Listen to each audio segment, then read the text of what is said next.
स्फटिकरुचिरे कुण्डलीके निषण्णः अम्लानश्री अमृतविशधेदं शुभिः प्लावयन् माम् आविर्भूयादनघमहिमा मानसे वागधीशः ध्यायेदिन्दीवरापं निजकरकमले दक्षिणे दण्डमग्र्यं सव्ये पाशं दधानं जघनतटगते रूप्यपीठालयस्थं काञ्चीग्रैवेयहाराङ्गतकटककिरीटाङ्गुलीयाङ्घ्रिभूषा कर्णाकल्पोज्ज्वलाङ्गं यदुकुलतिलकं कृष्णम् इष्टार्थसिद्ध्यै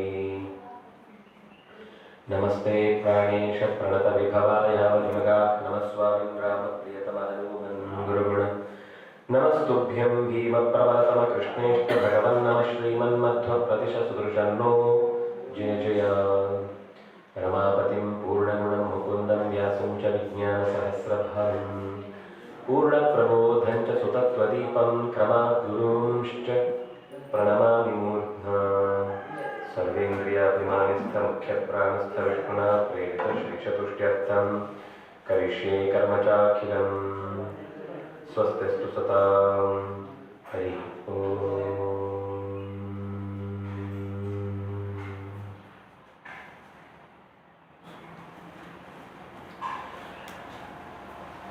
ಒಡವಿಗೊಡೆಯನಾದ ಶ್ರೀಕೃಷ್ಣನಲ್ಲಿ ಮನಸ್ಸಿಟ್ಟು ಕ್ಷೇತ್ರಸ್ವಾಮಿಯಾದಂತಹ ಶ್ರೀಭೂ ಸಹಿತನಾದ ಲಕ್ಷ್ಮೀ ಜನಾರ್ದನನನ್ನು ವಂದಿಸಿ ನೆರೆದ ಎಲ್ಲ ಸದ್ಭಕ್ತರಿಗೂ ಕೂಡ ಅಭಿವಂದನೆಯನ್ನು ಸಲ್ಲಿಸುತ್ತಾ ಸ್ಮರಿಸು ಗುರುಗಳ ಸತತ ಮನಸ್ಸಿಗೆ ನಿರಂತರವಾಗಿ ಯಾವುದಾದ್ರೂ ಒಂದು ಒಳ್ಳೆಯ ವಿಷಯವನ್ನು ಕೊಡ್ತಾ ಇದ್ದರೆ ಆವಾಗ ಅದು ತನ್ನೊಳಗೆ ಈ ಮೊದಲು ಸೇರಿಸಿಕೊಂಡಿರುವಂತಹ ಕೆಟ್ಟದ್ದನ್ನು ಬಿಡ್ತಾ ಬರುತ್ತೆ. ಪಾತ್ರೆಯಲ್ಲಿ ನೆಲ ಒರೆಸಿದ ನೀರನ್ನು ಅಕಸ್ಮಾತ್ ನಳ್ಳಿಯ ಬುಡದಲ್ಲಿ ಇಟ್ಟಿದ್ರೆ ಅದು ನೀರು ಬಿಟ್ಟಿದ್ದಿದ್ರೆ ತೊಟ್ಟಕ್ಕಂತ ತೊಟ್ಟು ಬೀಳ್ತಾ ಇದ್ರು. ಒಂದು 4-5 ದಿವಸ ಬಿಟ್ಟು ಬಂದು ನಾವು ನೋಡಿದ್ರೆ ಆ ಕೊಳೆಯ ನೀರು ಹೋಗಿ ನಳ್ಳಿಯಲ್ಲಿ ಬಿದ್ದ ಹನಿ ಹನಿ ನೀರೇ ಆಗಿದ್ರು ಕೂಡ ಆ ಹಳೆಯ ಬೇಡವಾದ ನೀರು ಹೋಗಿ ಶುದ್ಧವಾದ ನೀರು ತುಂಬಿಕೊಂಡಿರುತ್ತೆ. ಅಂದ್ರೆ ಈ ಪ್ರೊಸೀಜರ್ ಅನ್ನೋದು ಕೆಲವೊಮ್ಮೆ ನಿಧಾನ ಆಗ್ಬೋದು, ಕೆಲವೊಮ್ಮೆ ನಿಧಾನ ಅಂದ್ರೆ ಜನ್ಮಾಂತರಗಳ ತನಕ ಕಾಯಬೇಕಾಗುತ್ತೆ. ಒಂದು ಚೆನ್ನಾಗಿ ಸಂಸಾರದ ತಾಪಕ್ಕೆ ಈ ಪಾತ್ರೆ ಹೊತ್ತಿ ಹೋಗಿದೆ, ನಾವು ಆಗಲೇ ಸುಮ್ಮನೆ ಅದನ್ನು ತಿಕ್ಕಿದ್ರೆ ಅದು ಹೋಗುದೇ ಇಲ್ಲ. ಅದನ್ನ ನೀರಲ್ಲಿಟ್ಟು ಮತ್ತೆ ಮತ್ತೆ ಒಂದು 2-3 ಸರ್ತಿ ಚೂರೇ ತಿಕ್ಕಿ ಜೋರಾಗಿ ತಿಕ್ಕಿದ್ರೆ ಪಾತ್ರೆ ಎಲ್ಲ ಕಲೆ ಬರುತ್ತೆ, ಗೆರೆ ಬರುತ್ತೆ. ಅದರಿಂದ ಅದನ್ನ ಹದವಾಗಿ ಮತ್ತೆ ಮತ್ತೆ ಚೂರು ಚೂರು ಒಂದು 10-15 ಸರ್ತಿ ತೊಳೆದ ಮೇಲೆ ಆ ಪಾತ್ರೆ ಒಂದು ಸ್ವಲ್ಪ ಮೊದಲಿನ ಹಾಗೆ ಆಗುತ್ತೆ. ಆದ್ರೂ ಅದು ಪೂರ್ತಿ ಮೊದಲಿನ ಸ್ಟೇಜ್ ಬರುವುದಿಲ್ಲ, ಆದ್ರೂ ಮೊದಲಿನ ಸ್ಟೇಜಿಗೆ ಹತ್ತಿರದ ತನಕ ತಂದು ಹಾಕ್ಲಿಕ್ಕಾಗುತ್ತೆ. ಹಾಗೆ ಭಗವಂತನ ಅಥವಾ ಯಾವುದೇ ಒಂದು ಒಳ್ಳೆಯ ಸಂಗತಿಯನ್ನ ಮನಸ್ಸಿಗೆ ಮತ್ತೆ ಮತ್ತೆ ಅದಕ್ಕೆ ಕಥಾಶ್ರವಣ ಮಾಡುವ ನಿರಂತರ ಅನ್ನುವ ಎಚ್ಚರವನ್ನು ಕೊಡ್ತಾರೆ. ಮನಸ್ಸಿಗೆ ಅದು ನಮ್ಮ ಮಗು ಇದ್ದ ಹಾಗೆ, ಜೋರು ಮಾಡಿದ್ರೆ ಅದು ಕಿಟಾರ ಅಂತ ಕಿರಿಚಿಕೊಳ್ಳುತ್ತೆ ಅಥವಾ ನಾವು ಹೇಳಿದ್ದಕ್ಕಿಂತ ಈ ವಿರುದ್ಧವಾದದ್ದೇ ಮಾಡುತ್ತೆ. ಆದ್ರೆ ಅದನ್ನು ಕುಸಲಾಯಿಸಿ ನಿಧಾನಕ್ಕೆ ಏನೋ ಒಳ್ಳೆಯದನ್ನ ತೋರಿಸುವ ಮಗುವನ್ನ ಓಲೈಸುವ ರೀತಿಯಲ್ಲಿ ಅಗತ್ಯ ಇದ್ದ ವಸ್ತುಗಳನ್ನ ಅಗತ್ಯದ ಕಾಲದಲ್ಲಿ ತೋರಿಸ್ತಾ ಬಂದಾಗ ಅದರ ಕಡೆಗೆ ಸಹಜವಾದ ಕುತೂಹಲದ ದೃಷ್ಟಿ ಬೆಳೆದಾಗ ಅದು ಪ್ರಶ್ನೆ ಕೇಳಲಿಕ್ಕೆ ಶುರು ಮಾಡುತ್ತೆ. ಅದಕ್ಕೆ ಉತ್ತರ ಸಿಗ್ತಾ ಹೋದಾಗ ತಾನು ಯಾವುದನ್ನ ಮೊದಲು ಬೇಕು ಅಂತ ಅನ್ಕೊಂಡಿದ್ದೇನೋದೇ ಮರೆತು ಹೋಗುತ್ತೆ. ಹಾಗೆ ಗುರುಗಳ ಸ್ಮರಣೆ ಅಂತ ಅನ್ನೋದು ಮನಸ್ಸಿಗೆ ನಿರಂತರವಾಗಿ ಇರಬೇಕಾದದ್ದು, ಅವನ ಆಂತರಂಗಿಕವಾದ ಬೆಳವಣಿಗೆಗೆ ಅತ್ಯಂತ ಮುಖ್ಯವಾದದ್ದು. ಆರಂಭದ ಹೊತ್ತಿನಲ್ಲೇ ನಾವು ನೆನೆದ ಹಾಗೆ ಭಗವಂತನನ್ನ ಪರಿಚಯಿಸಿಕೊಡುವವರ ಬಗ್ಗೆ ನಮಗೆ ಸರಿಯಾದ ತಿಳಿವು ಇಲ್ಲದೆ ಹೋದ್ರೆ, ತತ್ವ ಏನು ಅಂತ ಗೊತ್ತಿಲ್ಲದೆ ಧ್ಯಾನಕ್ಕೆ ಕುಳಿತಂತಹ ಸ್ಥಿತಿ. ಇವತ್ತು ಧ್ಯಾನ ಅಂತ ಹಲವು ರೀತಿಯ ವೇದಿಕೆಗಳನ್ನು ನಾವು ನೋಡ್ತೇವೆ. ಅಲ್ಲೊಂದಿಷ್ಟು ಸಂಗೀತ ಹಾಕಿ ಏಕಾಗ್ರತೆಯಲ್ಲಿ ಕೂಡಿಸಿದಂತೆ ಒಂದಿಷ್ಟು ಪ್ರಾಣಾಯಾಮ, ಉಸಿರು ಮೇಲೆ ಕೆಳಗೆಲ್ಲ ಮಾಡಿಸಿ ಇವರ ಮೇಲೆ ಕೆಳಗೆ ಮಾಡ್ತಾರೋ ಅವರೇ ಮೇಲೆ ಕೆಳಗೆ ಆಗಿರ್ತಾರೋ ಗೊತ್ತಿಲ್ಲ. ಒಟ್ಟಂತೂ ಏನೋ ಒಂದಿಷ್ಟು ಸಮಾಧಾನ ಸಿಗುತ್ತೆ ಅನ್ನೋದನ್ನೇ ಧ್ಯಾನದ ಫಲ ಅಂತ ಭಾವಿಸಿ ಮನೆಗೆ ನೆಮ್ಮದಿಯಿಂದ ನಾನೀಗ ಧ್ಯಾನ ಮಾಡೋದು ಕಲ್ತಿದ್ದೇನೆ ಅಂತ ಹೇಳಿ ತಿರುಗಾಡುವವರನ್ನು ನಾವು ನೋಡುತ್ತೇವೆ. ಆದರೆ ಆಚಾರ್ಯರು ಕೊಡುವ ಎಚ್ಚರ ಧ್ಯಾನ ನಿಶ್ಚಿತ ತತ್ವಸ್ಯ, ಸರಿಯಾದ ತತ್ವದ ತಿಳಿವಿನಿಂದುಂಟಾದ ಏಕಾಗ್ರತೆಯ ಬಲದಲ್ಲಿ ಯಾವುದನ್ನು ನೆನೆಯುತ್ತೇವೋ ಅದು ಧ್ಯಾನವಾಗುವುದು ಸಾಧ್ಯ. ನಾವು ಯಾವುದನ್ನು ಧ್ಯಾನಿಸ್ತೇವೆ? ನೀವು ಕತ್ತಲನ್ನೂ ಧ್ಯಾನಿಸಿ, ನಿಮಗೆ ಸಿಕ್ಕಿದ ಏನು ವಸ್ತು ಸಿಕ್ಕಿದ್ರು ಧ್ಯಾನಿಸಿ ಅಂತ ಹೀಗೆಲ್ಲ ಬಹಳ ಸರಳೀಕರಣಗೊಳಿಸಿದಂತೆ ನಮಗೆ ಕಾಣುವಂತಾಗಿದ್ರು ಕೂಡ ಕತ್ತಲಿನ ಈಗ ನಾನು ನಿನ್ನೆ ಹೇಳ್ತಾ ಬಂದೆ, ನಾವು ಏನನ್ನ ಉಪಾಸನೆ ಮಾಡ್ತಾ ಬರ್ತೇವೋ ನಮ್ಮದ್ರಲ್ಲೂ ಅದೇ ರೀತಿಯಾದ ಪ್ರಭಾವ ಇರುತ್ತೆ. ಒಬ್ಬ ಗುರುಗಳನ್ನು ನಾವು ತುಂಬಾ, ಅಥವಾ ಯಾವುದೋ ಒಬ್ಬ ವ್ಯಕ್ತಿ, ನಾನು ಬೇಕಾದ್ರೆ ನೀವು ಟೀಚರ್ ಅಂತ ಇಟ್ಕೊಳ್ಳಿ, ಒಬ್ಬ ಮ್ಯಾನೇಜರ್ ಅಂತ ಇಟ್ಕೊಳ್ಳಿ, ಅಂತ ಯಾರೋ ಒಬ್ರು ನಮ್ಗೆ ಯಾರೋ ಒಬ್ರು ಮಾಡೆಲ್ ಅಂತ ಇರುವವರನ್ನ ನಾವು ಹೆಚ್ಚು ಅನುಸರಿಸಿದಾಗೆ ಗೊತ್ತಿಲ್ಲದಂತೆ ಅವರ ಅನೇಕ ಗುಣಗಳು ನಮ್ಮ ಗೆಸ್ಚರ್ನಲ್ಲಿ, ನಮ್ಮ ಮಾತಿನಲ್ಲಿ, ನಮ್ಮ ಶಿಸ್ತಿನಲ್ಲಿ, ನಮ್ಮ ಬರವಣಿಗೆಯಲ್ಲಿ ಎಲ್ಲ ಕಡೆ ಅದು ರಿಫ್ಲೆಕ್ಟ್ ಆಗುತ್ತೆ. ಅಂಥದ್ರಲ್ಲಿ ನಾವು ಕತ್ತಲೆಯನ್ನೇ ಧ್ಯಾನಿಸಿ ಅಂತ ಕತ್ತಲೆಯನ್ನೇ ಯೋಚನೆ ಮಾಡಿದ್ರೆ ನಮಗೆ ಪ್ರತಿಫಲವೇನಾಗುವುದು? ಕತ್ತಲೇ ಆಗುವುದು. ಹಾಗಾಗಿ ಧ್ಯಾನ ಅಂತ ಅನ್ನೋದಕ್ಕೆ ನಿಜವಾದ ಗುರಿ ಇರುವುದು ಬೆಳಕು, ಬೆಳಕಿನ ಕಡೆಗೆ ಸಾಗುವಂತಾಗಬೇಕು. ಅದು ಬೆಳಕು ಅಂತಂದ್ರೆ ಕೇವಲ ಹೊರಗಿನ ಬೆಳಕಲ್ಲ, ಜ್ಞಾನದ ಬೆಳಕು, ಅರಿವಿನ ಬೆಳಕು. ಆ ಬೆಳಕಿನಂತ ಸಾಗುವುದಕ್ಕೆ ಗುರುಗಳು ನಮ್ಮ ಕೈ ಹಿಡಿದು ನಡೆಸಲೇಬೇಕಾದಂತಹ ಅನಿವಾರ್ಯತೆ ಇದ್ದು ನಾವು ಅರ್ಥ ಮಾಡಿಕೊಂಡ್ರೆ ನಾವು ಈ ಯಜ್ಞಾದಿಗಳಲ್ಲಿ ಶ್ರೀ ಗುರುಭ್ಯೋ ನಮಃ ಮಹಾಗಣಪತೇ ನಮಃ ಅಂತ ಒಂದು ಕ್ರಮ ಇದೆ ಆರಂಭದಲ್ಲಿ. ನಮ್ಗೇನು ಒಂದು ರಿಚುವಲ್ ಬಂದ್ಬಿಟ್ಟಿದೆ, ನಾವು ಮಾಡ್ತಾ ಇದ್ದೀವಿ ಅಷ್ಟೇ. ಅದರ ಹಿನ್ನೆಲೆ ನೋಡಿದ್ರೆ ಬಹಳ ಒಂದು ಅಪೂರ್ವವಾದ ಸಂಗತಿ ಅನ್ನೋದು ಹೇಳುತ್ತೆ. ಈಗ ಮದುವೆ ಆಗಬೇಕು ಅಂತ ಮನೆಯಲ್ಲಿ ನಾವು ಮಾತಾಡಿಕೊಂಡ್ರೆ ತಕ್ಷಣ ಹಿರಿಯರನ್ನೆಲ್ಲ ಮುಂದಿಟ್ಟುಕೊಂಡು ಏನ್ ಮಾಡುದು, ಹೇಗ್ ಮಾಡುದು, ಎಲ್ಲಿ ಮಾಡುದು ಇತ್ಯಾದಿಗಳನ್ನ, ಈ ಪರಿಸರದ ಬಗ್ಗೆ ಏನೂ ಗೊತ್ತಿಲ್ಲದವನಿಗೆ ಅಂತ ಜವಾಬ್ದಾರಿ ಕೊಟ್ರೆ ಅವನು ಮೊದಲಿನಿಂದ ಎಲ್ಲ ಪ್ಲಾನ್ ಮಾಡಬೇಕು. ಯಾರತ್ರ ಕೇಳಬೇಕು, ಎಲ್ಲಿ ಕೇಳಬೇಕು, ಹೇಗೆ ಕೇಳಬೇಕು, ಅವನ್ನೆಲ್ಲ ವ್ಯವಸ್ಥೆ ಮಾಡ್ಕೊಂಡು ಬರುವಷ್ಟರಲ್ಲಿ ಇವರಿಬ್ಬರು ಹೆಣ್ಣು ಮುದುಕರಾಗಿರ್ತಾರೆ, ಮದುವಣಿಗೆ ಮತ್ತು ಮದುವಣಿಗೆ. ಆದ್ರೆ ಇದು ದೊಡ್ಡವರನ್ನ ನಾವು ಮಾತಾಡಿಸಿದಾಗ ಅದಕ್ಕೆ ಅದು ಅಲ್ಲಿ ಸಿಗುತ್ತೆ, ಇದು ಇಲ್ಲಿ ಸಿಗುತ್ತೆ, ಇದು ಈ ಕಡೆಯಲ್ಲಿ ಯೋಚನೆ ಮಾಡ್ಲಿಕ್ಕೆ ಇಲ್ಲ, ನಿಮ್ಗೆ ಸುಲಭ ಆಗುತ್ತೆ ಅಂತ ಅವರು ಅನೇಕ ಸಲಹೆ ಸೂಚನೆಗಳನ್ನ ಕೀ ನೋಟ್ಗಳನ್ನು ಕೊಡ್ತಾರಲ್ವಾ. ಅದರಿಂದ ನಾವು ಹೊರಟ ಕೆಲಸಕ್ಕೆ ಬೇಗನೆ ಚಾನೆಲ್ಗಳು ಸಿಗ್ತಾ ಹೋಗ್ತವೆ, ದಾರಿಗಳು ಗೋಚರವಾಗ್ತಾ ಹೋಗುತ್ತೆ. ಅದೇ ಕ್ರಮದಲ್ಲಿ ನಾವು ಮಾಡುವ ಯಜ್ಞವೋ ಪೂಜೆಯೋ ಆರಂಭದಲ್ಲಿ ಗುರುಭ್ಯೋ ನಮಃ ಅಂತ ನಾವು ಪ್ರಾರ್ಥಿಸುವುದರ ಮೂಲ ಉದ್ದೇಶ, ನಾನು ಯಾವ ಕರ್ಮವನ್ನ ಕೈಂಕರ್ಯವನ್ನ ನಡೆಸಲಿಕ್ಕಿದ್ದೇನೋ ಅದಕ್ಕೆ ಸಂಬಂಧಪಟ್ಟಂತೆ ಗುರುಗಳ ಅನುಮತಿಯನ್ನ ಪಡೆಯುವುದರ ಜೊತೆಗೆ ಇದಕ್ಕೆ ಸಂಬಂಧ, ಅದು ಕೇವಲ ಒಂದು ಚಿತ್ರಕ್ಕೆ ನಮಸ್ಕಾರ ಮಾಡುವುದಲ್ಲ ಅಥವಾ ಅಲ್ಲಿ ಬರೆದ ಒಂದು ಶ್ರೀಕಾರಕ್ಕೆ ಗೌರವ ಸಲ್ಲಿಸುವುದಲ್ಲ, ಅದು ಇದ್ದೇ ಇದೆ. ಅದರ ಜೊತೆಗೆ ನಾವು ಆ ಕಾರ್ಯಕ್ರಮ ಆಗುವ ಮುನ್ನ ಮನೆಯಲ್ಲಿ ಒಂದು ಡಿಸ್ಕಷನ್ ಮಾಡಿರ್ತೇವಲ್ಲ, ನಮ್ಮ ಕುಲಪುರೋಹಿತರವೋ ಹಿರಿಯರ ಹತ್ರವೋ ಮನೆ ಯಜಮಾನರತ್ತೋ ಅದೆಲ್ಲ ಸೇರಿ ಅದು ಗುರುಭ್ಯೋ ನಮಃ.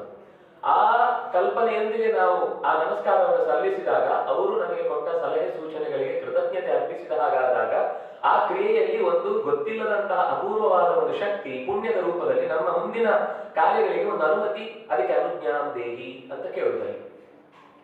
ಆಯ್ತು, ಕ್ರಿಯೆಗೆ ಹೊರಟ ಮೇಲೆ ಮುಂದಿದ್ದು ನಮ್ಗೆ ಗೊತ್ತಿಲ್ಲ, ತಡೆಗಳು ಬೇಕಾದಷ್ಟು ಬರುತ್ತೆ. ಆ ತಡೆಯನ್ನು ಪರಿಹರಿಸಿಕೊಳ್ಳಿಕ್ಕೋಸ್ಕರ ವಿಘ್ನಾನ ದುಷ್ಟಾನ ವಿಘ್ನಕರ್ತ, ದುಷ್ಟತನಗಳಿಗೆ ತಡೆಯೊಡ್ಡಿ ಸಜ್ಜನಿಕೆಗೆ ದಾರಿ ತೋರಿಸುವ ಅವಕಾಶಪ್ರದನೆನಿಸಿದಂತಹ ಪೃಥೂದರನಾದಂತಹ ವಿಶ್ವಂಭರನ ನೆನಪನ್ನು ಮಾಡಿಕೊಂಡಾಗ ವಿಘ್ನಗಳು ದೂರವಾಯಿತು ಅಂತ ಅರ್ಥ. ಹೀಗೆ ಗುರು ಗಣಪತಿ ಅಂತ ಅನ್ನೋದು ಅದು ಯಜ್ಞಕ್ಕೋ ಅಥವಾ ಪೂಜೆಯು ಯಾವುದೋ ಸಂದರ್ಭದಲ್ಲಿ ಇರುವುದಕ್ಕೆ ಇಷ್ಟು ಹಿನ್ನೆಲೆ ಇದೆ. ಅಂದ್ರೆ ಗುರುಗಳ ಸ್ಮರಣೆ ಇಲ್ಲದೆ ನಾವು ಯಾವ ಕಾರ್ಯವನ್ನ ಮಾಡಿದ್ರೂ ಅದು ಪೂರ್ಣವಾಗುವುದು ಸಾಧ್ಯ ಇಲ್ಲ ಅಂತ.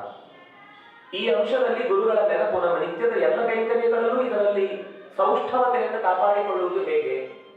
ಅದು ಕೇವಲ ಧ್ಯಾನದ ಸ್ಥಿತಿಗೆ ಮಾತ್ರ ಅಲ್ಲ, ನಿತ್ಯದ ನಾವು ಮನೆವಾಳ್ತೆ ನಡೆಸುವುದಾಗಿರ್ಬೋದು, ಯಾವುದೋ ಅಧಿಕಾರವನ್ನ ಪಡೆಯುವುದಾಗಿರ್ಬೋದು. ನೋಡಿ, ರಾಜಕಾರಣದಲ್ಲೂ ಅವರಿಗೊಂದು ಗುರು ಅಂತ ಇರ್ತಾನೆ, ರಾಜಗುರು ಅಂತ ಒಬ್ಬ ಇರ್ತಾನೆ. ಅವ್ರು ಹೇಳ್ತಾನೆ, ನೀನು ಈ ರೀತಿ ಜನರನ್ನ ಆಯ್ಕೆ ಮಾಡಿದ್ರೆ ಇಲ್ಲೆಲ್ಲೂ ಗೆಲ್ಲಿಕ್ಕೆ ಆಗುದಿಲ್ಲ. ಕೆಟ್ಟ ಗುರು ಗುಗ್ಗುರು ಯಾರೇ ಇರಲಿ, ಆದ್ರೆ ಆ ಗುರುಸ್ಥಾನ ಅನ್ನೋದು ಅಲ್ಲೂ ಬೇಕು. ದೇವತೆಗಳಿಗೆ ಹೇಗೆ ಬೃಹಸ್ಪತ್ಯಾಚಾರ್ಯರು ಬೇಕು, ಹಾಗೆ ದೈತ್ಯರಿಗೆ ಒಬ್ಬ ಶುಕ್ರಾಚಾರ್ಯ ಬೇಕು. ಅದು ಗುರು ಅಂತ ಅನ್ನುವ ಸ್ಥಾನ ಎಲ್ಲಾ ರೀತಿ, ಅದು ಯಾವುದೇ ಕೆಲಸಕ್ಕಿರಲಿ, ದೇವರ ಆಜ್ಞೆಗನುಸಾರವಾಗಿ ಶುಕ್ರಾಚಾರ್ಯರು ಅವರಿಗೆ ತಮ್ಮ ಆಶ್ರಯವನ್ನು ಕೊಟ್ಟಿದ್ದಾರೆ ಅಂತ ಅನ್ನೋದು ಅವರಿಗೆ ಬದಲಿದ ಕರ್ತವ್ಯ, ಅದನ್ನು ಅವರು ಪ್ರಾಮಾಣಿಕವಾಗಿ ಮಾಡ್ತಿದ್ದಾರೆ. ಆದ್ರೆ ಅವರು ಕೂಡ ಗುರುಗಳ ಸ್ಥಾನವನ್ನ ಬಿಟ್ಟು ಯಶಸ್ಸನ್ನ ಸಂಪಾದಿಸ್ಲಿಕ್ಕೆ ಸಾಧ್ಯ ಇಲ್ಲ. ಹಾಗಂತ ನಾವು ಒಳ್ಳೆಯದನ್ನ ಸಾಧಿಸಬೇಕು ಅನ್ನೋದಕ್ಕೆ ಗುರುಗಳನ್ನ ಆಶ್ರಯಿಸಬೇಕು ಹೊರತು ಕೆಡುಕನ್ನ ಸಾಧಿಸಲಿಕ್ಕೋಸ್ಕರ ಗುರುಗಳ ಆಶ್ರಯ ಪಡೆದ್ರೆ ಅದರಿಂದ ಸತ್ಯದ ಕಡೆಗೂ ಬೆಳಕಿನ ಕಡೆಗೂ ನಾವು ಹೋಗ್ಲಿಕ್ಕೆ ಸಾಧ್ಯ ಇಲ್ಲ. ಅದರಿಂದಾಗಿ ಭಗವಂತನ ತಿಳಿವಿಗೆ ಬೇಕಾದ್ರೆ ನಾವು ಸರಿಯಾದ ದೈವಿ ಸಂಪತ್ತನ್ನ ಪರಿಚಯಿಸುವಂತಹ ಗುರುಗಳ ಕಡೆಗೇನೆ ನಾವು ಹಾದು ನಡೆದ್ರೆ ಅವರು ಕೂಡ ಮುಂದೆ ನಾವು ಒಂದು ಹೆಜ್ಜೆ ಇಟ್ಟರು 4 ಹೆಜ್ಜೆ ಮುಂದಿರ್ತಾರೆ. ನಾವು 2 ಜನ ಸೇರಿ ಇಟ್ಟ 6 ಹೆಜ್ಜೆಗೆ 40 ಹೆಜ್ಜೆ ಹತ್ರ ಬರ್ತಾನೆ ಭಗವಂತ. ಇದು ಒಂದೊಂದಕ್ಕೆ ಇದು ಯಾವಾಗಲೂ ಮ್ಯೂಚುವಲ್ ಆದ ಒಂದು ಭಾವನೆ. ಇದು ಈಗ ಒಬ್ಬ ಗುರು ಅಂತ ಪೌರೋಹಿತ್ಯ ಮಾಡುವವನೊಬ್ಬ ಇರ್ತಾನೆ, ಶಿಷ್ಯನಾಗಿ ಒಬ್ಬ ಯಜಮಾನ ಇರ್ತಾನೆ. ಶಿಷ್ಯನಿಗೆ ಕಲಿಬೇಕು ಅಂತಿರ್ಬೇಕು, ಗುರುವಿಗೆ ಹೇಳಿಕೊಡ್ಬೇಕು ಅಂತಿರ್ಬೇಕು. ಎರಡೂ ಸೇರಿದಾಗ ಆಗ ಅರಳಿ ಮಥನ ಚೆನ್ನಾಗಾಗುತ್ತೆ. ಮೇಲಿದ ಹಸಿ ಇದೆ, ಕೆಳಗಿದು ಒಣಗಿದೆ. ಸಿಕ್ಕಿದ್ದು 30 ಗಂಟೆ ಆದ್ರೂ ಕೂಡ ಒಂದು ಹನಿ ಬೆಳಕಿನ ಕಿಡಿ ಹುಟ್ಟುವುದು ಸಾಧ್ಯ ಇಲ್ಲ.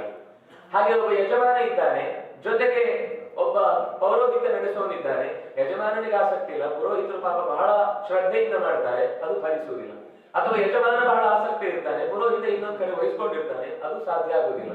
ಅಂದ್ರೆ ಕಾಲಕ್ಕೆ ಹೊಂದಿಕೊಂಡು ಇಬ್ಬರ ಭಾವನೆಗಳು ಒಗ್ಗೂಡಿದಾಗಲೇ ಆ ಫಲ ಅನ್ನೋದು ಚೆನ್ನಾಗಿ ಸಿಗ್ಲಿಕ್ಕೆ ಸಾಧ್ಯ. ಆ ಫಲವಂತಿಕೆಯಲ್ಲಿ ಗುರುಗಳ ಪಾತ್ರ ದೊಡ್ಡದು. ಆಸಕ್ತಿಯಿಂದ ಒಬ್ಬ ವ್ಯಕ್ತಿ ತನ್ನ ಬದುಕಿಗೆ ಬೇಕಾದಂತಹ ಎಲ್ಲವನ್ನು ಸಿದ್ಧಿಪಡಿಸಿಕೊಳ್ಳಿಕ್ಕಿರುವಂತಹ ಪ್ರಥಮ ದಾರಿ ಮತ್ತು ಸುಲಭದ ದಾರಿ ಮತ್ತು ಎಡವದ ದಾರಿ ಮತ್ತು ಯಾವುದೇ ತಪ್ಪುಗಳಿಲ್ಲದಂತೆ ಬದುಕನ್ನು ನಡೆಸಲಿಕ್ಕಾಗುವ ದಾರಿ ಅದು ಗುರುಗಳು ತೋರಿದ ದಾರಿ.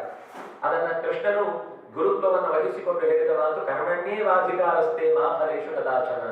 ನಿನ್ನ ಕರ್ತವ್ಯವನ್ನು ನೀನು ಮಾಡ್ತಾ ಹೋಗು. ಯಾಕೆಂದ್ರೆ ಗುರುಗಳು ತಿಳುವಳಿಕೆಯನ್ನು ನೀಡುತ್ತಾರೆ. ಅಂದ್ರೆ ಒಂದು ಈ ಸೈನ್ ಬೋರ್ಡ್ ಇದ್ದ ಹಾಗೆ ಕಾರ್ಕಳಕ್ಕೆ ಹೋಗುವ ದಾರಿ ಅಂತಿರುತ್ತೆ. ಅದ್ರ ಮೇಲೆ ಹೋಗಿ ಕೂತ್ರೆ ನಾವು ಕಾರ್ಕಳಕ್ಕೆ ಹೋಗ್ತೀವ, ಅದು ತೋರಿಸತ್ತಷ್ಟೇ. ನೀವು ಈ ದಿಕ್ಕಿಗೆ ಹೋದ್ರೆ ಕಾರ್ಕಳಕ್ಕೆ ಹೋಗ್ತೀರಿ, ನಾವು ತೋರಿಸಲ್ಲ. ಅಲ್ಲಿ ಮತ್ತೊಂದು ಕೈ ನಿನಗೆ ಬೇಕು, ಅದನ್ನ ಇನ್ನು ನೋಡ್ಬೇಕು. ಅಥವಾ ಮೊದಲೇ ಒಂದು ಸರ್ತಿ ಯಾರಾದ್ರೂ ಮಾತು ಹೇಳಿ ಹೀಗೆ ಹೋದಾಗ ಬಲಗಡೆ ಇಂಥದ್ದೊಂದು ಲ್ಯಾಂಡ್ ಮಾರ್ಕ್ ಇದೆ, ಅಲ್ಲಿ ಹೋದ್ರೆ ನಿಮಗೆ ಸಿಗುತ್ತೆ ಮಠ ಅಂತ ಹೀಗೆ ಹೇಳಿದ್ದನ್ನ ನೆನ್ಪಿಟ್ಕೊಳ್ಬೇಕು. ಅವ್ರು ಹೇಳಿದ್ದನ್ನ ಆ ಕ್ರಾಸ್ ಮರ್ತು ಬಿಟ್ಟು ಅವ್ರು ನನಗೆ ಬರೀ ದಾರಿ ತೋರಿಸಿಲ್ಲ ಅಂದ್ರೆ ಹೇಳಿದ್ದನ್ನ ಅವರು ಹೇಳಿದ ಮಾತನ್ನ ಮತ್ತೆ ನಾನು ನೆನೆದು ನನಗೆ ನಾನು ಮೆಂಟರ್ ಆದ್ರೆ ಮಾತ್ರ ನಾನು ಆ ಗುರಿಯನ್ನು ಸೇರುವುದು ಸಾಧ್ಯ. ಕೊನೆಯ ತನಕ ತಂದು ಕೈ ಹಿಡಿಯುವ ಸಾಧ್ಯತೆಗಳು ಬಹಳ ಕಮ್ಮಿ. ತೋರ್ತಾರೆ ಇವನ ಪ್ರಯತ್ನ ಅಷ್ಟು ಗಟ್ಟಿಯದ್ದಾಗಿದ್ರೆ ಕೊನೆಯ ತನಕ ಕೈ ಹಿಡಿಯೋರು ಸಿಗ್ತಾರೆ. ಆದ್ರೆ ಎಲ್ಲಾ ಸರ್ತಿಯೂ ನಮ್ಗೆ ಕೈ ಹಿಡಿಯುವುದರ ಮೂಲಕವೇ ನಾವು ನಡೀತೇವೆ ಅಂತಂದ್ರೆ ನಾನು ಅನ್ನೋದಕ್ಕೆ ಅಸ್ತಿತ್ವ, ಸೆಲ್ಫ್ ಎಕ್ಸಿಸ್ಟೆನ್ಸ್ ಅಂತ ಒಂದು ಬೇಕಲ್ವಾ? ಜಡ ಅಂತೂ ಅಲ್ವಲ್ಲ. ಚೆಂಡನ್ನು ಎಷ್ಟಾಗಿ ಹೋಗಿ ಗುರಿ ಹಿಡಿದಲ್ಲಿಗೆ ಪಡೆದಂತೆ ನಮ್ಮನ್ನು ಎಸಿಲಿಕ್ಕಂತೂ ಸಾಧ್ಯ ಇಲ್ಲ ಅಲ್ವಾ? ಹಾಗಾಗಿ ನಾವು ಗುರುಗಳು ತೋರಿದ ದಾರಿಯ ಒಂದಿಷ್ಟು ಅಂಶವನ್ನ ಗಮನಿಸಬೇಕು.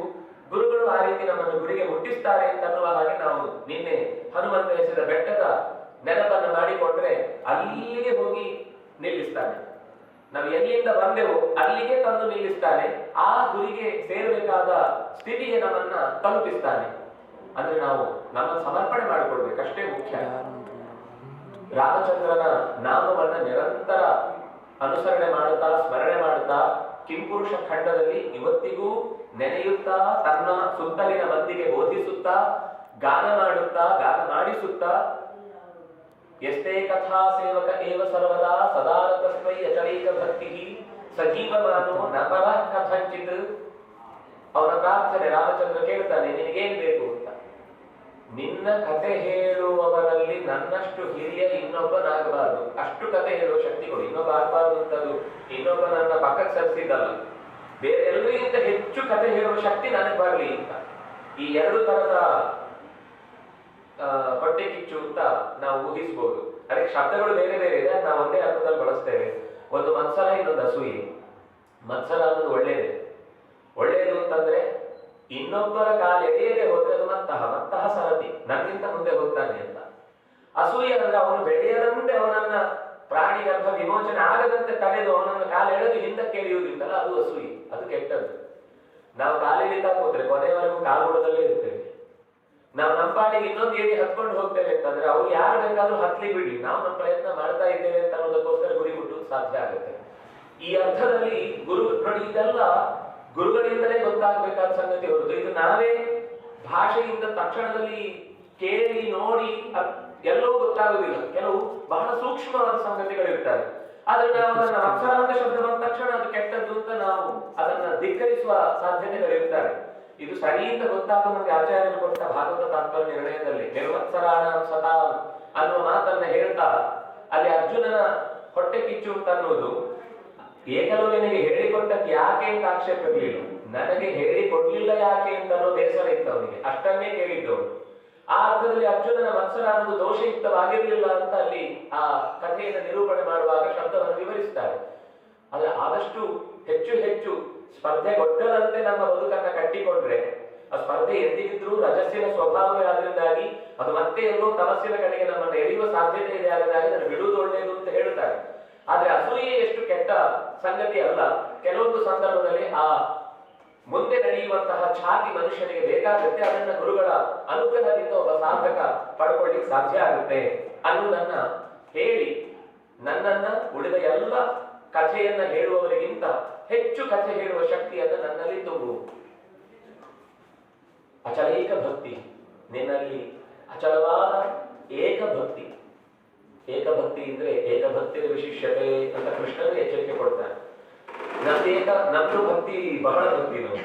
ನಮಗೆ ಭಾನುವಾರಕ್ಕೆ ಒಂದು ದೇವಸ್ಥಾನ, ಸೋಮವಾರಕ್ಕೆ ಮತ್ತೊಂದು ದೇವಸ್ಥಾನ, ಮಂಗಳವಾರಕ್ಕೆ ಇನ್ನೊಂದು ದೇವಸ್ಥಾನ, ಬುಧವಾರಕ್ಕೆ ಮತ್ತೊಂದು ದೇವಸ್ಥಾನಕ್ಕೆ ಹೋಗುದನ್ನ ತಪ್ಪು ಅಂತ ಹೇಳಿ ಎಲ್ಲಾ ಗುಡಿಗಳಲ್ಲೂ ಭಗವಂತನ ನೆಲೆ ಇದೆ ಅನ್ನೋದನ್ನೇ ಶಾಸ್ತ್ರಕಾರರು ಹೇಳ್ತಾರೆ. ಅದರಲ್ಲಿ ಅವರಿಗೆ ಕನ್ಫ್ಯೂಷನ್ ಇಲ್ಲ. ಆದರೆ ಆಯಾ ಸ್ಥಳಕ್ಕೆ ಹೋದಾಗ ಅದಕ್ಕಿಂತ ಹಿರಿದಾದ ಮತ್ತೊಂದು ಸಂಗತಿ ಇಲ್ಲ, ಅದೇ ಸರ್ವೋತ್ತಮ ತತ್ವ, ಅದೇ ಉನ್ನತವಾದ ತತ್ವ, ಅದಕ್ಕಿಂತ ಇನ್ನೊಂದು ಇಲ್ಲ ಅಂತ ಆಯಾ ದಿವಸ ಕಲ್ಲಲ್ಲಿ ನಮಸ್ಕಾರ. ನಿನ್ನೆ ಅದು ಹೇಳಿದ್ರಲ್ರಿ, ಅದು ನಿನ್ನೆ ಕಾಲ, ಇವತ್ತಿಗೆ ಇಲ್ಲೇ ಇದೆ, ಈ ಬಡ, ಇದಕ್ಕಿಂತ ದೊಡ್ಡ ದೇವತೆನೇ ಇಲ್ಲ ಅಂತ ಅವತ್ತು ಅಲ್ಲಿ ನಮಸ್ಕಾರ. ಯಾಕೆಂದ್ರೆ ಅದು ಭಾನುವಾರದ ಸ್ಪೆಷಲ್, ಅಲ್ಲಿ ಏನಾದ್ರು ಭಾನುವಾರ ಪ್ರಾರ್ಥನೆ ಮಾಡಿದ್ರೆ ಫಲಿಸತ್ತೆ ಅನ್ನುವ ಒಂದು ಸುದ್ದಿಗೋಸ್ಕರ ನಾವು ಅಲ್ಲಿ ನೆಲೆಸಿದ್ದು. ಅಂದ್ರೆ ನಮ್ಗೆ ಯಾವ ದೇವತೆಯ ಬಳಿ ಹೋದಾಗಲೂ ಆ ದೇವತೆಯ ಸ್ಥಾನಮಾನಗಳನ್ನ ಸರಿಯಾಗಿ ಅರಿತು ಅದರ ಹಿಂದೆ ಇರುವಂತಹ ಅನನ್ಯವಾದ ಒಂದು ಶಕ್ತಿಯ ಕಡೆಗೆ ನಮ್ಮ ಮನಸ್ಸು ನಿರಂತರ ನೆಲೆಗೊಂಡಿದ್ದಾಗ ಆಚಾರ್ಯರ ಚಿಂತನೆಯನ್ನು ನಡೆಸಿದವನಿಗೆ ಅವನು ಸ್ಕಾಂದನೂ ಆಗ್ಬೋದು, ಅವನು ಶೈವನೂ ಆಗ್ಬೋದು, ಅವನು ವೈಷ್ಣವನೂ ಆಗ್ಬೋದು, ಅವನು ಗಾಣಪತ್ಯನೂ ಆಗ್ಬೋದು, ಅವನು ಸೌರನೂ ಆಗ್ಬೋದು. ಯಾಕೆಂದ್ರೆ ಎಲ್ಲ ದೇವತೆಗಳ ಮೂಲ ಅದು ಒಂದೇ ಶಕ್ತಿ, ಇದು ಉಳಿದ ದೇವತೆಗಳಲ್ಲಿ ಆಯಾ ಶಕ್ತಿಯನ್ನ ಹರಿಯಗೊಳ್ಳುವ ಎತ್ತರದ ತತ್ವ ಅನ್ನುವ ಎಚ್ಚರಿಕೆಯನ್ನು ಶಾಸ್ತ್ರಕಾರರು ಸಹಜವಾಗಿ ಹೇಳ್ತಾರೆ. ಇದೇನು ಯಾರೋ ಕಿಸೆಯಿಂದ ತಂದ ಹೊಸ ಸುದ್ದಿ ಅಲ್ಲ ಇದು. ನಮಗೆ ದೇವರನ್ನ ನಮಸ್ಕರಿಸುವಾಗ ಅಲ್ಲೇ ಅರ್ಥ ಆಗುತ್ತೆ, ನಾವು ನಮಸ್ಕರಿಸ್ತಾ ಇದ್ದು ದೇವರ ಪ್ರತಿಮೆಗೆ ಹೊರತು ದೇವರಿಗೆ ನೇರವಾಗಿ ದೇವರು ಅಲ್ಲಿ ಇಲ್ಲ ಅಂತ.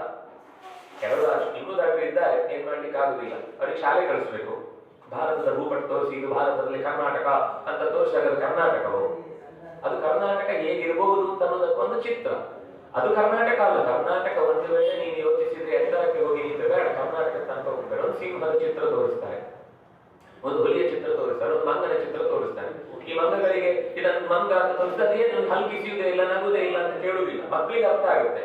ಅಂದ್ರೆ ಚಿತ್ರ ಕೇವಲ ಒಂದು ಪ್ರತೀಕ ಅಷ್ಟೇ ಹೊರತು ನಮ್ಗೆ ಪರಿಚಯಿಸುವ ಒಂದು ಮೂಲ ಸೊತ್ತು ಅಷ್ಟೇ ಹೊರತು ಅದೇ ಆ ಮಂಗನೂ ಅಲ್ಲ, ಅಥವಾ ಪ್ರಾಣಿನೂ ಅಲ್ಲ, ಅಥವಾ ಪಕ್ಷಿನೂ ಅಲ್ಲ. ಹಾಗೆ ನಮಗೆ ಒಂದು ಗರ್ಭಗುಡಿಯಲ್ಲಿ ನೆಲೆ ಆಗಿಸಿರುವಂತಹ ಪ್ರತೀಕ ಏನಿದೆ, ಪ್ರತೀಕೆ ನಹಿ ಸಹ ಎಷ್ಟು ಎಚ್ಚರ ಕೊಡ್ತಾರೆ ಅಂದ್ರೆ ಆ ಪ್ರತೀಕವೇ ದೇವರಲ್ಲ, ಪ್ರತೀಕದಲ್ಲಿ ದೇವರು. ಇದನ್ನು ನಾವು ಇನ್ನೂ ಒಂಚೂರು ಒಳಗಬಹುದು. ಜಡದಲ್ಲಿ ಚೇತನದ ಶಕ್ತಿ ನೇರ ಇಲ್ಲ, ಅದರಿಂದಾಗಿ ನಮಗೆ ಅನುಗ್ರಹಿಸುವ ಶಕ್ತಿ ಇದರದ್ದು ಚೇತನಕ್ಕೆ ಹೊರತು ಜಡಕ್ಕಂತೂ ಅನುಗ್ರಹಿಸುವ ಶಕ್ತಿ ಇಲ್ಲ. ಜಡಕ್ಕೆಂದಾದ್ರೂ ಅನುಗ್ರಹಿಸುವ ಶಕ್ತಿ ಇದೆ ಅಂತ ನಾವು ಭಾವಿಸ್ತೇವ? ನಮ್ಮನ್ನ ಕಲ್ಲು ಅನುಗ್ರಹಿಸಿತು.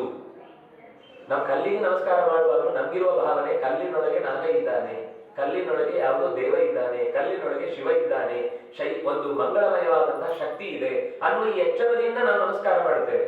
ಅದರಿಂದ ಇದು ಫಲಿಸುತ್ತೆ. ದಡ್ಡರಿಗೆ ಅದರ ಮೇಲೆ ಜಿರಳೆ ಹೋದದ್ದು ಮಾತ್ರ ಕಾಣಿಸುತ್ತೆ, ಅವನ ಮೇಲೆ ಓಡಾಡುವ ಜಿರಳೆಯನ್ನೇ ಓಡಿಸಿಕೊಳ್ಳಿಕ್ಕೆ ಅವನಿಗೆ ಶಕ್ತಿ ಇಲ್ಲ, ನಮ್ಮನ್ನೇ ರಕ್ಷಿಸ್ತಾನೆ ಅಂತ ಬೈಕೊಡ್ತಾನೆ. ಆಮೇಲೆ ಇನ್ನೊಂದ್ ಕಡೆ ಹೋಗಿ ಇದೆಲ್ಲ ನನಗೆ ಇಷ್ಟೆಲ್ಲ ದೊಡ್ಡ ಅಧಿಕಾರ ಸಿಕ್ಕಿದ್ದು ನನ್ನ ಸುದೈವ ಅಂತ ಅಲ್ಲೂ ದೈವದ ಶಬ್ದ ಮಾತಾಡ್ತಾನೆ. ಈ ವೇದಿಕೆಯಲ್ಲಿ ನಾನು ಇಂತಹ ಸಮಾರಂಭದಲ್ಲಿ ಭಾಗವಹಿಸಲಿಕ್ಕೆ ತುಂಬಾ ಸಂತೋಷ. ವೇದಿಕೆ ಅಂದ್ರೆ ಏನು? ಮತ್ತೆ ಅದು ವೇದಿಯಲ್ಲಿ ಯಜ್ಞ ನಡೆಸುವುದು, ಯಜ್ಞದಲ್ಲಿ ನೀನು ಮಾತನ್ನು ಹವಿಸನ್ನ ಹಾಕ್ತಾ ಇರೋದು ಅದೊಂದು ಯಜ್ಞವೇ. ಅದರಿಂದಾಗಿ ಶಬ್ದ ಬಿಟ್ಟು ಇನ್ನೊಂದು ಹೊಸ ವಾದ ಇತ್ತು, ಈಗ ಅದಕ್ಕೊಂದು ಕಾವು ಬಂದಿದೆ ಅಷ್ಟೇ. ನಾವು ಸಂಸ್ಕೃತವನ್ನ ಹುಟ್ಟುವುದೇ ಇಲ್ಲ, ನಾವೆಲ್ಲ ಅಚ್ಚ ಕನ್ನಡಿಗರು, ನಮಗೆ ಬೇರೆ ಸಂಸ್ಕೃತ ಅಂತ ಒಂದು ಸಪ್ತ ಭಾಷೆ, ನಾವು ಅದನ್ನು ಬಿಟ್ಟೇ ಬದುಕಲಿಕ್ಕೆ ಸಾಧ್ಯ ಇದೆ, ಅದಕ್ಕೋಸ್ಕರ ಅಕ್ಷರ ಅನ್ನೋದಕ್ಕೆ ಬರಿಗೆ ಅಂತಾರೆ. ಬೇಕಾದಷ್ಟು ಶಬ್ದ ಇದೆ, ತುಂಬಾ ಒಳ್ಳೊಳ್ಳೆ ಶಬ್ದಗಳನ್ನ ನಾವು ಮರೆತಿದ್ದೇವೆ ಅನ್ನೋದು ಸತ್ಯವೇ. ಆದ್ರೆ ಅಕಸ್ಮಾತ್ ಸಾಂಸ್ಕೃತಿಕವಾದಂತಹ ಈ ಭಾಷೆಯನ್ನು ಹೊರತುಪಡಿಸಿ ನಾವು ಕೇವಲ ಕನ್ನಡ ಮಾತಾಡ್ತೇವೆ ಅಂತ ಅನ್ನೋದೇ ಇವ್ರು ಬಾಯಿ ಮುಚ್ಕೊಂಡು ಕೂತ್ಕೊಳ್ಬೇಕಷ್ಟೇ. 90 ಭಾಗ ಒಂದೋ ತದ್ಭವವಾಗಿ ಒಂದೋ ಮೂಲದಲ್ಲಿ ಆ ಶಬ್ದಗಳಿಂದಲೇನೆ ನಾನಾಡುವ ಅನೇಕ ಪದಗಳು ದೇವಸ್ಥಾನ ಅಂತಿರ್ಬೋದು ಅಥವಾ ಇನ್ಯಾವುದೋ ಎಲ್ಲಿವರೆಗೆ ಅಂದ್ರೆ ನಂಜು ಅಂತ ನಾವು ಮಾತಾಡಿರೋದು ಸಂಸ್ಕೃತವೇ.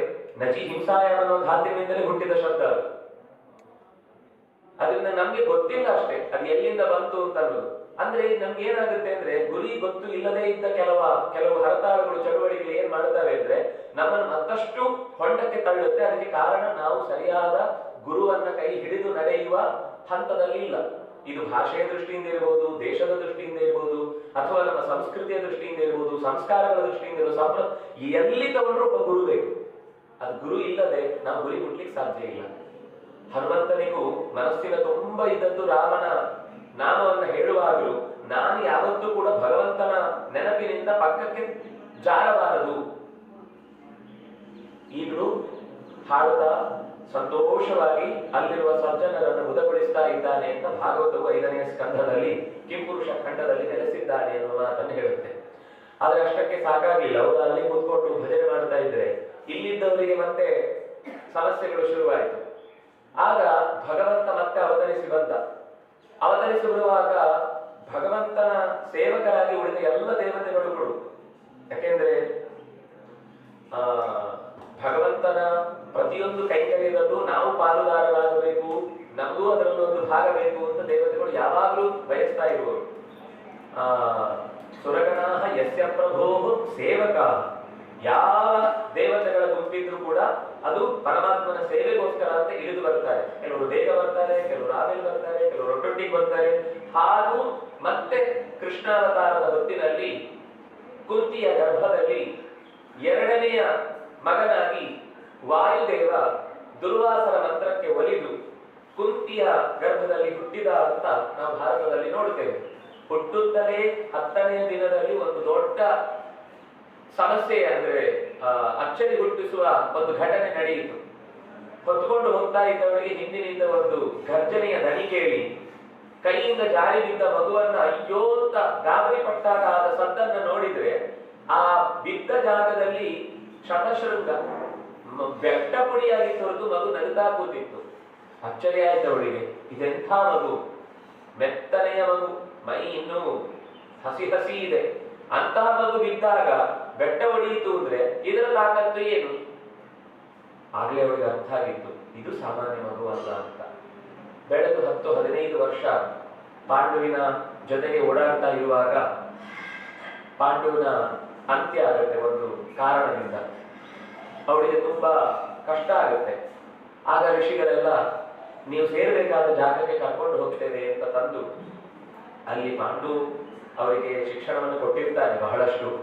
ಜೊತೆಗೆ ಒಬ್ಬ ಶುಕ್ರ ಅಂತ ಒಬ್ಬ ರಾಜ, ಶುಕ್ರಾಚಾರ್ಯರಲ್ಲ, ಶುಕ್ರ ಅಂತ ಒಬ್ಬ ರಾಜ ಅವರಿಗೆ ಧನುಸ್ಸಿನ ವಿದ್ಯೆಯನ್ನ ಬೇಸಿಕ್ ನೀಡೇನಿದೆಯೋ ಅದನ್ನ ಅಲ್ಲಿ ಒದಗಿಸ್ತಾನೆ.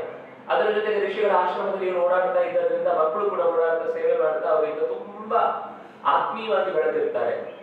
ಕೊನೆಗೆ ಕುಂತಿಯನ್ನ ಕರೆತಂದು ಆಶ್ಚರ್ಯ ಆಗುವ ಸಂಗತಿ ಏನಂದ್ರೆ 1000 ಲಕ್ಷ ಜನ ಋಷಿಗಳು ಒಟ್ಟಿಗೆ ಬಂದು ದುರ್ಯೋಧನ ದುಶಾಸನನ ತಂದೆ ತಾಯಿಗಳೆಲ್ಲರೂ ಎದುರುಗಡೆ ಕೊಟ್ಟಂತೆ ಅವರನ್ನ ತಂದೆ ಇವರು ಕುಂತಿಯ ಮಕ್ಕಳು, ನೀವು ಸಂದೇಹ ಪಡುವ ಹಾಗಿಲ್ಲ ಅಂತ ಒಪ್ಪಿಸಿ ಹೋಗ್ತಾರೆ. ಹೋಗುವುದು ಅಂತ ಅನ್ನೋದು ಬಹಳ ಅಚ್ಚರಿಯ ಸಂಗತಿ. ಬರುವ ತನಕ ಈ ನಾಗಾಸಾಧುಗಳು ಬಂದ ಹಾಗೆ ಎಲ್ಲರೂ ಅವರಿಗೆ ಯಾವ ಪ್ರಜ್ಞೆ ಇಲ್ಲ, ಪ್ರಕೃತಿಯ ಬಗ್ಗೆ ಅಥವಾ ಹೊರಗಿನ ಪ್ರಪಂಚದ ಬಗ್ಗೆ ಯಾವ ಎಚ್ಚರವೂ ಇಲ್ಲ ಅವರಿಗೆ. ಅವರು ಬಂದ್ರು, ತಮ್ಮ ಕಾರ್ಯ ಆಗಬೇಕಿತ್ತು, ಹೇಳಿದ್ರು. ಭೀಷ್ಮಾಚಾರ್ಯರಿಗೆ, ಕೃಪಾಚಾರ್ಯರಿಗೆ, ದ್ರೋಣಾಚಾರ್ಯರಾಗಿರ್ಲಿಲ್ಲ ಇನ್ನು, ಅಷ್ಟು ಜನರಿಗೆ ಹೇಳಬೇಕಾದ ಸಂಗತಿಯನ್ನು ಹೇಳಿದ್ರು. ಮರುಕ್ಷಣದಲ್ಲಿ ಮಾಯ, ಒಬ್ರು ಇಲ್ಲ. ಇವ್ರು 6 ಜನ ಮಾತ್ರ ಇದ್ದಾರೆ. ಆಗ್ಲೇ ಆಶ್ಚರ್ಯ ಆಯಿತು ಭೀಷ್ಮಾಚಾರ್ಯರಿಗೆ, ಇದು ಸಾಮಾನ್ಯ ಸಂಗತಿ ಅಲ್ಲ ಅಂತ ಒಪ್ಪಿಕೊಂಡು ಮನೆಯೊಳಗೆ ಬಂದು ಬಹಳ ದಿನಗಳಾಗಲಿಲ್ಲ. ಈ ಒಳಗಿನಿಂದ ಸಹಜ ಸ್ವಭಾವದ ದ್ವೇಷ ಏನಿರುತ್ತೋ ಅದಾಗಲೇ ಬಂದ ದಿನದಿಂದ ಮೈ ಉಟ್ಕೊಂಡು ಅವರು ಎದುರುಗೊಳ್ಳುವಾಗಲೂ ಅವರನ್ನು ಸ್ವಾಗತಿಸುವುದಾಗ್ಲಿ, ಅವರನ್ನ ಆತ್ಮೀಯವಾಗಿ ಒಳ ಕರ್ಕೊಂಡು ಬರುವುದಾಗ್ಲಿ ಮಾಡಿ. ಯಾಕೆಂದ್ರೆ ನಮ್ಮ ನೋಡಿ 15-14 ವರ್ಷದ ಹುಡುಗನಿಗಿದ್ದ ಒಳಗಿನ ಕೆಚ್ಚು ಏನಂದ್ರೆ ನಾವು ಉಣುವ ಅನ್ನಕ್ಕೆ ಇನ್ನೊಂದು ತಟ್ಟೆ ಬಂತು ಅಂತ. ನಾವು ತಿನ್ನುವ ಸೊತ್ತಿಗೆ ಇನ್ನೊಬ್ಬ ಕೈ ಚಾಚಲಿಕ್ಕೆ ಬಂದಿದ್ರೆ ಅರ್ಧ ಪಾಲ್ ಕೇಳುವವನಿದ್ದಾನೆ. ಯಾಕಂದ್ರೆ ಪಾಂಡುವಿನ ಮಕ್ಕಳು ಅಂದ್ರೆ ಅವರು ಮುಂದೆ ದಾಯಾದಿಗಳೇ. ಅಲ್ಲಿಂದ ಅವನಿಗೆ ಕೋಪ ಶುರುವಾಗಿದೆ. ನಮಗಿದು ಅಲ್ಲಿಂದ ಕೋಪ ಶುರುವಾಗಿದೆ ಅಂತ ಗೊತ್ತಾಗುದು ಎಲ್ಲಿ ಅಂದ್ರೆ ಅರಗಿನ ಮನೆಗೆ ಸುಡುವ ಪ್ರಸಂಗದಲ್ಲಿ. ಅವನು ಅರಗಿನ ಮನೆಗೆ ಕಳುಹಿಸುವ ಆ ಹೊತ್ತಿನಲ್ಲಿ ಅವನು ಹೇಳುವುದೇನು ಅಂದ್ರೆ, ನಾನು ಇವರನ್ನ ಕಳುಹಿಸಿಕೊಡ್ಲಿಕ್ಕೆ ಇದು ಆಗಿ ಎಷ್ಟು ದಿವಸ ಆಗಿದೆ ಅಂದ್ರೆ ಸುಮಾರು 13 ವರ್ಷ ಆಗಿದೆ ಅವರು ಅಲ್ಲಿಗೆ ಬಂದು. ಅಂದ್ರೆ ಸುಮಾರು ಅರ್ಜುನನಿಗೆ 14 ವರ್ಷ ಅವರು ಹಸ್ತಿನಾವತಿಗೆ ಬರುವಾಗ, ಅಲ್ಲಿಂದ 13 ವರ್ಷ ಅಂದ್ರೆ 27ನೇ ವಯಸ್ಸು. ಅಥವಾ ಇವನಿಗೆ ತಗೊಂಡ್ರೆ, ನಾವು ಯುಧಿಷ್ಠಿರನಿಗೆ ತಗೊಂಡ್ರೆ 29 ವಯಸ್ಸು. ಯಾಕಂದ್ರೆ ಅರ್ಜುನನಿಗಿಂತ 2 ವರ್ಷ ದೊಡ್ಡವರು. ಮಹಾಭಾರತ ಎಷ್ಟು ಅಚ್ಚಬೇಕಂದ್ರೆ ದಿನ ಕೂಡ ಇಷ್ಟು ದಿವಸದ ಈ ಡೇಟ್ ಇಂದ ಈ ಡೇಟ್ ಅಂತ ಇತ್ತು. ನಮ್ಗೆ ಅದರ ಬಗ್ಗೆ ಆಸಕ್ತಿ ಇಲ್ಲ ಅಷ್ಟು ಯೋಚನೆ ಮಾಡಿ. ಅದೆಲ್ಲ ಅಡಗುದ ಚಿಕ್ಕತೆ, ನಮ್ಗೆ ಅದೆಲ್ಲ ನಡೆದಿದೆ. ಯಾಕಂದ್ರೆ ನಾವಿನ್ನು ಆರೇ ದ್ರಾವಿಡ ತೀರೆಯಲ್ಲೇ ಬಿದ್ದು ಸಾಯ್ತಾ ಇದೆ. ಯಾಕಂದ್ರೆ ನಾವು ಎಮ್ಮೆ ಆಗಬೇಕಾದ್ರೆ ಅದೇ ತರ ಬರೀಬೇಕು, ಇಲ್ಲ ನಮ್ಮ ಎಮ್ಮೆಗಳನ್ನ ಹಾಕ್ಸುವುದಿಲ್ಲ. ನಾವು ಎಮ್ಮೆಗಳು ಅಂತ ಗೊತ್ತಿರುವುದಿಲ್ಲ, ಅವರು ಸರ್ಟಿಫಿಕೇಟ್ ಕೊಟ್ಟು ಕಳಿಸ್ತಾರೆ ನಮ್ಮನ್ನು. ಆದ್ರೆ ಈ ಸಂಗತಿಯ ಹಿಂದೆ ಗೊತ್ತಿರಬೇಕಾದ ಬಹಳ ಮುಖ್ಯವಾದ ಸಂಗತಿ, 5000 ವರ್ಷದ ಹಿಂದಿನ ಇತಿಹಾಸದ ಗ್ರಹಣದ ಕಾಲ ಇರ್ಬೋದು, ಅಥವಾ ಅವರು ಯುದ್ಧ ಮಾಡಿದ ದಿನವನ್ನು ಆಯ್ಕೆ ಮಾಡಿದ ಕಾಲ ಇರ್ಬೋದು, ಮಧ್ಯದಲ್ಲಿ ಬಂದ ಅನೇಕ ಉತ್ಸವಗಳ ದಿನಗಳ ನೆಪ ಇರ್ಬೋದು, ಅವರು ಹುಟ್ಟಿದ ಸಮಯದಲ್ಲಿ ಬಂದ ಆಕಾಶದಲ್ಲಿರುವ ಕಾಯಗಳ ಗಣಿತ ಇರ್ಬೋದು, ಎಲ್ಲವೂ ಕೂಡ ವೆನ್ ಡಿಡ್ ಮಹಾಭಾರತ ಹ್ಯಾಪಂಡ್ ಅಂತ ಒಬ್ರು ನೀಲಕಂಠ ನೀಲೇಶ್ ಓಕ್ ಅಂತ ಒಬ್ರು ಇತ್ತೀಚೆಗೆ ಅವರು ಅದರ ಬಗ್ಗೆ ತುಂಬಾ ಡಿಸ್ಕಷನ್ ಮಾಡಿದ್ದಾರೆ. ಅಂದ್ರೆ ಅವರು ಇನ್ನೂ ನಾನು ಅವ್ರಿಗೆ ಮಾಡಿದ ಎಲ್ಲಾ ಸಂಗತಿಗಳು ಸರಿ ಇದೆ ಅಂತ ಅನ್ನೋ ಮಾತಿನಲ್ಲಿ ಹೇಳ್ತಾ ಇಲ್ಲ. ಆಚಾರ್ಯರು ನಮಗೆ ಆಗ್ಲೇ ಕೊಟ್ಟಿದ್ದಾರೆ. ಆದ್ರೆ ಆಚಾರ್ಯರನ್ನ ನೋಡದೆ ಮಾಡಿದ ಪ್ರಯತ್ನದಲ್ಲಿ ಅವರದ್ದು ತುಂಬಾ ಶ್ಲಾಘನೀಯ ಅಂಶ. ತುಂಬಾ ಪ್ರಯತ್ನಗಳನ್ನ ಮಾಡಿ ಇವತ್ತಿನಿಂದ ಹಿಂದಕ್ಕೆ ನಾವು ಆ ಗ್ರಹಗೋಳವನ್ನು ನೋಡಿದ್ರೆ ಅದು ಎಲ್ಲಿ ಹೋಗಿ ನಿಲ್ಲುತ್ತೆ, ಆಕಾಶದಲ್ಲಿ ಕಾಯದಲ್ಲಿ ಯಾವ ಹೊತ್ತಿಗೆ ಯಾವ ಯೋಗಗಳು ನಮಗೆ ಸರಿಯಾಗಿ ಸಿಗುತ್ತೆ ಅನ್ನೋದರ ಹುಡುಕಾಟದ ಪ್ರಯತ್ನದಲ್ಲಿ ಅವರಿದ್ದಾರೆ. ಯಾಕಂದ್ರೆ ಆಚಾರ್ಯರು ಹೇಳುವಾಗ ಒಟ್ಟು 106 ವರ್ಷ ಕೃಷ್ಣ ಬದುಕಿದ್ದಾನೆ ಅಂತ ಹೇಳುದು. ಅವರು ಮೊದಲು 125 ವರ್ಷ ಅಂತ ಹೇಳ್ತಿದ್ರು. ಯಾಕೆಂದ್ರೆ ಅದಕ್ಕೊಂದು ಮಾತಿದೆ, ಶರಚ್ಛನ್ನಂ ವಿಧೀಯಾಯ ಅಂತ ಭಾಗವತದಲ್ಲಿ ಬಂದ ಮಾತು. ಅದವರು ಮೇಲ್ನೋಟಕ್ಕೆ ಇರುವ ಅರ್ಥವನ್ನ ಆಚಾರ್ಯರು ಸರಿಪಡಿಸಿ ಹೇಳಿದ್ರು. ಅಲ್ಲಿ 100 ವರ್ಷಗಳು ಮತ್ತು 25 ಋತುಗಳ ಬಗ್ಗೆ ಹೇಳಿದ್ದು ಅಂತ. ಆ 25 ಋತುಗಳನ್ನು ತೆಗೆದುಕೊಂಡಾಗ ಚತುರ್ಮುಖಾದಿಗಳು ಒಂದು ಪ್ರಾರ್ಥಿಸಿದ ವರ್ಷದಲ್ಲಿ 104 ವರ್ಷ 4 ತಿಂಗಳಾಗಿತ್ತು ಕೃಷ್ಣನಿಗೆ. ಅದಾದ್ಮೇಲೆ ಅವನು ಉಳಿದ ದಿನಗಳನ್ನ ಕಳೆದು ಪರಂಧಾಮಕ್ಕೆ ಹೊರಟ. ಅದು ಪ್ರಭಾಸ ಕ್ಷೇತ್ರದಲ್ಲಿ ನಡೆದಂತಹ ಒಂದು ಮಹಾ ಯಾದವರ ಕಲಹದ ನಾಶದ ಪ್ರಸಂಗವನ್ನ ಉಲ್ಲೇಖ ಮಾಡುತ್ತೆ. ಹೀಗೆ ಈ ಭೀಮಸೇನ 15 ವರ್ಷದ ಹುಡುಗ ಬಂದ ಕೆಲವೇ ದಿನಗಳಲ್ಲಿ ದುರ್ಯೋಧನನಿಗೆ ಸಿಂಹ ಸ್ವಪ್ನನಾಗಿ ಬಿಟ್ಟ. ಪರಸ್ಪರ ವಸ್ತುತಃ ಭೀಮನಿಗೆ ಅಲ್ಲಿ ಸ್ಪಷ್ಟವಾಗಿ ಭಾರತ ಹೇಳುತ್ತೆ, ಅವರು ಬಾಲ್ಯದಿಂದ ಅಂದ್ರೆ ಹುಡುಗರು ಹೇಗಿರ್ತಾರೆ, ಕೀಟ್ಲೆ ಮಾಡೋದು ಅವ್ರ ಸಹಜ ಸ್ವಭಾವ. ನಾವು ಮಕ್ಕಳನ್ನ ಎಷ್ಟೋ ಸರ್ತಿ ಅವರು ಮಾಡಿದ ತಂಟೆಗಳನ್ನ ತಡ್ಕೊಳ್ಳುವುದು ಒಂದು ಬೇರೆ, ಅದು ಇನ್ನಾಗ್ಲೇಬಾರದು ಅನ್ನೋ ರೀತಿ ಕೆಲವೊಂದು ಸರ್ತಿ ನಾವೇನೇನೋ ಪ್ರಯೋಗ ಮಾಡ್ಲಿಕ್ಕೆ ಹೋಗಿ ಮತ್ತೆ ಮಕ್ಕಳು ಮುಂದೆ ಏನು ಅಂದ್ರೆ ತಟ್ಟಿರಾಯ ಆಗ್ಬಿಡ್ತಾರೆ. ಹೀಗಂದ್ರೆ ಹೀಗೆ, ಹಾಗಂದ್ರೆ ಹಾಗೆ ಅಂತ. ಅವರಲ್ಲಿರುವ ಒಳಗಿನ ಒಂದು ಎನರ್ಜಿ ಇದೆಯಲ್ವಾ, ಅದು ಫ್ಲೋ ಆಗ್ತಾ ಇರಬೇಕು. ಕಷ್ಟ ಆಗ್ಬೋದು, ನಾನು ಕಷ್ಟ ಆಗ್ತಿಲ್ಲ ಅಂತ ಹೇಳುವುದಿಲ್ಲ. ಆದ್ರೆ ಅದನ್ನ ನಾವು ಎಷ್ಟೆಷ್ಟೋ ರೀತಿಯಿಂದ ತಡೆದು ಹೊಡೆದು ಬಡಿದು ಏನಾದ್ರೂ ಅದನ್ನ ದಿಕ್ಕು ತಪ್ಪಿಸಿದ್ರೆ ಮತ್ತೆ ನಮ್ಮ ಕೈ ಸಿಗದಷ್ಟು ದೂರಕ್ಕೆ ಹೋಗುತ್ತೆ. ಹಾಗೆ ಅಂತೇಳಿ ಆ ತಂಟೆಯೂ ಕೂಡ ದಾರಿ ತಪ್ಪದಂತೆ ಅದಕ್ಕೊಂದು ದಾರಿ ಕಲ್ಪಿಸಬೇಕಾದ ಅವಶ್ಯಕತೆ ಖಂಡಿತ ಇದೆ. ಹಾಗೆ ಅಂತ ಹೇಳಿ ಅವರು ಮಾತಾಡಿದ ತಪ್ಪು, ಗಲಾಟೆ ಮಾಡಿದ್ದೇ ತಪ್ಪು ಅಂತ ನಾವು ಯಾವಾಗ ಅನ್ಕೊಳ್ತೇವೋ ಅದು ಒಂದು ರೀತಿ ಅಣೆಕಟ್ಟಿಗೆ ನೀವು ಅನಿವಾರ್ಯವಾಗಿ ಒತ್ತಾಯಪೂರ್ವಕವಾಗಿ ಕಟ್ಟಿದ ದೊಡ್ಡದಾದ ಅಡ್ಡ ಸಂಕದಂತೆ. ಅದು ಒಂದು ದಿವಸ ಕೊಚ್ಚಿ ಹೋಗುತ್ತೆ. ನೀವು ಸ್ವಲ್ಪನೇ ಕೆಟ್ಟು ಬಿಡ್ಬೇಕು. ಚೂರೇ ನೀರು ಹೋಗ್ತಾ ಇದ್ರೆ ನೀರು ಉಳಿಯತ್ತೆ, ಬೇಕಾದ ಕಡೆಯಲ್ಲಿ ಶಕ್ತಿ ಫ್ಲೋ ಆಗಿ ಎಲ್ಲಿಗೆ ಬೇಕೋ ಕೃಷಿಗೂ ಇನ್ನೆಲ್ಲಿಗೂ ಆ ನೀರು ಉಪಯೋಗನೂ ಆಗುತ್ತೆ, ನಿಮ್ಮ ಅಣೆಕಟ್ಟು ಉಳಿಯುತ್ತೆ. ಹಾಗಿದು ಕೇವಲ ಮಕ್ಕಳ ವಿಷಯದಲ್ಲ, ನಮ್ಮ ಮನಸ್ಸು ಹಾಗೆ.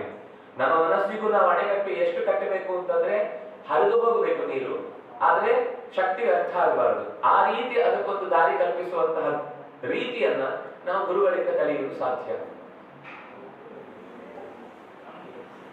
ಕೃಷ್ಣ ಈ ಬಾಲ್ಯದಲ್ಲಿರುವಾಗಲೇ ಪಾಂಡವರ ಜೊತೆಗೆ ಒಡನಾಟ ಇಟ್ಟುಕೊಂಡಿದ್ದ ಅನ್ನೋದು ನನಗೆ ಭಾರತದಲ್ಲಿ ನಮಗೆ ಮೇಲ್ನೋಟದ ಕಥೆಯಲ್ಲಿ ನೋಡುವಾಗ ಸಿಗುವಂಥದ್ದು. ಮೊದಲ ಬಾರಿಗೆ ಭೀಮಸೇನನನ್ನ ದ್ರೌಪದಿಯ ಸ್ವಯಂವರದಲ್ಲಿ ಬಲರಾಮನಿಗೆ ಪರಿಚಯಿಸಿದ ಅನ್ನುವ ಮಾತು ಕೇಳುವಾಗ ನಮಗೆ ಗೊತ್ತಾಗುವುದು. ಆದ್ರೆ ಅದರ ಪೂರ್ವದಲ್ಲಿ ಅಲ್ಲೇ ಕುಂತಿಯ ಜೊತೆಗೆ ಅವರಿಗಿದ್ದ, ಯಾಕಂದ್ರೆ ಸೋದರತ್ತೆ, ಆ ಪ್ರೀತಿಯನ್ನು ಅವನು ಅದಕ್ಕಿಂತ ಮುಂಚೆಯೂ ಅನೇಕ ಬಾರಿ ಹಿಂದೆ ಭೇಟಿಯಾಗಿದ್ದ. ಇಲ್ಲ ಅಂದ್ರೆ ತೋರಿಸಿದ ತಕ್ಷಣ ಇವನೇ ಭೀಮ ಅಥವಾ ಇವನೇ ಅರ್ಜುನ, ಇವನೇ ಧರ್ಮರಾಜ ಅಂತ ಗೊತ್ತಾಗುವುದು ಹೇಗೆ?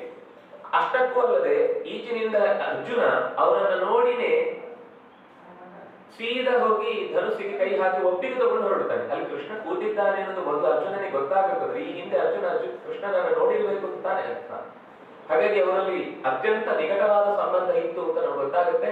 ಅದರ ಪೂರ್ವದಲ್ಲಿ ಅವರು ಕಾಡಿನಲ್ಲಿರುವಾಗಲೇ ಅವರಿಗೆ ಅಗತ್ಯ ಇದ್ದ ಸಂಪತ್ತನ್ನು ಒದಗಿಸ್ಲಿಕ್ಕೋಸ್ಕರ ಕೃಷ್ಣನು ಕೂಡ, ವಸುದೇವನು ಕೂಡ ಅವರಿಗೆ ಬೇಕಾದ ದೂತರನ್ನ ಕಳುಹಿಸಿ ಸಂಪತ್ತನ್ನು ಒದಗಿಸಿದ್ದ ಅನ್ನೋ ಮಾತು ಸ್ಪಷ್ಟವಾದ ಭಾರತದಲ್ಲಿದೆ. ಹೀಗೆ ಭೀಮಸೇನ ಕೃಷ್ಣನ ನೆಲೆಯಲ್ಲಿ ಪ್ರತಿಯೊಂದು ಯೋಚನೆಯನ್ನು ಕೂಡ ಮಾಡುವಾಗಲೂ ಅವನು ದೂರ ಇರುತ್ತಿರಲಿಲ್ಲ. ಯಾವುದೇ ಸಂಗತಿ ಮಮ ಪ್ರಾಣ ಹಿ ಪಾಂಡವ ಅಂತ ಹೇಳುವಾಗಲಿ, ಪ್ರಾಣ ಅಂದ್ರೆ ಪ್ರಥಮ ಪ್ರಾಣ, ಮಧ್ಯಮ ಪ್ರಾಣನೇ, ಉಳಿದವರು ಪ್ರಾಣರೇ ಅಲ್ಲ ಅಂತಲ್ಲ.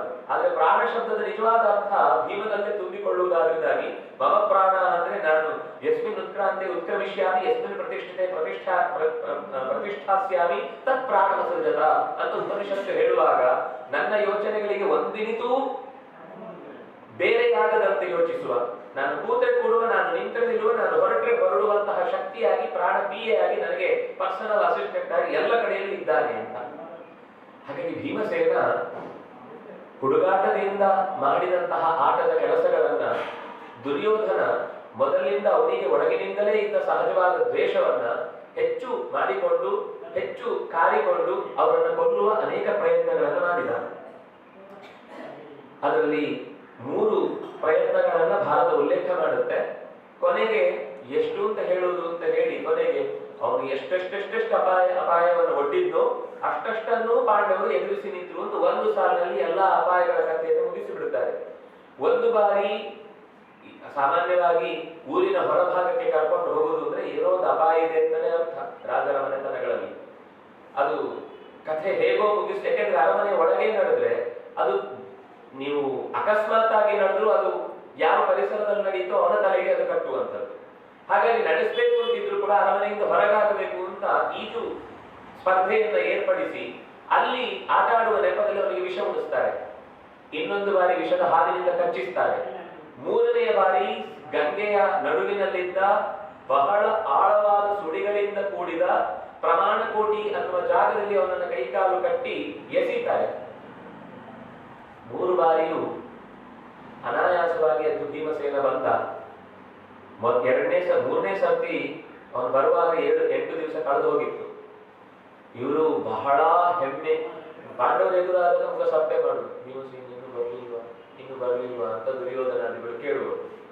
ಒಳಗೊಳಗೆ ಬಾಗಿಲು ಹಾಕೊಂಡು ತಕತೈಯಿಂದ ಕುಣಿಯೋರು. ಇನ್ನು ಭೀಮಸೇನ ಇಲ್ಲ, ನನ್ನ ಎಲ್ಲ ಯಾಕೆ ಇಷ್ಟು ಕೋಪ, ಯಾಕೆ ಇಷ್ಟು ಸೆಡವು ಅಂತಂದ್ರೆ ಅದು ಆಚಾರ್ಯರ ಜೀವನ ಚರಿತ್ರೆ ಹೇಳುವಾಗಲೂ ಅದನ್ನು ನೆನಪಿಸಿಕೊಡ್ತಾರೆ.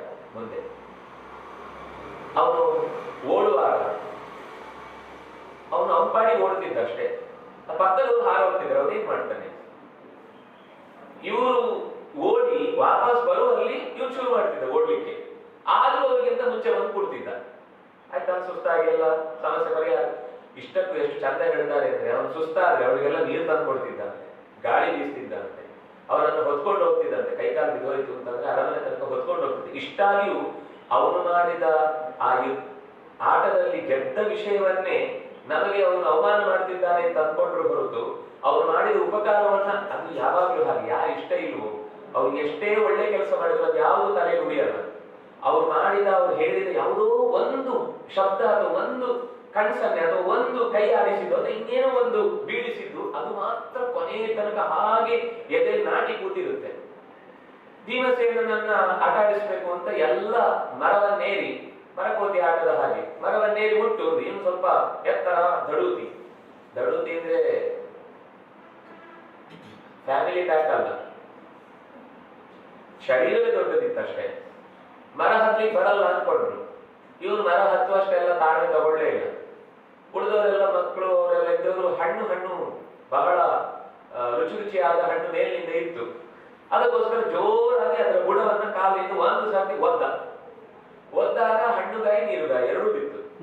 ಮೇಲಿಂದ ಇದ್ದೆಲ್ಲ ಉದುರಿ ಬಿದ್ರು, ಎಲ್ಲರನ್ನು ಮುಟ್ಟಿದ. ನಿಮ್ಮನ್ನು ಮುಟ್ಟಿದಾಗ ಆಯ್ತು ಇವರಿಗೆ ಹಣ್ಣು ಸಿಕ್ಕಿದೆ, ಬೇಕಾದ್ರೆ ನಿಮ್ಗೆ ನೀವು ಬಿದ್ದದ್ರ ಜೊತೆಗೆ ಬಿದ್ದ ಹಣ್ಣು ತಿನ್ನಿ, ನೀವು ಅದು ಫ್ರೀ ಅಂತ ಹೇಳಿ ಬಿಟ್ಕೊಟ್ಟು ಹೋಗ್ತಿದ್ದ. ಈ ಎಳೆದಾಡುವ ಸ್ಪರ್ಧೆ ಇರ್ತಿತ್ತು. ಎಳೆದಾಡುವಾಗ ಅವನ ಮೇಲೆ 100 ಜನ ಒಟ್ಟಿಗೆ ಬಂದು ಮುಗಿ ಬೀಳ್ತಿದ್ರಂತೆ. ಇವನು ಪರ್ವತ ಎತ್ತಿಕೊಂಡು ಹೋದಾಗ ಸುಮ್ಮನೆ ನಡ್ಕೊಂಡು ಹೋಗ್ತಿದ್ದ, ಅವರನ್ನ ನಿಲ್ಲಿಸ್ಲಿಕ್ಕೂ ಆಗ್ತಿರ್ಲಿಲ್ಲ. ಎಲ್ಲರೂ ಸೇರಿ ಕಾಲಿಗೆಯವರು, ಕೈಯಲ್ಲಿಯವರು, ತಲೆಯಲ್ಲಿಯವರು. ಇದು ನಮ್ಗೆ ಅರ್ಥ ಆಗುದಿಲ್ಲ ಬಿಡಿ. ನಾವು ಹಾಗೆ ಅಂದ್ರೆ ಈಗ ಒಂದು ಸಣ್ಣ ತುಣುಕು ಅಂತ ಹೇಳುದಾದ್ರೆ ಅದು ಆಚಾರ್ಯ ಬದುಕಿನಲ್ಲೂ ಅಂತ ಚಿತ್ರಣ ಬರುತ್ತೆ. ಶಿಷ್ಯರ ಜೊತೆಗೆ ಹೇಗೆ ಪ್ರೀತಿ ಇತ್ತು ಅಂತ ಹೇಳುವಾಗ ಈಗದ ಪೇಜಾವರ ಶ್ರೀಗಳು ವಿಶ್ವಪ್ರಸನ್ನ ತೀರ್ಥ ಶ್ರೀಪಾದರು ದೀಪಾವಳಿಯ ಸಂದರ್ಭದ ಎಣ್ಣೆ ಹಚ್ಚುವ ದಿವಸದ ಬೆಳಗಿನ ಹೊತ್ತು ನೀವು ಅಕಸ್ಮಾತ್ ವಿದ್ಯಾಪೀಠದ ವಲಯದಲ್ಲಿ ನೀವು ನೋಡಿದ್ರೆ ಒಂದು ತೆಂಗಿನಕಾಯಿ ನೆಲಕ್ಕೆ ಒತ್ತಿ ಹಿಡಿದಿರುತ್ತೆ. ಅದನ್ನ ಮಕ್ಕಳೆಲ್ಲ ಅವರ ಕೈಯಿಂದ ಸೆಳಿಬೇಕು. ಈ ಮಕ್ಕಳು ಒಂದು 50-60 ಜನ ಒಟ್ಟಿಗೆ ಅವ್ರ ಮೇಲೆ ಬೀಳ್ತಾರೆ. ಸ್ವಾಮಿ ಒತ್ತಿ ಹಿಡ್ಕೊಂಡಿರ್ತಾರೆ. ಈ ಹುಡುಗರು ಕಾಲೆಳಿತಾರೆ, ತಲೆ ಎಳಿತಾರೆ, ಕೈ ಇಳಿತಾರೆ. ಅವರ ಕೈಯಿಂದ ತೆಂಗಿನಕಾಯಿ ತಪ್ಪಿಸಿ ತಗೊಳ್ಳಿಕ್ಕೆ ಆಗುದಿಲ್ಲ. ಅಂದ್ರೆ ಅಷ್ಟು ಒಂದು ಸರ್ತಿ ಅವ್ರು ಹೀಗೆ ಹಿಡಿದು ಕೂತು ಅಂದ್ರೆ ಕೂತು ಬಿಟ್ಟಾಗಿರುತ್ತೆ. ಅಂದ್ರೆ ಇದೊಂದು ಸಣ್ಣ ಉದಾಹರಣೆ ಹೇಳಿದ್ರಿ. ಇಂಥದ್ದಿ ಮಕ್ಕಳಿಗೊಂದು ಅದೊಂದು ಆನಂದ ಇಲ್ಲಿ ಆಟದಲ್ಲೇ ಇದ್ದದ್ದು. ಆದ್ರೆ ಭೀಮಸೇನವರನ್ನ ಎತ್ತಿ ತಗೊಂಡು ಹೋಗಿ ಎಲ್ಲಿ ನಿಲ್ಲಿಸ್ಬೇಕು ಅಲ್ಲಿ ಮೈ ಒಂದ್ಸರ್ತಿ ಜಾಡಿಸಿದ್ರೆ ಉದುರು ಹೋಗ್ತಿದ್ರು. ಇದು ಅವ್ರಿಗೆ ಕೋಪ, ನಮ್ಮನ್ನ ಅನಾಯಾಸವಾಗಿ ಸೋಲಿಸ್ತಾನೆ. ನಾವು 100 ಜನ ಸೇರಿಸಿದ್ರು ಪ್ರತಿ ಸರ್ತಿ ಅವಮಾನನೆ ಆಗುತ್ತೆ, ಒಂದು ಸರ್ತಿ ಗೆಲ್ಲಿಕ್ಕೆ ಅವಕಾಶ ನಮ್ಗೆ ಸಿಗಲ್ಲ ಈ ಭೀಮನಿಂದಾಗಿ ಅಂತ ಅವನ ಮೇಲೆ ಸಿಕ್ಕಾಪಟ್ಟೆ ದ್ವೇಷ ಬೆಳೀತಾ ಹೋಯ್ತು. ಹಂತವಾಗಿ ಬೆಳೀತು, ಕೊಲ್ಲುವ ತನಕನೂ ಹೋಯ್ತು. ಆದ್ರೆ ಭೀಮಸೇನ ಸ್ವಲ್ಪ ಯಾವಾಗಲೂ ಜಾಗೃತೆಯಿಂದ ಇರ್ತಿದ್ದಾದ್ರಿಂದ ತಮ್ಮ ಅಣ್ಣಂದ್ರು ತಮ್ಮಂದ್ರು ಎಲ್ಲರನ್ನೂ ವಿದುರನ ಒಂದು ಕಣ್ಗಾವಲಿನಲ್ಲಿ ಇರಿಸಿದ್ರಿಂದಾಗಿ ಅವರನ್ನ ತೊಂದರೆ ಆಗದಂತೆ ನೋಡ್ಕೊಳ್ತಾ ಇದ್ದ. ಸರಿ, ಇದು ಸುಮಾರು 13 ವರ್ಷ ಹೀಗೆ ಸಾಗಿದಾಗ ಕೊನೆಗೆ ಯೌವರಾಜ್ಯ ಪದವಿಗೂ ಒಂದು ಆಯ್ಕೆಯ ಸಮಯ ಬಂದಿತ್ತು. ಜನಗಳೆಲ್ಲ ಮಾತಾಡ್ತಾ ಇದ್ರು ಭೀಮಸೇನನ ಬಗ್ಗೆ. ಬಹಳ ಜನಗಳು ಮಾಡುವ ಮಾತು, ನಮ್ಗೆ ಅವ್ರು ಎಷ್ಟು ಅವನೆಲ್ಲೋ ಹಾದು ಬರುವಾಗ ಯಾವುದೋ ಮನೆಯಲ್ಲಿ ಒಂದಿಷ್ಟು ತೆಂಗಿನಕಾಯಿ ರಾಶಿ ಹಾಕಿದ್ರೆ ಎಲ್ಲೊಂದು 2 ನಿಮಿಷಕ್ಕೆ ಅದನ್ನು ಹೀಗೆ ತಂದು ಎಲ್ಲಿಗೆ ಹಾಕ್ಬೇಕು ಅಲ್ಲಿಗೆ ತಂದು ಕೊಟ್ಟು ಹೋಗೋದು. ಸಿಕ್ಕ ಸುಲಿಬೇಕಾ ಸುಲ್ ಕೊಟ್ಟು ಹೋಗೋದು, ಅಥವಾ ಏನೋ ಮಣ್ಣು ಎತ್ತಿ ಹಾಕ್ಬೇಕಾ ಮಣ್ಣು ಎತ್ತಿ ಹಾಕೋದು. ಅವ್ರಿಗೆ ಏನು ಕೆಲಸ ಬೇಕೋ ಅದನ್ನ ತಾನೊಬ್ಬ ರಾಜಕುಮಾರ, ನನಗೆ ಇಂಥ ಕೆಲಸ ಹೇಳ್ತೀರಾ ನೀವು, ಅವ್ರು ನೋಡಿ ಅವ್ರು ಹೇಳುವ ಮುನ್ನ ಕೆಲಸ ಮಾಡಿ ಕೊಡ್ತಿದ್ದ. ಇದು ಜೊತೆಗೆ ಧರ್ಮರಾಜ ಯಾವಾಗಲೂ ಅವರ ಯೋಗಕ್ಷೇಮವನ್ನು ವಿಚಾರಿಸ್ತಾ ಇದ್ದ. ಅರ್ಜುನನವರಿಗೆ ಬೇಕಾದ ಸಹಾಯವನ್ನು ಆಯಾ ಕಾಲಕ್ಕೆ ಮಾಡ್ತಿದ್ದ. ಬೀದಿಗಳಲ್ಲಿ 4 ರಸ್ತೆಗಳು ಸೇರುವಲ್ಲಿ, ಸಭೆಗಳಲ್ಲಿ, ಸಂಸ್ಕಾರಗಳಲ್ಲಿ, ಯಾವುದೋ ಉತ್ಸವಗಳಲ್ಲಿ ಜನಗಳು ನನಗೆ ಏನಿದ್ರು ಮುಂದೆ ಶಂತನುವಿನಂತೆ, ವಿಚಿತ್ರ ವೀರ್ಯನಂತೆ, ಪಾಂಡುವಿನಂತೆ ನಮಗೆ ಭೀಮಸೇನನ ಬಲ ಕಾವಲಿನಲ್ಲಿರುವಂತಹ ಧರ್ಮರಾಜನೇ ನಮಗೆ ನಾಯಕನಾಗಬೇಕು ಅಂತ ಮಾತಾಡ್ತಾ ಇದ್ರು. ಇದರ ಮಧ್ಯದಲ್ಲಿ ಹುಡುಗರಿಗೆ ಶಿಕ್ಷಣ ಸಿಗಬೇಕು ಅಂತ ಕೃಪಾಚಾರ್ಯರನ್ನ ನಿಯೋಜನೆ ಮಾಡಿದ್ರು. ಕೃಪಾಚಾರ್ಯರ ನಿಯೋಜನೆ ಆದ ಮೇಲೆ ಸಾಕಾಗಿಲ್ಲ ಅಂತ ಅನಿಸ್ತು ಭೀಷ್ಮಾಚಾರ್ಯರಿಗೆ. ಇದು ಯಾಕೆಂದ್ರೆ ಗುರುಕುಲ ಬಹಳ ಹೆಸರು ಪಡೆದಂತಹ ಮನೆತನ. ಇದಕ್ಕೆ ಸರಿಯಾದ ಶಕ್ತಿಯನ್ನ ನಾನು ಅಸ್ತ್ರದ ಬಲದಿಂದ ತುಂಬಬೇಕು, ಯೋಗ್ಯನಾದ ಗುರು ಬೇಕು ಅಂತ ಹುಡುಕ್ತಾ ಇದ್ರು. ಪ್ರಸಂಗವಶಾತ್ ಅಂತದ್ದೇ ಒಂದು ಘಟನೆ ನಡೆಯಿತು. ದ್ರೋಣಾಚಾರ್ಯರ ಪರಿಚಯ ಅವರಿಗೆ ಆಯಿತು. ಅವ್ರು ಬಂದಾಗ ಹೇಳ್ತಾರೆ, ನಮ್ಗೆ ಯಾರೋ ಒಬ್ರು ಸಿಕ್ಕಿದ್ರು, ಬಾವಿಯಲ್ಲಿ ಬಿದ್ದ ನಮ್ಮ ಉಂಗುರ ಮತ್ತು ಚೆಂಡನ್ನ ಬರೀ ಒಂದು ದರ್ಭೆಯನ್ನ ಹಾಕಿ ಎತ್ತಿಕೊಟ್ರು. ಅವ್ರು ಯಾರು ಅಂತ ನಮ್ಗೆ ಗೊತ್ತಿಲ್ಲ, ಕೇಳಿದ್ರೆ ನಿಮ್ಮ ಹತ್ರ ಹೇಳಿದ್ರೆ ನಾನು ಯಾರು ಅಂತ ಗೊತ್ತಾಗುತ್ತೆ, ನನ್ನ ಪರಿಚಯವನ್ನು ನಾನು ಕೊಡ್ಬೇಕಾಗಿಲ್ಲ ಅಂತ ಹೇಳಿ ಕಳಿಸಿದ್ರು ಅಂತ ಹೇಳುವಾಗ ಅವ್ರಿಗೆ ಅರ್ಥ ಆಗಿದ್ದು ದ್ರೋಣಾಚಾರ್ಯರು ಅಂತ. ಕರೆಸಿ ಅವರ ಕೈಗೆ ಎಲ್ಲ ಶಿಷ್ಯರನ್ನ ಒಪ್ಪಿಸಿದ್ರು. ಅಲ್ಲೂ ಬಹಳ ಸೂಕ್ಷ್ಮ. ನಮ್ಗೆ ಈ ಕಥೆಗಳನ್ನ ಮೇಲ್ನೋಟಕ್ಕೆ ಇಷ್ಟಿಷ್ಟೇ ಹೇಳ್ತೇವೆ. ಭಾರತದಲ್ಲಿ ಎಷ್ಟು ಚಂದ ಮಾತಿದೆ ಅಂದ್ರೆ ದ್ರೋಣಾಚಾರ್ಯರು ಹೇಳ್ತಾರೆ, ನಾನು ಇನ್ನೊಬ್ಬ ಬ್ರಾಹ್ಮಣನ ಹೊಟ್ಟೆಗೆ ಕಲ್ಲು ಹಾಕುವುದು ಸರಿಯಲ್ಲ.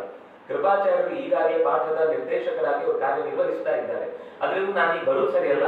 ಈ ಕಾರ್ಯಕ್ಕಾಗಿ ನನಗೇನಾದ್ರೂ ಕೊಡಬೇಕು ಅಂತ ನೀವು ಅನ್ಕೊಂಡಿದ್ರೆ ಅದನ್ನು ಕೊಡಿ, ನಾನು ಇಲ್ಲಿಂದ ಹೊರಡ್ತೇನೆ. ನನ್ನ ಹೊಟ್ಟೆಗೆ ಇಷ್ಟೇ ಬೇಕಾಗುದು. ನಾನು ನನ್ನ ಜೀವಮಾನದ ತನಕ ನನ್ನ ಮೊಮ್ಮಕ್ಕಳಿಗೆ, ನನ್ನ ಮರಿ ಮಕ್ಕಳಿಗೆ ಅಲ್ಲಿ ಆಚೆಗೆ ಅದರಿಂದ ಆಚೆಗೆ ನಾನು ತುಂಬುವ ಯೋಚನೆ ನನಗಿಲ್ಲ. ನಾನು ಇಷ್ಟರಲ್ಲೇ ತೃಪ್ತ, ನನ್ನನ್ನು ಬಿಟ್ಟುಬಿಡಿ ಅಂತ.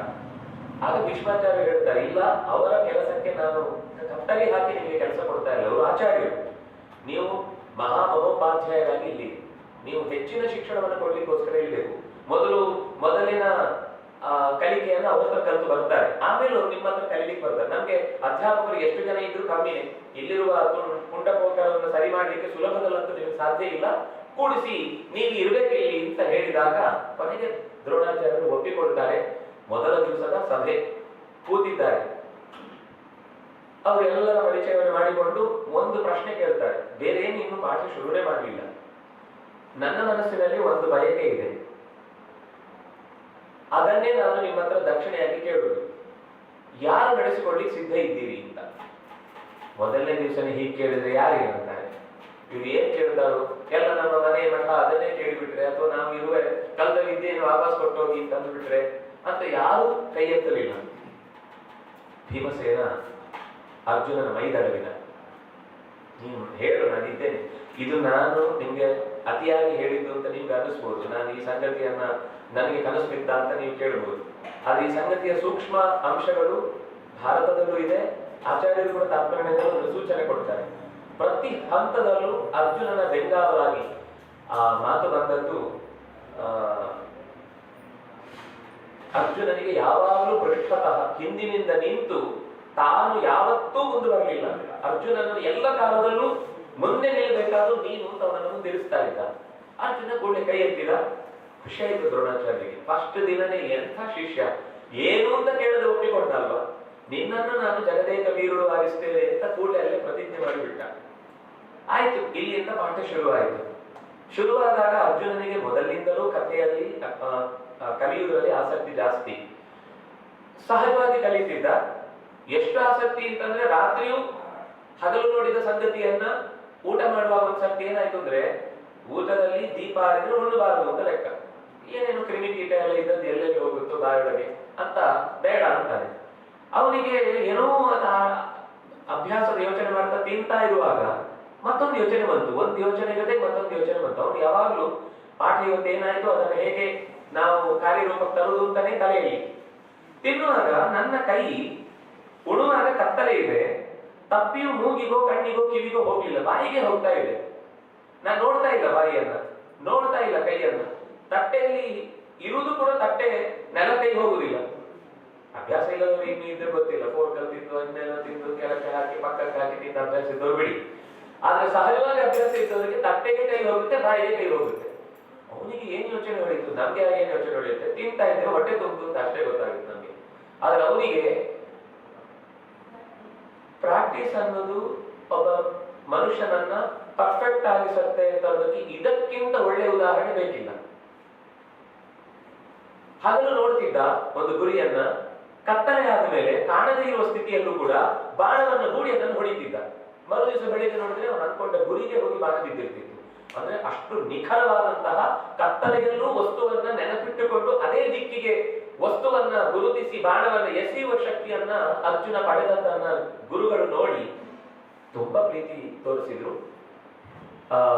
ಅಶ್ವತ್ಥಾಮನಿಗೆ ಹೇಳದ ಕೆಲವು ಸಂಗತಿಗಳನ್ನು ಹೇಳಿದ್ರು.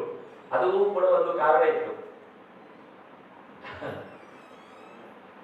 ನೀರು ತುಂಬಿಸ್ಕೊಂಡು ಬರ್ಲಿಕ್ಕೆ ಹೇಳೋರು ದ್ರೋಣಾಚಾರ್ಯರು. ಆಗ ಎಲ್ಲರಿಗೂ ಸಣ್ಣ ಬಾಯಿ ಇರುವ ಬೂಜಿಗಳನ್ನು ಕೊಡ್ತಿದ್ರು. ಅಶ್ವತ್ಥಾಮನಿಗೆ ಮಾತ್ರ ಸ್ವಲ್ಪ ದೊಡ್ಡ ಬಾಯಿ ಇರುವ ಬೂಜಿ ಕೊಡ್ತಿದ್ರು. ಅವನು ಒಂದೇ ನಿಮಿಷದಲ್ಲಿ ಬೂಜಿ ತುಂಬಿಕೊಂಡು ತಗೊಂಡು ಹೋಗ್ಬಿಡ್ತಿದ್ದ. ಆದ್ರೆ ಮತ್ತೊಂದು ಸರ್ತಿ ಅವ್ರ ಜೊತೆಗೇನೆ ಬರ್ತಿದ್ದ. ಅರ್ಜುನನಿಗೆ ಇದು ಆಶ್ಚರ್ಯ ಅನ್ನಿಸ್ತು. ನಾವೆಲ್ಲ ತುಂಬಲಿಕ್ಕೆ ಎಷ್ಟೊತ್ತಾಗ್ತಿದೆ, ಆದ್ರೆ ವಾಪಸ್ ನನ್ನ ಜೊತೆಗೆ ಬರ್ತಾನೆ, ಈ ಮಧ್ಯದಲ್ಲಿ ಏನೋ ನಡೀತಾ ಇದೆ ಅಂತ ಅವನು ಕೂಡ್ಲೆ ತಾನು ಕೂಡ ದೊಡ್ಡ ಬಾಯಿ ಇದನ್ನ ಕೇಳಿ ಇಸ್ಕೊಂಡು ಬಂದು ವಾಪಸ್ ಬಂದು ಗುರುಗಳ ಹತ್ರ ನಿಂತ. ನೀನ್ ಬಂದಿ ಅಂತ. ಅಲ್ಲ, ಇವನು ಯಾಕೆ ಬಂದು ಅದಕ್ಕೆ ಬಂದಿದ್ದೇನೆ ಅಂತ. ಅಶ್ವತ್ಥಾಮನ ಜೊತೆಗೆ ನಾನು ಬಂದಿದ್ದೇನೆ, ನನಗೂ ಅದು ಬೇಕಿದೆ ಅಂತ. ಅದು ಒಪ್ಪಿಕೊಂಡ್ರು. ಯಾಕೆ ಅಂದ್ರೆ ಮೊದಲ ದಿವಸ ಭೇಟಿಯಾದಾಗಲೇ ಆ ಮಾತುಕತೆ ಮುಗಿದ ತಕ್ಷಣ ಅಶ್ವತ್ಥಾಮನನ್ನ ಕರೆದು ಹೇಳ್ತಾನೆ, ನಿನಗೆ ಜೀವದ ಗೆಳೆಯ ಇವನ ಜೊತೆಗೆ ನೀನು ಯಾವತ್ತೂ ಕೂಡ ಉಚಿತವಾಗಿ ನಡ್ಕೊಳ್ಬೇಕು ನೀನು ಅಂತ ದ್ರೋಣಾಚಾರ್ಯರು ಅಶ್ವತ್ಥಾಮನಿಗೆ ಆದೇಶ ಮಾಡಿದ್ರು. ನಾವು ಇವತ್ತು ನೋಡುವ ಈ ಧಾರಾವಾಹಿಗಳ ಕಥೆಯನ್ನು ಇಟ್ಟುಕೊಂಡು ಯಾವುದನ್ನು ಕಲ್ಪಿಸಿಕೊಂಡ್ರೆ ಖಂಡಿತ ಅವ್ರ ಜೊತೆಗೆ ನಾವು ಅದೇ ನರಕದಲ್ಲಿ ಒಟ್ಟಿಗೆ ಬೆಳೆ ಬೀಸಬೇಕಾಗುತ್ತೆ, ಅಥವಾ ಅಲ್ಲೂ ಕೂಡ ಅದೇ ಧಾರಾವಾಹಿ ಕೂತ್ಕೊಂಡು ನೋಡ್ಬೇಕಾಗುತ್ತೆ ಅಷ್ಟೇ. ಯಾಕಂದ್ರೆ ಅವರ ಮನೆಯ ಕಥೆಯನ್ನ ದೇವತೆಗಳ ಪಾತ್ರದ ಹೆಸರಿನಲ್ಲಿ, ಭಾರತದ ಪಾತ್ರದ ಹೆಸರಲ್ಲಿ, ರಾಮಾಯಣದ ಪಾತ್ರದ ಹೆಸರಿನಲ್ಲಿ ತೋರಿಸ್ತಾ ಇರ್ತಾರೆ ಅಷ್ಟೇ. ನಾವು ಒಳ್ಳೆಯದನ್ನು ತಿಳಿಬೇಕು ಅಂತ ಅನ್ನುವ ಸಂತೋಷಕ್ಕೆ ನೋಡಿ ಎಂಥ ಅನರ್ಥವನ್ನು ತಲೆ ಮೇಲೆ ಹಾಕೊಳ್ತೇವೆ ಅನ್ನುವ ಪ್ರಜ್ಞೆಯೂ ನಮಗಿಲ್ಲ. ಕೊನೆಗೆ ಭೀಮ ಈ ಪ್ರಸಂಗದಲ್ಲಿ ಅವನು ಕಲೀಲಿಕ್ಕೆ ಬರ್ತಾನೆ. ಕಲೀಲಿಕ್ಕೆ ಬಂದಾಗ ಅವನು ಕಲೀಲಿಕ್ಕೆ ಬರುದು ಅಂದ್ರೆ ಅವನು ಕೇವಲ ಓಡಾಡ್ತಾ ಇರ್ತಾನೆ. ಇದು ನಮಗೆ ಮುಂದೆ ಒಂದ್ ಕಡೆ ಗೊತ್ತಾಗುತ್ತೆ, ಯುದ್ಧದ ಪ್ರಸಂಗದಲ್ಲಿ ಗೊತ್ತಾಗುತ್ತೆ. ಅಲ್ಲಿ ತನಕ ನಮ್ಗೆ ನೇರ ಈ ವಿಷಯ ಹೇಳುದಿಲ್ಲ. ಆದ್ರೆ ಅದು ಕೆಲವೆಲ್ಲ ಬಿಟ್ವೀನ್ ದ ಲೈನ್, ಎರಡು ಮಾತಿನ ನಡುವೆ ಒಂದು ಮೌನ ಇರುತ್ತೆ. ಆ ಮೌನದಲ್ಲಿ ನಿಜವಾದ ಅರ್ಥ ಇರುತ್ತೆ. ಅವನು ಯಾವತ್ತು ಕಲೀಲಿಕ್ಕೆ ಅಲ್ಲಿ ನೇರ ಬರಲೇ ಇಲ್ಲ ಅಂತಂದ್ರೆ ಅವನು ಕಲೀಲಿಕ್ಕೆ ಹೋಗ್ಲೇ ಇಲ್ಲ. ಆದ್ರೆ ಅದೇ ವಾತಾವರಣದಲ್ಲಿ ಓಡಾಡ್ತಿದ್ದ. ಆದ್ರೆ ಕಲಿಯಿಲ್ಲ ಅಂತ ಅವನು ಕಲ್ತಿಲ್ಲ ಅನ್ನೋದನ್ನು ಸ್ಪಷ್ಟವಾಗಿ ನಮಗೆ ನಿರೂಪಿಸಿ ಮುಂದೆ ಯುದ್ಧದಲ್ಲಿ ಹಲವು ಬಾರಿ ಅವನು ಬಾಣವನ್ನು ಪ್ರಯೋಗಿಸಿದ ಉಲ್ಲೇಖ ಭಾರತ ಮಾಡುತ್ತೆ. ಅವನು ಬರೀ ನೋಡಿ ಕೇಳಿನೇ ಅಲ್ಲಲ್ಲಿ ಅವರು ಪ್ರಾಕ್ಟೀಸ್ ಮಾಡೋದನ್ನ ನೋಡಿನೇ ಕಲ್ತು ಬಿಡ್ತಿದ್ದ. ಸರಿ, ಭೀಮಸೇನನ ಪರಾಕ್ರಮ ಎಷ್ಟು ಅಂತ ಅನ್ನೋದಕ್ಕೆ ಒಂದು ಸುಮ್ಮನೆ ಒಂದು ಕಥೆ ಇರುತ್ತೆ. ನೇರ ಭಾರತದಲ್ಲಿ ಇಲ್ಲ ಕಥೆ, ಆದ್ರೆ ಅದು ಅಲ್ಲ ನಡೆದಿರಬಹುದಾದ ಸಂಗತಿ. ಬಾಣವನ್ನು ಬಿಡುವುದಕ್ಕೆ ಪರೀಕ್ಷೆ ನಡೀತಾ ಇತ್ತು. ಈ ಪರೀಕ್ಷೆ ಅನ್ನೋದು ಸಹಜ, ಇದೆಲ್ಲ ನಡೆದಿತ್ತು. ಪರೀಕ್ಷೆಯನ್ನು ನಡೆಸುವಾಗ ಏನೇನ್ ಕಾಣಿಸುತ್ತೆ ಗುರಿ ಹೇಳ್ತಾರೆ, ಅಲ್ಲಿ ಏನ್ ಕಾಣ್ತಾ ಇದೆ ಅಂತ. ಒಬ್ಬ ಮರ ಕಾಣ್ತಾ ಇದೆ ಅಂತ ಹೇಳ್ತಿದ್ದ. ಇನ್ನೇನು ಅಷ್ಟೇ, ಮರ ಕಾಣಿಸ್ತಿದೆ, ಪಕ್ಕಕ್ಕೆ ಸರಿ. ಇನ್ನೊಬ್ಬರು ಅಂತಿರೋದು ಮರದ ಗೆಲ್ಲು ಕಾಣಿಸ್ತಿದೆ. ಇನ್ನೇನು ಕಾಣಿಸ್ತದೆ, ಟೊಂಗೆ ಕಾಣಿಸ್ತಿದೆ. ಇನ್ನೇನು ಕಾಣಿಸ್ತದೆ, ಟಿಸಿಲು ಕಾಣಿಸ್ತಿದೆ. ಇನ್ನೊಬ್ಬರ ಇನ್ನೇನು ಕಾಣಿಸ್ತದೆ, ಆ ಟಿಸಿಲಿನ ಮೇಲೆ ಕೂತ ಹಕ್ಕಿ ಕಾಣಿಸ್ತಿದೆ. ಪರವಾಗಿಲ್ಲ, ಮತ್ತೆ ಇಲ್ಲ, ಹಕ್ಕಿ ಕಾಣಿಸ್ತಿದೆ. ಇನ್ನೇನು ಕಾಣಿಸ್ತಿದೆ, ಹಕ್ಕಿಯ ಕಣ್ಣು ಕಾಣಿಸ್ತಿದೆ. ಇನ್ನೇನು ಕಾಣಿಸ್ತಿದೆ, ಹಕ್ಕಿಯ ರೆಪ್ಪೆ ಕಾಣಿಸ್ತಿದೆ. ಇನ್ನೇನು ಕಾಣಿಸ್ತಿದೆ, ರೆಪ್ಪೆಯ ತುದಿಯ ಕೂದಲುಗಳು ಕಾಣಿಸ್ತಿದೆ. ಇನ್ನೇನು ಕಾಣಿಸ್ತಿದೆ, ಎಲ್ಲ ಮಾತಾಡ್ಲಿಲ್ಲ. ಅರ್ಜುನ ಅಷ್ಟೊತ್ತಿಗೆ ಬಂದವನು ಹೇಳಿದ, ನೀವು ಹೇಳಿದ ಹಾಗೆ ರೆಪ್ಪೆಯ ತುದಿಯ ಕೊನೆಯ ಕೂದಲಿನ ಕೊನೆ ಕಾಣಿಸ್ತಾ ಇದೆ ಅಂತ. ಶಭಾಷ್ ಅಂತಂದ್ರು. ಈಗ ನೀನ್ ಏನನ್ನು ನೋಡಿದ್ಯೋ ಅಲ್ಲಿಗೆ ಬಾಣವನ್ನ ಬಿಡು ಅಂತ ಹೇಳುವಾಗ ಪಕ್ಕದಲ್ಲಿ ನಾನು ಬಿಟ್ಟೆ ಗುರುಗಳೇ ಅಂತ ಭೀಮಸೇನ. ಇದು ಸಿಟ್ಟು, ನಾನು ನಿಮ್ಗೆ ಎಲ್ಲ ಹೇಳಿದೆ, ನಾನು ಇವನಿಗೆ ಹೇಳ್ತಾ ಇದ್ದೆ, ನೀನ್ ಯಾಕೆ ಬಿಟ್ಟಿ ಅಂತ. ನೀನ್ ಯಾಕೆ ಬಿಟ್ಟಿ ಅಂತ ಅವರ, ಯಾಕಂದ್ರೆ ಆ ಮಾತು ಪೂರ್ಣ ಆಗಿಲ್ಲ. ಯಾಕಂದ್ರೆ ಅವ್ರ ಮುಖದ ಆ ಹುಬ್ಬಿನ ಗಂಟಿನಲ್ಲೇ ಇವನನ್ನ ಬಿಡ್ಲಿಕ್ಕೆ ನಾನು ಒಪ್ಪಿಗೆ ಕೊಡ್ಲಿಲ್ಲ ಅನ್ನೋದು ಅವರಿಗೆ ಗೊತ್ತಾಗಿತ್ತು. ನೀನ್ ಯಾಕೆ ಬಿಟ್ಟಿ ಅಂತ ಹೇಳುವ ಮರುಕ್ಷಣದಲ್ಲಿ ಬಿಟ್ಟಿ ಎನ್ನುವಾಗ ಕೈಯಲ್ಲಿ ಮತ್ತೆ ಬಾಣ ಹಿಡ್ಕೊಂಡು ಬಂದಿದ್ದಾನೆ. ಬಿಟ್ಟ ಬಾಣವನ್ನ ಬಿಟ್ಟಾಗಿತ್ತು. ಗುರಿ ಮುಟ್ಟುವ ಮುನ್ನ ಬಿಟ್ಟ ಬಾಣವನ್ನ ತಂದು ಕೈಯಲ್ಲಿ ಹಿಡ್ಕೊಂಡು ಗುರುಗಳಿಗೆ ತೋರಿಸಿ ಎಲ್ಲಿ ಬಿಡಬೇಕು ಅಂತ. ಇದು ನಮ್ಗೆ ಎಲ್ಲಿ ಅರ್ಥ ಆಗುತ್ತೆ ಅಂದ್ರೆ, ಮುಂದೆ ಕರ್ಣನ ಜೊತೆಗೆ ಯುದ್ಧ ಆಗುವಾಗ ಕರ್ಣ ಬಹಳ ವೇಗವಾಗಿ ಬಾಣವನ್ನು ಪ್ರಯೋಗ ಮಾಡ್ತಿರ್ತಾನೆ. ಅವನ ರಥದಿಂದ ಬೀಳಿಸ್ತಾನೆ, ರಥದಿಂದ ನೆಲಕ್ಕೆ ಹಾರ್ತಾನೆ ಅನ್ನೋದು ನೋಡ್ತಾನೆ. ನೆಕ್ಸ್ಟ್ ಸೆಕೆಂಡ್ ಇಲ್ಲ, ಅವನು ಮತ್ತೆ ಬಾಣ ಎಳಿತಾನೆ, ಬಾಣ ಬರ್ತಿಲ್ಲ, ಹಿಂದೆ ನಿಂತಿದ್ದಾನೆ ಭೀಮಸೇನ. ಅವನು ಬಾಣ ಬಿಟ್ಟು ರಥದಿಂದ ಕೆಳಗೆ ನೆಗೆದು ನೋಡಿದ್ದಾನೆ. ನೆಗೆದ ಮರುಕ್ಷಣದಲ್ಲಿ ಅವನ ರಥದಲ್ಲಿದ್ದಾನೆ. ಇದು ಭೀಮಸೇನನ ವೇಗ. ಭೀಮಸೇನ ಸಮೋ ನಾಸ್ತಿ ಸೇನೆಯೋ ಉಭಯೋರಪಿ. ಇದೆಲ್ಲ ನಾವು ಹೇಳಿದ್ರೆ ಈಗ ಇವತ್ತಿನ ಧಾರಾವಾಹಿಗಳಲ್ಲಿ ಅರ್ಧ ಗಂಟೆ ಬಾಣ ಹಿಡ್ಕೊಂಡು ಜೋತಾಡ್ತಾ ನೆನಪು ಮಾಡ್ಕೊಳ್ತಾ ಮನೆಯ ಎಲ್ಲಾ ಕಥೆಗಳನ್ನ ಸ್ಮರಿಸಿ ಹೇಳುವಷ್ಟರಲ್ಲಿ ನಮ್ಗೆ 10 ಎಪಿಸೋಡ್ ಜಾಸ್ತಿ ಆಗುತ್ತೆ. ಬಾಣ ಬಿಡುವುದರಲ್ಲೇ ಮುಗಿದೋಗುತ್ತೆ. ಬಾಣ ಬಿಡುವುದು ಅಂದ್ರೆ ಅಷ್ಟೆಲ್ಲ ಯುದ್ಧ ಅಂದ್ರೆ ಏನ್ ಗೊತ್ತಾ, ಅದೊಂದು ಸಂಚಲನ. ಚಕ ಚಕ ಚಕ ಚಕ ಚಕ ಅಂತ ನಡೀತಾ ಇರಬೇಕು ಕೆಲಸ. ರಥ ಓಡ್ತಾ ಇರುತ್ತೆ, ಬಾಣ ತೆಗಿತಾ ಇರ್ತಾರೆ. ಅದು ಎಲ್ಲಿ ಎಷ್ಟು ಚಂದ ಹೇಳ್ತಾರೆ ಅಂದ್ರೆ, ಒಂದು ಕಡೆ ಭೀಮಸೇನ ಗದೆಯನ್ನು ಬೀಸುವಾಗ ಫ್ಯಾನ್ ಬೀಸ್ತಾ ಇದ್ದ ಕಾಣಿಸ್ತಿತ್ತಂತೆ ಅಷ್ಟೇ. ಅರ್ಜುನ ಬಾಣ ಬಿಡುವುದಕ್ಕೋಸ್ಕರ ಬತ್ತಳಿಕೆಯಿಂದ ತೆಗೆದು ಬಾಣವನ್ನು ಬಿಡುವ ಅಂತರವೇ ಕಾಣಿಸ್ತಿರ್ಲಿಲ್ಲ. ಅವ್ನು ಸುಮ್ಮನೆ ಈ ಕೈಯನ್ನು ಅಲ್ಲಾಡಿಸ್ತಾ ಇದ್ದಾನೆ ಅಂತ. ಅದು ಒಂದೊಂದು ಬಾಣ ಅಲ್ಲ, ಒಟ್ಟೊಟ್ಟಿಗೆ 5, 10, 20 ಬಾಣಗಳನ್ನ ಜೊತೆಗೆ ಅದೇನು ನಿಂತುಕೊಂಡು ಗುರಿ ಹಿಡಿದು ಕಣ್ಣು ಹಿಡಿದು ಹೊಡೆಯುವುದು ಅಲ್ಲ. ಹಿಡಿದ ತಕ್ಷಣ, ಈಗ ಈ ಕ್ರಿಕೆಟ್ ನಲ್ಲಿ ಆಟ ಆಡುವಾಗ ಅವನು ಅಲ್ಲಿಂದ ಚೆಂಡು ಎಸೆಯುವಾಗ ಗುರಿ ಹಿಡಿದು ನೋಡಿ ಹೊಡೆಯುವುದನ್ನು ನೀವು ನೋಡ್ತೀರಾ? ಅಲ್ಲಿಂದ ಬಿದ್ದ ಕ್ಷಣದಲ್ಲಿ ಅವನು ಎಷ್ಟಿರ್ತಾನೆ ಅದು ಬಂದು ವಿಕೆಟಿಗೆ ಬಿದ್ದಿರುತ್ತೆ. ಹೇಗಾಯ್ತದು? ಅಷ್ಟು ಅಭ್ಯಾಸ. ನೋಡಿದ ಮರುಕ್ಷಣದಲ್ಲಿ ಬೀಳಬಹುದಾದ ಚೆಂಡಿನ ವೇಗ, ಸೇರಬೇಕಾದ ಗುರಿ, ಅದನ್ನ ತಲುಪಿಸಬೇಕಾದ ರೀತಿ, ಇಷ್ಟು ಕ್ಯಾಲ್ಕುಲೇಟ್ ನಮ್ಮ ಮನಸ್ಸಲ್ಲಿ ಆಗಿರುತ್ತೆ. ನಾವಷ್ಟು ಪ್ರಾಕ್ಟೀಸ್ ಮಾಡಿದ್ರೆ. ನಮ್ಗೆ ಇರುವ ಸಾಮರ್ಥ್ಯದ ಬಗ್ಗೆ ಪರಿಚಯ ಇಲ್ಲ. ನಮ್ಮ ಒಳಗೆ ಈಗ ಗಾಡಿ ಬಿಡುವಾಗಲೇ ಒಂದ್ ಕಡೆಯಿಂದ ಬ್ರೇಕ್ ಹಾಕ್ತಿರ್ತೇವೆ, ಇನ್ನೊಂದ್ ಕಡೆಯಿಂದ ಕ್ಲಚ್ ಒತ್ತುತ್ತಾ ಇರ್ತೇವೆ, ಇನ್ನೊಂದ್ ಕಡೆಯಿಂದ ರೈಸ್ ಮಾಡ್ತಾ ಇರ್ತೇವೆ, ಹಿಂದಿನಿಂದ ಯಾವ ಗಾಡಿ ಬರ್ತಾ ಇದೆ ಅಂತ ನೋಡ್ತಾ ಇರ್ತೇವೆ. ಇದೆಲ್ಲ ಫ್ರಾಕ್ಷನ್ ಆಫ್ ಸೆಕೆಂಡ್ ಅಲ್ಲಿ ನಡೀತಾ ಇದೆ. ಅದು ಇಷ್ಟೆಲ್ಲ ಕೆಲಸ ಮಾಡ್ತಾ ಇದ್ದೇವೆ ಅಂತ ಹೇಳಿಕ್ 10 ನಿಮಿಷ ಬೇಕು. ಒಂದ್ ಕ್ಷಣದಲ್ಲಿ ಏನೇನ್ ಮಾಡ್ತಾ ಇದ್ದೇನೆ ಅಂತ ಹೇಳಿಕ್ ನಮ್ಗೆ ಇಷ್ಟು ಯೋಚನೆಗಳು ಬೇಕು. ಅಂದ್ರೆ ನಮ್ಮ ಮನಸ್ಸಷ್ಟು ಫಾಸ್ಟ್ ಕೆಲಸ ಮಾಡುತ್ತೆ. ಇದು ಭೀಮಸೇನ ಎಲ್ಲವನ್ನೂ ಕಾರ್ಯರೂಪಕ್ಕೆ ತರ್ತಿದ್ದಾದ್ರಿಂದಾಗಿ ಆ ವೇಗವನ್ನು ನಾವು ಊಹಿಸುವುದು ಕಷ್ಟ ಆಗುತ್ತೆ. ಭೀಮಸೇನ ಹೀಗೆ ಆ ವೇಗದಿಂದ ಕಾರ್ಯವನ್ನು ನಿರ್ವಹಿಸುವುದು ನೋಡಿ ದ್ರೋಣಾಚಾರ್ಯರು ಅವನಿಗೆ ಪಾಠನೆ ಮಾಡಲಿಲ್ಲ. ಅದು ಮುಂದೆ ಎಲ್ಲಿ ಗೊತ್ತಾಗುತ್ತೆ ಅಂದ್ರೆ, ಯುದ್ಧದಲ್ಲಿ ದ್ರೋಣಾಚಾರ್ಯ ಎದುರಾಗ್ತಾರೆ. ಎದುರಾದಾಗ ಹೇಳ್ತಾನೆ ಭೀಮಸೇನ, ಗುರುಗಳೇ, ನಾನು ಗುರುಗಳಾದ್ರಿಂದಾಗಿ ನಿಮ್ ಜೊತೆ ಯುದ್ಧ ಮಾಡುವುದಿಲ್ಲ, ನನಗೆ ದಾರಿ ಬಿಡಿ. ಯಾಕೆಂದ್ರೆ ಅಲ್ಲಿ ಆ ಜಯದ್ರಥ ಅಡ್ಡ ನಿಂತಿರ್ತಾನೆ, ಒಳಗೆ ಹೋಗ್ಲಿಕ್ಕೆ ಬಿಡ್ತಾ ಇರೋದಿಲ್ಲ. ಅಂತ ಸಂದರ್ಭದಲ್ಲಿ ನಾವು ಅದಕ್ಕಿಂತ ಪೂರ್ವದಲ್ಲಿ ದ್ರೋಣಾಚಾರ್ಯರು ಅಡ್ಡ ನಿಲ್ಲಿಸಿರ್ತಾರೆ.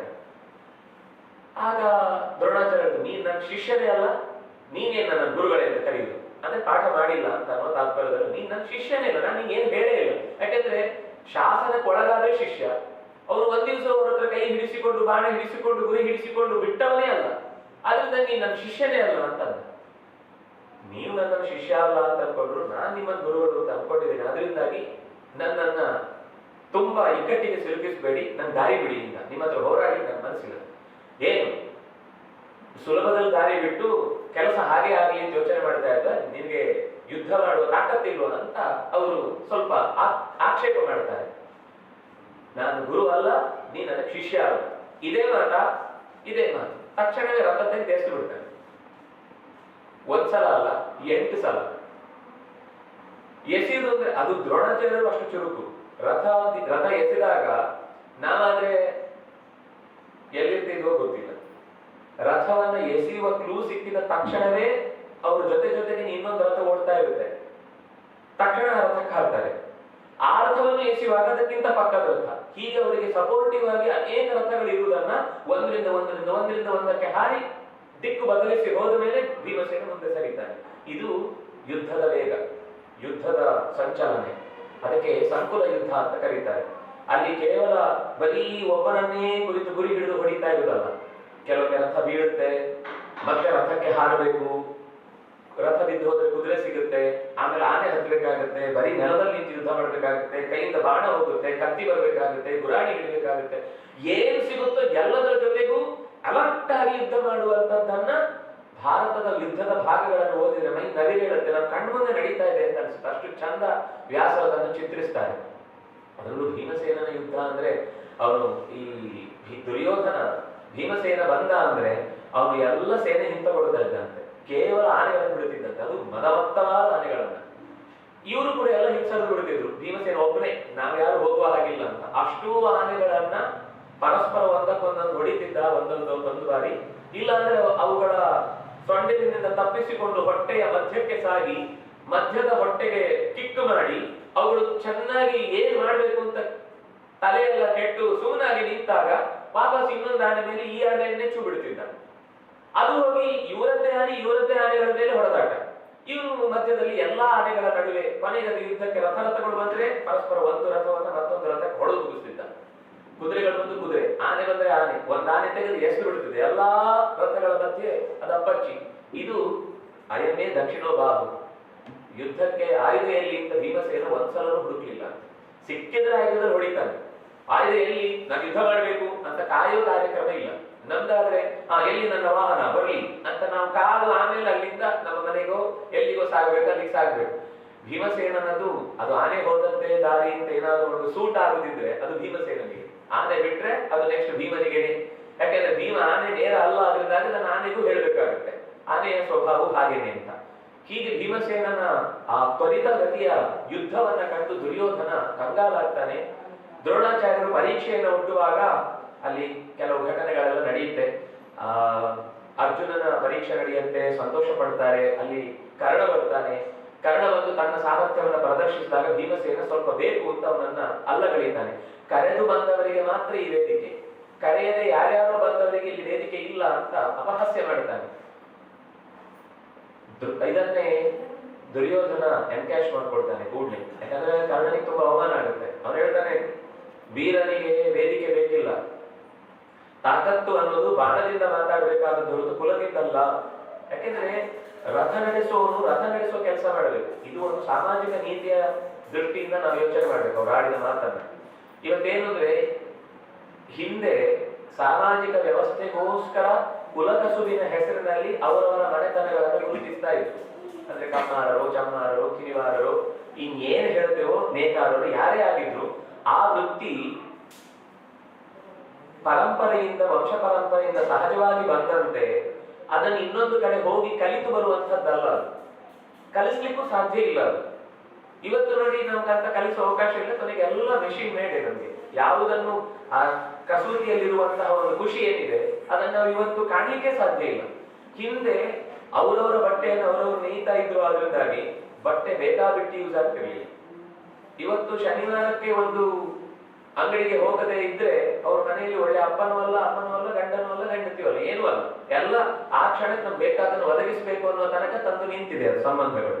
ಆದ್ರೆ ನಿಜವಾಗಿ ಒಂದು ವಸ್ತುವನ್ನು ನಾವೇ ತಯಾರಿಸಿದಾಗ ಅದನ್ನು ವ್ಯರ್ಥಗೊಳಿಸ್ಲಿಕ್ಕೆ ನಾವು 10 ಸಲ ಯೋಚನೆ ಮಾಡ್ತೇವೆ. ಈಗ ನಾವು ಚೆನ್ನಾಗಿ ಒರೆಸಿ ಗುಡಿಸಿದ ಜಾಗಕ್ಕೆ ನಾವೇ ಕೆಸರು ತುಳ್ಕೊಂಡು ಓಡಾಡ್ತೇವಾ? ಬೇರೆಯವರು ಓಡಾಡಿದ್ರೆ ಮೂಗಿನ ತನಕ ಕೋಪ ಬರುತ್ತೆ. ಅಂದ್ರೆ ಅದು ನಾವೇ ಪಟ್ಟ ಕಷ್ಟವಾಗಿದ್ದಾಗ ಆ ವಸ್ತುವಿನ ಬೆಲೆ ಅನ್ನೋದನ್ನ ನಾವು ಹೆಚ್ಚು ಅರ್ಥ ಮಾಡ್ಕೊಳ್ತೇವೆ. ಇವತ್ತು ನಾವು ಯಾವುದು ತಯಾರಿಸುವುದಿಲ್ಲವೋ ಅಂಗಡಿಯಲ್ಲಿ ಎಲ್ಲ ಸಿಗುತ್ತೆ, ಎಲ್ಲ ರೆಡಿಮೇಡ್ ಅಂತ ನಾವು ತರ್ತೇವೆ, ಅದರ ಬಗ್ಗೆ ನಿರ್ಲಕ್ಷ್ಯ ಇರುತ್ತೆ ಅಥವಾ ಅದರ ಬಗ್ಗೆ ತಾತ್ಸಾರ ಇರುತ್ತೆ. ಆದ್ರೆ ಯಾವುದೇ ಕಾರಣಕ್ಕೂ ನಾವು ಒಂದು ವಸ್ತುವನ್ನು ಬಳಸುವಾಗ ಅದರ ಮೇಲೆ ಎಷ್ಟು ಶ್ರಮ ಹಾಕಿದೆಯೋ ಅದರ ಮೇಲೆ ನಮ್ಗೆ ಆ ವಸ್ತುವನ್ನು ಬಳಸುವ ಶಕ್ತಿ ಆಗಲಿ, ಯೋಗ್ಯತೆ ಆಗಲಿ, ಅರ್ಹತೆ ಆಗಲಿ ನಮ್ಗೆ ಒದಗುವುದು ಸಾಧ್ಯ ಆಗುತ್ತೆ. ಭೀಮಸೇನನ ಈ ಪ್ರತಿಯೊಂದು ವೇಗದ ನಡೆಯ ಹಿಂದೆ ಇದ್ದದ್ದು ಸಹಜವಾದ ಒಂದು ಬಲ ಹೊರತು ಬೇರೆಯವರನ್ನ ಚಿಕ್ಕದು ಮಾಡಬೇಕು ಅನ್ನೋ ಅಸೂಯೆಯಾಗಲಿ, ದ್ವೇಷವಾಗಲಿ, ಅನ್ಯಾಯ ಮಾಡಬೇಕು ಅನ್ನೋ ಅದು ಬುದ್ಧಿ ಇರಲಿಲ್ಲ. ಕರ್ಣನ ಬಗ್ಗೆ ಅವನು ಆಡಿದ್ದು ಕೂಡ ಆ ಹೊತ್ತಿನಲ್ಲಿ ಅವರವರು ಕೆಲಸ ಮಾಡಬೇಕು. ನೀನು ಅಧಿರಥನ ಮಗನಾಗಿ ರಥವನ್ನು ನಡೆಸಬೇಕಾದವನು ಇಲ್ಲೇನು ಮಾಡ್ತಾ ಇದ್ದಿ ಅಂತಂದ. ಅವಮಾನ ಆಗಿ ಹೋಯ್ತು. ದುರ್ಯೋಧನ ತಕ್ಷಣ ಅದನ್ನು ಗುರುತಿಸಿದ. ಇದು ರಾಜಕಾರಣ ಅಂದ್ರೆ. ತಕ್ಷಣ ಕರ್ಣನನ್ನ ಕರೆದು ಅವನು ಏನು ಒಬ್ಬ ರಾಜನಾಗಬೇಕು ಅಂತ ತಾನೇ ನಿಮ್ಮ ಯೋಚನೆ? ನಾನು ನನ್ನ ರಾಜನನ್ನಾಗಿ ಮಾಡ್ತೇನೆ. ಅಂಗರಾಜ್ಯದ ಒಂದು ತುಂಡಿಗೆ ಆತನೇ ಅಧಿಪತಿಯಿಂದ. ಈ ಅತ್ತೆಯ ವಸ್ತುವನ್ನ ಅಡಿಯ ದಾನ ಮಾಡದ ಅಂತ ಒಂದು ಗಾದೆ ಇದೆ ಅಲ್ವಾ, ಅದು ಅಕ್ಷರಶಃ ಇಲ್ಲಿ ಹೊಂದುವಂಥದ್ದು. ಯಾಕೆಂದ್ರೆ ಆ ಅಂಗರಾಜ್ಯವನ್ನ ಗೆದ್ದು ತಂದವನು ಭೀಮಸೇನ. ಧೃತರಾಷ್ಟ್ರನ ಅಡಿಗೆ ಕಪ್ಪವನ್ನ ತರುವಂತೆ ಮಾಡಿದವನು ಭೀಮಸೇನ. ಇವರೇ ತಂದಿಟ್ಟದ್ದನ್ನ ಇವ್ರಿಗೆ ಹೇಳದೆ ತಾನು ಕೊಟ್ಟು ಅವರನ್ನ ದೊಡ್ಡವರನ್ನಾಗಿಸುವ. ಇನ್ನೊಂದು ಆಶ್ಚರ್ಯದ ಸಂಗತಿ ಏನು ಅಂದ್ರೆ, ಜೀವನದ ಉದ್ದಕ್ಕೂ ಎಂದೂ ಕೂಡ ಅಂಗದೇಶಕ್ಕೆ ಹೋಗಿ ಅವನು ಸಿಂಹಾಸನದಲ್ಲಿ ಕೂತು ರಾಜ್ಯ ಆಡಿದ ಕಥೆ ನಮಗೆ ಕರ್ಣನ ಬಗ್ಗೆ ಎಲ್ಲೂ ಸಿಗಲ್ಲ. ಅವನು ದಾಸರಂತೆ ಇವರ ಮನೆಯಲ್ಲೇ ಬಿದ್ದುಕೊಂಡಿದ್ದದ್ದು. ಆ ಒಂದೇ ಒಂದು ಎಳೆಯನ್ನ ಹಿಡಿಯುವುದಕ್ಕೋಸ್ಕರ ನನ್ನ ರಾಜನನ್ನಾಗಿ ಮಾಡಿದ್ದು ಹೊರತು ನಾವು ಈ ಕಥೆಗಳಲ್ಲಿ ಅಥವಾ ನಾಟಕಗಳಲ್ಲಿ ಅಥವಾ ಈ ಸಿನಿಮಾಗಳಲ್ಲೆಲ್ಲ ಏನು ಸಖ್ಯ ದುರ್ಯೋಧನ ಕರ್ಣ ಅಂದ್ರೆ ಪರಸ್ಪರ ಜೀವ ಕೊಡುವರು ಅಂತ. ಒಂದಂಶ ಸತ್ಯ, ಕರ್ಣನಲ್ಲಿ ಪ್ರಾಮಾಣಿಕತೆ ಇತ್ತು. ಯಾಕಂದ್ರೆ ತನಗೆ ಅವಮಾನ ಆದ ಕಾಲದಲ್ಲಿ ಒಬ್ಬ ಕೈ ಹಿಡಿದಿದ್ದಾನೆ ಅನ್ನುವ ಕಾರಣಕ್ಕೋಸ್ಕರ ಅವನು ತಪ್ಪಿರ್ಲಿ ಸರಿ ಇರ್ಲಿ, ನಾನು ಒಂದು ಸರ್ತಿ ಒಂದು ಕೈ ಹಿಡಿದ ಮೇಲೆ ಮತ್ತೆ ಕೈ ಬದಲಾಯಿಸಿ ಪಕ್ಷಾಂತರಿಯಾದೆ ಅಂತ ಅಪವಾದಕ್ಕೆ ಅಪಮಾನಕ್ಕೆ ನಾನು ಈಡಾಗಬಾರದು ಅಂತ ಕೊನೆಯ ಉಸಿರಿರುವ ತನಕ ಅದನ್ನು ಪ್ರಯತ್ನಿಸಿದ. ಅವನಲ್ಲಿ ಇತ್ತು ಪ್ರಾಮಾಣಿಕತೆ. ಆದ್ರೆ ದುರ್ಯೋಧನ ಗ್ಲಹಾವೇತವು, ಇದು ನನಗೊಂದು ದಾಳ, ಯುದ್ಧಕ್ಕೆ ಬಾಣ ಬೇಕು ಅಂತ ನೀವು ಅನ್ಕೊಂಡ್ರೆ ಯುದ್ಧದಲ್ಲಿ ಗೆಲುವು ಮುಖ್ಯ ಅಂದ ಮೇಲೆ ಗೆಲುವನ್ನ ಸಂಪಾದಿಸೋಕ್ಕೋಸ್ಕರ ದಾಳವನ್ನು ಬಳಸಿಕೊಳ್ತೇವೆ ಅಂದ್ರೆ ದಾಳವು ನನ್ನ ಪ್ರಕಾರ ಬಾಣವೇ, ದ್ಯೂತವೂ ಕೂಡ ನನ್ನ ಪ್ರಕಾರ ಯುದ್ಧವೇ. ಅದರಿಂದಾಗಿ ನೀವು ಯಾವುದರಿಂದ ಗೆದ್ರಿ ಅನ್ನೋದು ಮುಖ್ಯ ಅಲ್ಲ, ಗೆಲುವು ಅನ್ನೋದು ಮುಖ್ಯ. ಇವತ್ತೆಲ್ಲ ಬಹಳ ಮಾತು ಅಂತದ್ದೇ ಅಲ್ವಾ, ಗೆಲುವು ಮುಖ್ಯ. ಪ್ರೀತಿಯಲ್ಲಿ ಯುದ್ಧದಲ್ಲಿ ನಿಯಮಗಳಿಗೆ ಬರಲಿಲ್ಲ, ಏನು ಬೇಕಾದ್ರೂ ಪಾಲಿಸಿ ಅಂತ ಕೇಳುವಾಗ ಚೆನ್ನಾಗಿರುತ್ತೆ ನಮಗೆ ಕೇಳಲಿಕ್ಕೆ. ಆದರೆ ಅದು ಸಹಜವಾದ ಬದುಕಲ್ಲ. ಭೀಮಸೇನ ಅದನ್ನು ಎಂದು ಒಪ್ಪಿಕೊಳ್ಳಿಲ್ಲ. ಭೀಮಸೇನ ಆ ಪ್ರಸಂಗದಲ್ಲೂ ಕೂಡ ಅವನನ್ನು ಎಚ್ಚರಿಸಿದ್ದಷ್ಟೇ, ಆದ್ರೆ ಅದು ಇಡೀ ಪ್ರಸಂಗ ಇನ್ನೆಲ್ಲೋ ಹೊರಟು ಹೋಯಿತು. ದುರ್ಯೋಧನ ಈ ದ್ರೋಣಾಚಾರ್ಯರು ಈ ಕಲಿಕೆಯ ಅಂಶ ಮುಗಿದ ಮೇಲೆ ಗುರು ಕಾಣಿಕೆಯಾಗಿ ತರಬೇಕಾದ ದ್ರುಪದನ ಹೆಡೆಗುರಿ ಕಟ್ಟುವ ಕೆಲಸವನ್ನು ಹೇಳುತ್ತಾನೆ. ದುರ್ಯೋಧನಾದಿಗಳು ಅವತ್ತು ಕೈ ಎತ್ತದವರು ಈಗ ನಾವು ಮೊದಲು ಹೋಗಿ ದ್ರೋಣಾಚಾರ್ಯರಿಗೆ ನಾವೇ ಹೆಲ್ಪ್ ಮಾಡಿ ಬಿಡ್ತೇವೆ ಅಂತ ಹೇಳಿ 100 ಜನ ದಡ ಅಂತ ಸೇನೆ ಹಿಡ್ಕೊಂಡು ಹೊರಟರು. ಅಪ್ಪನದ್ದು ಅಧಿಕಾರ ಇತ್ತು, ಅದರಿಂದಾಗಿ ಸೇನೆಯನ್ನು ಹಿಡ್ಕೊಂಡು ಹೊರಟರು. ದ್ರೋಣಾಚಾರ್ಯ ನೋಡ್ತಾ ಇದ್ದಾಗಲೇ ಎಲ್ಲರೂ ಹೊರಟಿದ್ದಾರೆ. ಒಂದು ದ್ರೋಣಾಚಾರ್ಯರಿಗೆ ನಮಸ್ಕಾರ ಇಲ್ಲ, ಮನೆಯಲ್ಲಿ ಭೀಷ್ಮಾಚಾರ್ಯರಿಗೆ ಹೇಳಲಿಲ್ಲ, ಅಪ್ಪನ ಹತ್ರ ಕೇಳಲಿಲ್ಲ, ಎಷ್ಟು ಸೇನೆ ತಗೊಂಡು ಹೋಗ್ಬೇಕು, ಯಾರ ಹತ್ರ ಒಬ್ರಿಗೂ ಇಂಟಿಮೇಷನ್ ಕೊಡದೆ ದಡ ಅಂತ ಹೊರಟರು. ಭೀಮಸೇನೆ ಹೇಳಿದ, ಅಣ್ಣ ನೀನು ಇಲ್ಲೇರು, ದ್ರೋಣಾಚಾರ್ಯ ನೀವು ನಮ್ಮ ಜೊತೆಗೆ ಇರಿ, ಅವ್ರು ಏನೆಲ್ಲ ಹೊತ್ಕೊಂಡು ಬರ್ತಾರೋ ಅದನ್ನು ತಗೊಳ್ಳೋಣ, ಆಮೇಲೆ ಉಳಿದಿದ್ದನ್ನು ನಾವು ಹೊತ್ಕೊಂಡು ಬರೋಣ ಅಂತ ಹೇಳಿ ಅವರು ಕಳಿಸ್ತಾರೆ. ಅಲ್ಲಿ ಹೋದ ಕಥೆಯನ್ನು ನೀವು ಕೇಳಿದ್ರೆ ಊರಿನ ಸಾಮಾನ್ಯ ಹೆಣ್ಣು ಮಕ್ಕಳು ವೃದ್ಧರು ಕುಡುವರು ಹಿಡಿಸೂಡಿ ಹಿಡ್ಕೊಂಡು ಅವರನ್ನು ಹೊಡೆದು ವಾಪಸ್ ಕಳಿಸ್ಬಿಡ್ತಾರೆ. ನೀವು ನಾನು ಹೇಳಿದ್ರೆ ಹೆಚ್ಚು ಹೇಳ್ತಾ ಇದ್ದೇನೆ ಅಂತ ಅನ್ನಿಸ್ಬೋದು. ಭಾರತದಲ್ಲಿ ಈ ಮಾತು ಸ್ಪಷ್ಟವಾಗಿದೆ. ಊರಿನ ಜನ ಕೈಯಲ್ಲಿ ಸಿಕ್ಕಿದ ಅವರಲ್ಲಿ ಭತ್ತ ಕೊಡ್ತಾ ಇದ್ರು, ಅದನ್ನೇ ಹಿಡ್ಕೊಂಡು ಬಂದು ಬಾರಿಸ್ಕೊಂಡು ಬಂದಿದ್ದಾರೆ ಅವರನ್ನ. ಇವರು ಕಕ್ಕ ಬಿಕ್ಕಿ ಅಂದ್ರೆ ಇವರಿಗೆ ಒಂದು ಸಮಸ್ಯೆ ಇರ್ಬೋದು, ಏನು ಅಂದ್ರೆ ಕ್ಷತ್ರಿಯರಾಗಿ ಅವರಿಗೆ ಯುದ್ಧದ ಕ್ರಮ ಏನು ಅಂದ್ರೆ ಎದುರುಗಡೆನೂ ಒಬ್ಬ ಸೈನ್ಯ ಹಿಡ್ಕೊಂಡು ಅವ್ರು ನಿಂತಿರ್ಬೇಕು, ಅವರ ಮೇಲೆ ಬಾಣ ಪ್ರಯೋಗ ಮಾಡಬೇಕು, ಆಗ ನಾವು ಗೆಲ್ಲಬೇಕು. ಇವರು ಈ ಸಾಮಾನ್ಯ ಜನರು ಬಂದಾಗ ಅವ್ರ ಮೇಲೆ ಬಾಣ ಪ್ರಯೋಗ ಮಾಡುವುದು ಹೇಗೆ ಅಂತ ಒಂದು ಕ್ವಶನ್ ಮಾರ್ಕ್ ಆಗಿ ಉಳಿಯುವಷ್ಟರಲ್ಲಿ ಪೆಟ್ಟಿಗೆ ಬಂದಾಗಿದೆ. ಸರಿ, ಇವರು ವಾಪಸ್ ಬಂದು ಸಭೆ ಹೋಗಿ ಹಾಕೊಂಡಾಗ ಸೇರ್ಬೇಕು, ಈಗ ನಾವು ಹೋಗೋಣ ಅಂತ. ನಮ್ ಕೆಲಸ ಆಯ್ತು, ಏನ್ ಮಾಡ್ಬೇಕು ಅದನ್ನ ಅವ್ರು ಮಾಡಿ ಬಂದಿದ್ದಾರೆ, ಈಗ ನಾವು ಹೋಗ್ಬೇಕಾದ ಕೆಲಸ. ಸರಿ, ಭೀಮಸೇನ ಹೋಗುವಾಗ ಅವನು ಮುಂದೆ ಹೋದ, ಅಣ್ಣ ಮತ್ತು ದ್ರೋಣಾಚಾರ್ಯ ನೀವು ಇಲ್ಲೇ ನಿಂತ್ಕೊಳ್ಳಿ, ನಾವು 4 ಜನ ಹೋಗಿ ಬರ್ತೇವೆ ಅಂತ ಭೀಮಸೇನ ಮೊದಲು ಒಂದು ರಥದಲ್ಲಿ ಹೊರಟ, ಅರ್ಜುನನನ್ನ ಹಿಂದೆ ಬಾ ಅಂತ ಕರ್ಕೊಂಡು ಹೋಗ್ತಾ ಇದ್ದಾನೆ. ಎಲ್ಲ ಊರಿನ ಜನ ಮತ್ತೆ ಒಂದಾಗುವ ಹೊತ್ತಿಗೆ ಇವರು ಬರುವ ವೇಗ ನೋಡಿ ಇವನು ನಿಲ್ಲುವನಲ್ಲ ಅಂತ ಗೊತ್ತಾಯ್ತು. ತಾವೇ ಆ ಬರುವ ವೇಗಕ್ಕೆ ಬೆದರಿ ಪಕ್ಕಕ್ಕೆ ಸರಿದು ಬಿಟ್ರು. ಒಳಗೆ ಸೇನೆ ಇತ್ತು, ಯಾಕಂದ್ರೆ ಅವರಿಗೆ ಕ್ಲೂ ಸಿಕ್ಕಿತ್ತು, ಏನೋ ಆಗ್ಲಿಕ್ಕಿದೆ ಸ್ವಲ್ಪ ಹೊತ್ತರಲ್ಲೇ, ಇನ್ನೂ ಏನೋ ನಡಿಲಿಕ್ಕಿದೆ ಇಲ್ಲಿ ಅಂತ. ಹಾಗಾಗಿ ಸುಸಜ್ಜಿತವಾದ ಸೇನೆ ಎದುರು ಬಂತು. ಅದನ್ನು ಭೀಮಸೇನ ಮರಗಳೆರಡನ್ನ ಕಿತ್ತ ಗುಡಿಸ್ಕೊಂಡು ಹೋದ. 2 ಸೈಡ್ ಅಲ್ಲಿ ಆಚೆಯಿಂದ ಈಚೆಯಿಂದ ಆಚೆಗೆ ಅವ್ರು ಯುದ್ಧ ಮಾಡ್ಬೇಕು ಅಂತ ಏನೆಲ್ಲ ಪ್ಲಾನ್ ಮಾಡಿದ್ರು. ರಥನೇ ಉರುಳಿ ಬಿದ್ದು ಹೋಗಿದೆ, ಇನ್ನೇನು ಯುದ್ಧ. ಕುದುರೆಗಳು ಓಡೋಗಿದೆ, ಆನೆಗಳು ಚಲ್ಲಾಪಿಲ್ಲಿ ಆಗಿವೆ, ಇವರ ರಥಗಳೆಲ್ಲ ಮುರಿದು ಹೋಗಿದೆ, ಕೈಯಲ್ಲಿರುವ ಆಯುಧಗಳೆಲ್ಲ ಬಿದ್ದು ಹೋಗಿದೆ. ಏನ್ ಮಾಡುದು ಅಂತ ಗೊತ್ತಾಗುವಷ್ಟರಲ್ಲಿ ಸೇನೆ ಒಳಗೆ ಇವರು 4 ಜನ ಒಳಗೆ ನುಗ್ಗಿದ್ದಾರೆ. ಇದರೊಳಗೆ ದೃಷ್ಟದ್ಯುಮ್ನ ಮೊದಲಾದವರ ಗಿರಿಯ ಮತ್ತೊಂದು ಇನ್ನೂ ಸುಸಜ್ಜಿತವಾದ ಸೇನೆ ಇತ್ತು. ಅಲ್ಲಿ ದ್ರುಪದ ಇದ್ದ. ಈ ಕ್ಷಣಕ್ಕೆ ದ್ರುಪದನಿಗೆ ಅವನಲ್ಲಿ ಬಂದಿದ್ದಾನೆ, ಎದುರುಗೊಳ್ತಾನೆ ಅಂತ ಗೊತ್ತಾದಾಗ ತಾನು ಹಿಂಸರಿದು ಬಿಟ್ಟ, ಅರ್ಜುನನನ್ನು ಮುಂದಿಟ್ಟ. ಪೃಷ್ಠಭೂಪೆ ವೃಕೋದರ, ಹಿಂದಿನಿಂದ ನಿಲ್ಲಿಸಿ ವೃಕೋದರನು ಅರ್ಜುನನನ್ನು ಮುಂದಿಟ್ಟು ಅವನನ್ನ ಆಮೇಲೆ ಯುದ್ಧಕ್ಕೆ ಬಿಟ್ಟ. ಅರ್ಜುನನು ಅಸಾಧಾರಣವಾದ ಬಲ ಇದ್ದವನು, ಚಾಕಚಕ್ಯತೆ ಇದ್ದವನು, ಕೈ ಚಳಕವನ್ನ ತುಂಬಿಕೊಂಡವನು. ಬಾಣದ ಪ್ರಯೋಗದಿಂದ ಇದನ್ನ ನೋಡ್ತಾ ಇದ್ದಾನೆ. ಅವರ ಸೇನೆಯನ್ನು ಒಬ್ಬೊಬ್ಬರನ್ನೇ ಉರುಳಿಸ್ತಾ ಮುಂದಕ್ಕೆ ನುಗ್ಗುತ್ತಾ ಬರ್ತಾ ಇರುವುದನ್ನ ದ್ರುಪದ ನೋಡಿ ಬಹಳ ಆಶ್ಚರ್ಯಪಟ್ಟ. ಅಂದ್ರೆ ಒಬ್ಬ ನಿಜವಾದ ಕ್ಷತ್ರಿಯನಾಗುವಾಗ ತನ್ನ ಶತ್ರುವೇ ಆಗಿದ್ದು ಅದರಲ್ಲಿರುವ ಆ ಕೈ ಚಳಕ ಏನಿದೆ ಅಥವಾ ಅದರಲ್ಲಿರುವ ಒಂದು ರಸ ಏನಿದೆ, ನನ್ಗೊಂದು ಸ್ಪರ್ಧೆಯೇ ಬಂದಿರಲಿ ಒಬ್ಬ ಸಂಗೀತ ಹಾಡ್ಲಿಕ್ಕೆ, ಅವ್ನು ಹಾಡೋದ್ರಲ್ಲಿ ಏನೋ ಒಂದು ಆ ಸೆಳೆತ ಇದ್ರೆ ಅದನ್ನ ಆಸ್ವಾದಿಸ್ತಾನೆ. ಒಬ್ಬ ಸಹಜ ಸಂಗೀತಗಾರ ಆದ್ರೂ ಬರೀ ಸ್ಪರ್ಧಿ ಅಂತ ಅವನ ಬಗ್ಗೆ ಯೋಚನೆ ಮಾಡುದಿಲ್ಲ, ಒಂದು ಒಳಗಿನಿಂದ ಸೆಳೆತ ಬರುತ್ತೆ. ದ್ರುಪದನಿಗೂ ಇದು ಎಂತ ಕ್ಷತ್ರ ಗುಣ, ಇದು ಎಂತ ತಾಕತ್ತಿದು ಅಂತ ಅವನು ಅದಕ್ಕೆ ಮನಸ್ಸೋತು ಬಿಟ್ಟ, ಕೈ ಸೋತು ಬಿಟ್ಟ. ಬಾಣ ಅವನ ಕೈ ಪ್ರಯೋಗ ಮಾಡೋದ್ರ ಮುಂಚೆ ಹೆಡೆಮುರಿ ಕಟ್ಟಿ ಆಗಿದೆ, ರಥದಲ್ಲಿ ಕೂಡಿಸಿ ಆಗಿದೆ. ಇಷ್ಟರ ಮಧ್ಯದಲ್ಲಿ ಇನ್ನೂ ಅವನು ಹೊಡೆದಾಡ್ತಾ ಇದ್ದಾನೆ, ಇನ್ನು ಹಾಕೊಂಡಿದ್ದು ಕಂಡಿಲ್ಲ. ಆಗ ಅಣ್ಣ ನನ್ಗೆ ಏನು ಬೇಕಾಯಿತು ಅದು ಸಿಕ್ಕಿ ಆಯ್ತು, ಇನ್ನು ಸುಮ್ಮನೆ ಅವರನ್ನು ಯಾಕೆ ಹೊಡೆದು ಇನ್ನಷ್ಟು ವೈದ್ಯಕೀಯ ಚಿಕಿತ್ಸೆಗಳಿಗೆ ಜಾಸ್ತಿ ಖರ್ಚು ಮಾಡುವ ಹಾಗೆ ಮಾಡ್ತಿ, ಬಂದ್ಬಿಡು ಸಾಕು, ನನ್ಗೆ ಬೇಕಾದ ಸಿಕ್ಕಾಯ್ತು, ಗುರುಗಳಿಗೆ ಒಪ್ಪಿಸಬೇಕಾದ ವ್ಯಕ್ತಿ ನನ್ನ ಜೊತೆಗಿದ್ದಾರೆ, ಕರ್ಕೊಂಡು ಹೋಗೋಣ ಅಂತ ಹೇಳಿದ ಮಾತು. ಅಂದ್ರೆ ಇದ್ರಲ್ಲೂ ಒಂದು ಸೌಜನ್ಯ. ಸುಮ್ಮನೆ ಯುದ್ಧ ಮಾಡ್ತಾ ಇದ್ದೇವೆ ಅನ್ನೋ ಕಾರಣಕ್ಕೆ ಮತ್ತಷ್ಟು ಹೊಡೆದು ಅನಾಹುತ ಕೀಳು ಮಾಡುದು ಬೇಡ ಅಂತ ಒಂದು ಮಾತು ಹೇಳಿದ, ಅದು ಇನ್ನೂ ಒಳಗಿನಿಂದ ಅವನ ಮನಸ್ಸಿನಲ್ಲಿ ನಾಟಿತು. ಅಂದ್ರೆ ಒಂದು ಘಟನೆ ಎಲ್ಲೆಲ್ಲಿ ಫಲ ಕೊಡುತ್ತೆ ಅನ್ನೋದಕ್ಕೋಸ್ಕರ ನಾನು ಈ ಘಟನೆಯನ್ನು ಹೇಳಿದೆ. ಅಂದ್ರೆ ಇಷ್ಟು ಭೀಮಸೇನನ್ನು ಕರ್ಕೊಂಡು ಬಂದು ಗುರುಗಳ ಮುಂದೆ ನಿಲ್ಲಿಸಿದಾಗ ದ್ರೋಣಾಚಾರ್ಯರಿಗೆ ಬಹಳ ಸಂತೋಷ ಆಯಿತು.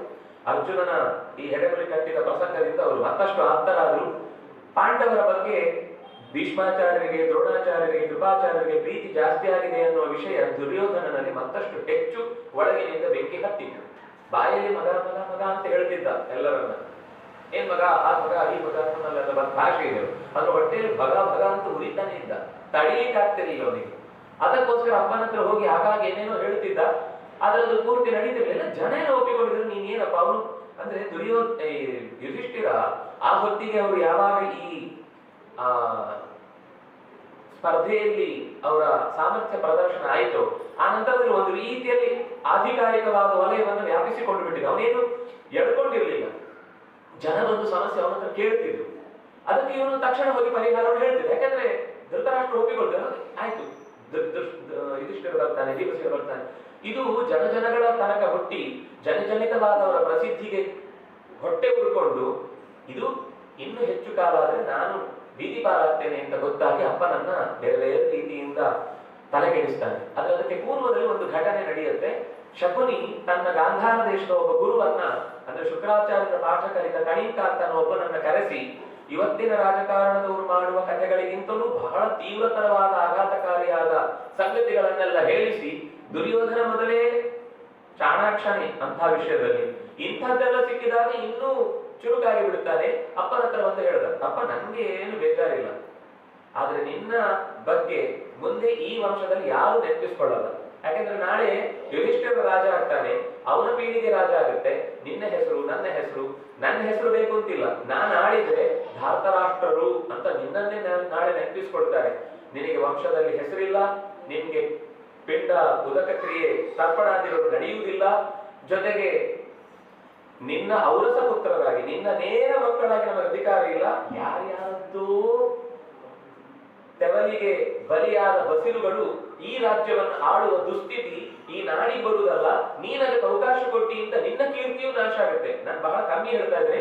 ಅನೇಕ ತರದ ಉಪಾಯಗಳನ್ನೆಲ್ಲ ಹೂಡಿ ಹೇಗಾದ್ರೂ ಭೀಮಸೇನನ್ನು ಇಲ್ಲಿಂದ ದೂರ ಅವನಿಗೆ ಒಂದೇ ಭಯ ಇದ್ದದ್ದು, ಅದು ನಿಮಗೆ ಸ್ಪಷ್ಟ ಗೊತ್ತಾಗುವುದು ಗೀತೆಯ ಆರಂಭದಲ್ಲಿ. ಭೀಮಾರ್ಜುನ ಸಮಾಯುಧಿ, ಎಲ್ಲ ಜನರನ್ನ ಪಾಂಡವರ ಸೇನೆಯನ್ನು ನೋಡುವಾಗ ಅವನಿಗೆ ಎಲ್ಲರನ್ನ ನೋಡಿದಾಗಲೂ ಭೀಮನ ಹಾಗೆ ನಿಂತಿರ್ತಾರೆ, ಅರ್ಜುನನ ಹಾಗೆ ಪೋಸ್ ಕೊಡ್ತಾ ಇರ್ತಾರೆ. ಇದು ನೋಡಿ ಇದು ಭೀಮನೇ ನಿಂತಿದ್ದಾನೆ ಅಂತ ಭಯ ಪಡ್ತಾನೆ. ಅಸ್ಮಾಕಂ ಅವನು ಬಲಂ ಭೀಷ್ಮಾಭಿರಕ್ಷಿತಂ, ನೀವು ಅಪರ್ಯಾಪ್ತಂ ತದಸ್ಮಾಕಂ ಬಲಂ ಭೀಷ್ಮಾಭಿರಕ್ಷಿತಂ, ಪರ್ಯಾಪ್ತಂ ತ್ವಿದಮೇ ದೇಶ ಬಲಂ ಭೀಮಾಭಿರಕ್ಷಿತಂ. ಪರ್ಯಾಪ್ತ ಅಂದ್ರೆ ಬೇಕಾದಷ್ಟು ಅಂತ. ನಾವು ಊಟಕ್ಕೆ ಹಾಕುವಾಗ ಇನ್ನೊಂದು ಹೋಳಿಗೆ ಹಾಕಿ ಪರ್ಯಾಪ್ತ, ಸಾಕು, ಬೇಕಾದಷ್ಟು ಆಯ್ತು. ಸಾಕು ಅಂದ್ರೆ ಕಮ್ಮಿ ಆಯ್ತು ಅಂತಲ್ಲ, ಇನ್ನೂ ನೀವು ಹಾಕುವಷ್ಟು ನಿಮ್ಗೆ ಶಕ್ತಿ ಇದೆ, ಆದ್ರೆ ನಾನು ತಿನ್ನುವಷ್ಟು ಶಕ್ತಿ ನನ್ಗೆ ಬೇಕಾದಷ್ಟು ಆಯ್ತು. ನಿಮ್ಗೆ ತೃಪ್ತಿ ಆಗಿಲ್ಲದೆ ಇರ್ಬೋದು, ನಾನು ಇನ್ನೂ 2 ಹಾಕ್ಬೇಕು ನಿಮ್ಮ ಮನಸ್ಸಲ್ಲಿ ಇರ್ಬೋದು, ಆದ್ರೆ ನನ್ನ ಹೊಟ್ಟೆಯಲ್ಲಿ ಜಾಗ ಇಲ್ಲ, ಇದರ ಎಲೆಯಲ್ಲಿ ಮಲ್ಕೊಳ್ಬೇಕಷ್ಟೇ ಇನ್ನು ಅನ್ನುವ ಅಂಶವನ್ನ ಹೇಳುವಾಗ ಪರ್ಯಾಪ್ತಂ ಅಂದ್ರೆ ಭೀಮನ ಬಲದಿಂದ ಸಿದ್ಧಗೊಂಡಂತಹ ಪಾಂಡವರ ಸೇನೆ ಸಾಕಷ್ಟು ಬಲಯುತವಾಗಿದೆ. ಅಪರ್ಯಾಪ್ತಂ ತದಸ್ಮಾಕಂ ಭೀಷ್ಮಾಭಿರಕ್ಷಿತ, ಅವನಿಗೆ ಯಾವತ್ತೂ ನಂಬಿಕೆ ಇರಲಿಲ್ಲ. ವಿಶ್ವಸ್ತೆ ನಾತಿ ವಿಶ್ವಸೆ ಅನ್ನುವ ಮಾತು ಕಣಿಕ ಹೇಳಿದ ಮಾತು. ವಿಶ್ವಾಸ ಇಲ್ಲದವನಲ್ಲಿ ವಿಶ್ವಾಸ ಇಡಬೇಡ, ವಿಶ್ವಾಸ ಇಟ್ಟವನಲ್ಲೂ ಪೂರ್ತಿ ವಿಶ್ವಾಸ ಇಡಬೇಡ. ಇದು ಕಣಿಕ ಹೇಳಿಕೊಟ್ಟ ಪಾಠ. ಹಾಗಾಗಿ ಭೀಷ್ಮಾಚಾರ್ಯನೇ ನಂಬಲಿಲ್ಲ. ದ್ರೋಣಾಚಾರ್ಯನು ಹೇಳುವಾಗ ಆಚಾರ್ಯ ಪಾಂಡುಪುತ್ರಾಣ, ನಮ್ಗೆ ಆಚಾರ್ಯ ಅಲ್ಲ, ಪಾಂಡುಪುತ್ರಾಣ ಆಚಾರ್ಯ ಅಂತ ಅದರಲ್ಲೊಂದು ಕೊಂಕಿದೆ. ಅವ್ರು ಎಲ್ಲರನ್ನೂ ಕೂಡ ಮದಂತೆ ತ್ಯಕ್ತ ಜೀವಿತ, ನನಗೋಸ್ಕರ ಸಾಗಿ ಬಂದವುಗಳು. ಒಬ್ಬ ನಾಯಕನಾಗಿ ತನ್ನ ಪರವಾಗಿ ಹೋರಾಟಿ ಬಂದವರನ್ನ ಈ ರೀತಿ ನಡೆಸಿ ಅವರಿಂದ ಏನು ಗೆಲುವನ್ನು ಸಾಧಿಸಿಯಾನು? ದುರ್ಯೋಧನಿಗೆ ಒಂದೇ ಭಯ ಭೀಮ. ಅದು ಧೃತರಾಷ್ಟ್ರನು ಹೇಳ್ತಾನೆ ಯುದ್ಧದ ಆರಂಭದ ಪ್ರಸಂಗದಲ್ಲಿ. ಅದರಿಂದಾಗಿ ನಾನು ಹೇಗಾದ್ರೂ ನಾಶ ಮಾಡಬೇಕು ಅಂತ ವಾರಣಾವತದ ಕಥೆ ನಡೆಯುತ್ತೆ. ಅದಕ್ಕೆ ಏನು ಅಂದ್ರೆ ಒಂದು ದೊಡ್ಡ ಉತ್ಸವದ ನೆಪ ಒಡ್ಡಿ ಅವರನ್ನು ಕಳಿಸ್ಕೊಡ್ತಾರೆ. ಈ ರಾಜಕಾರಣದಲ್ಲಿ ಏನು ಅಂದ್ರೆ ಅಧಿಕಾರದಿಂದ ಕೆಳಗಿಳಿಸುವುದು, ಆಮೇಲೆ ನಿಧಾನಕ್ಕೆ ಅರಮನೆಯಿಂದ ಹೊರಗಿಡುವುದು, ಆಮೇಲೆ ಆ ಪರಿಸರದಿಂದ ನಗರದ ಪ್ರದೇಶದಿಂದ ಹೊರಗಿಡುವುದು, ಆಮೇಲೆ ಸ್ವಲ್ಪ ದೂರ ಕಳಿಸುವುದು, ಆಮೇಲೆ ಮುಗಿಸುವುದು. ಇದು ಹೇಳಬೇಕಾಗಿ ಇದು ಅನಧಿಕೃತವಾಗಿ ಎಲ್ಲರಿಗೂ ಗೊತ್ತಿರುವ ಸಂಗತಿ. ರಾಜಕಾರಣದಲ್ಲಿ ಇದು ನಡೆಯುವ ಸಂಗತಿ.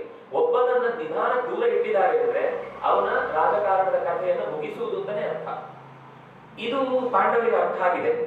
ಭೀಮಸೇನ ಹೇಳ್ತಾರೆ, ಅಣ್ಣ, ಕ್ಷತ್ರ ಧರ್ಮದಲ್ಲಿ ಇರ್ಬೇಕಾದವರು ನಾವು ಹೀಗೆ ರಾಜಕಾರಣದಿಂದ ದೂರ ಆಗಿ ನಾವು ಬರೀ ಉಂಡು ತಿಂದು ಇರ್ಲಿಕ್ಕೋಸ್ಕರ ಇರುವಂತವರಲ್ಲ. ಗುರುಕುಲದ ಕುಡಿಯಾಗಿ ನಾವು ಈ ಕರ್ತವ್ಯವನ್ನು ಇಲ್ಲಿ ನಿಂತು ನಡೆಸುವುದರಲ್ಲೇ ನಮ್ಗೆ ಶ್ರೇಯಸ್ಸಿದೆ. ಅವ್ರ ಜೊತೆಗೆ ಇಷ್ಟು ದಿವಸ ಹೇಗೂ ಹೋರಾಡ್ತಾ ನರಳಾಡ್ತಾ ಇದ್ದೆವು ತಾನೆ. ಇಲ್ಲಿ ತನಕ ನಾನು ಏನಾದ್ರೂ ಅದಕ್ಕೋಸ್ಕರ ಕಷ್ಟ ಆಯಿತು ಅಂತ ಹೇಳಿದ್ದೇನ? ನಮ್ ಕಷ್ಟ ಆಗುದಿಲ್ಲ. ಇವತ್ತು ಅವನು ಬೇಡ ಅಂತ ಹೇಳಿದ್ರು ನಾವು ಇಲ್ಲೇ ಇರ್ಬೇಕು. ನೀವು ಇರಬಾರ್ದು ಅಂತ ಏನು ಹೇಳಿದ್ರು ಯುದ್ಧ ಆದ್ರೆ ಯುದ್ಧ. ಆದ್ರೆ ಧರ್ಮ ಹೇಳ್ತಾನೆ, ದೊಡ್ಡವರು ಮಾಡಿದ ಆತ್ಮೀಯನ ಹಾಗೆ ನೀರಬಾರ್ದಪ್ಪ, ಕೀರ್ತಿ ನಾಶ ಆಗುತ್ತೆ.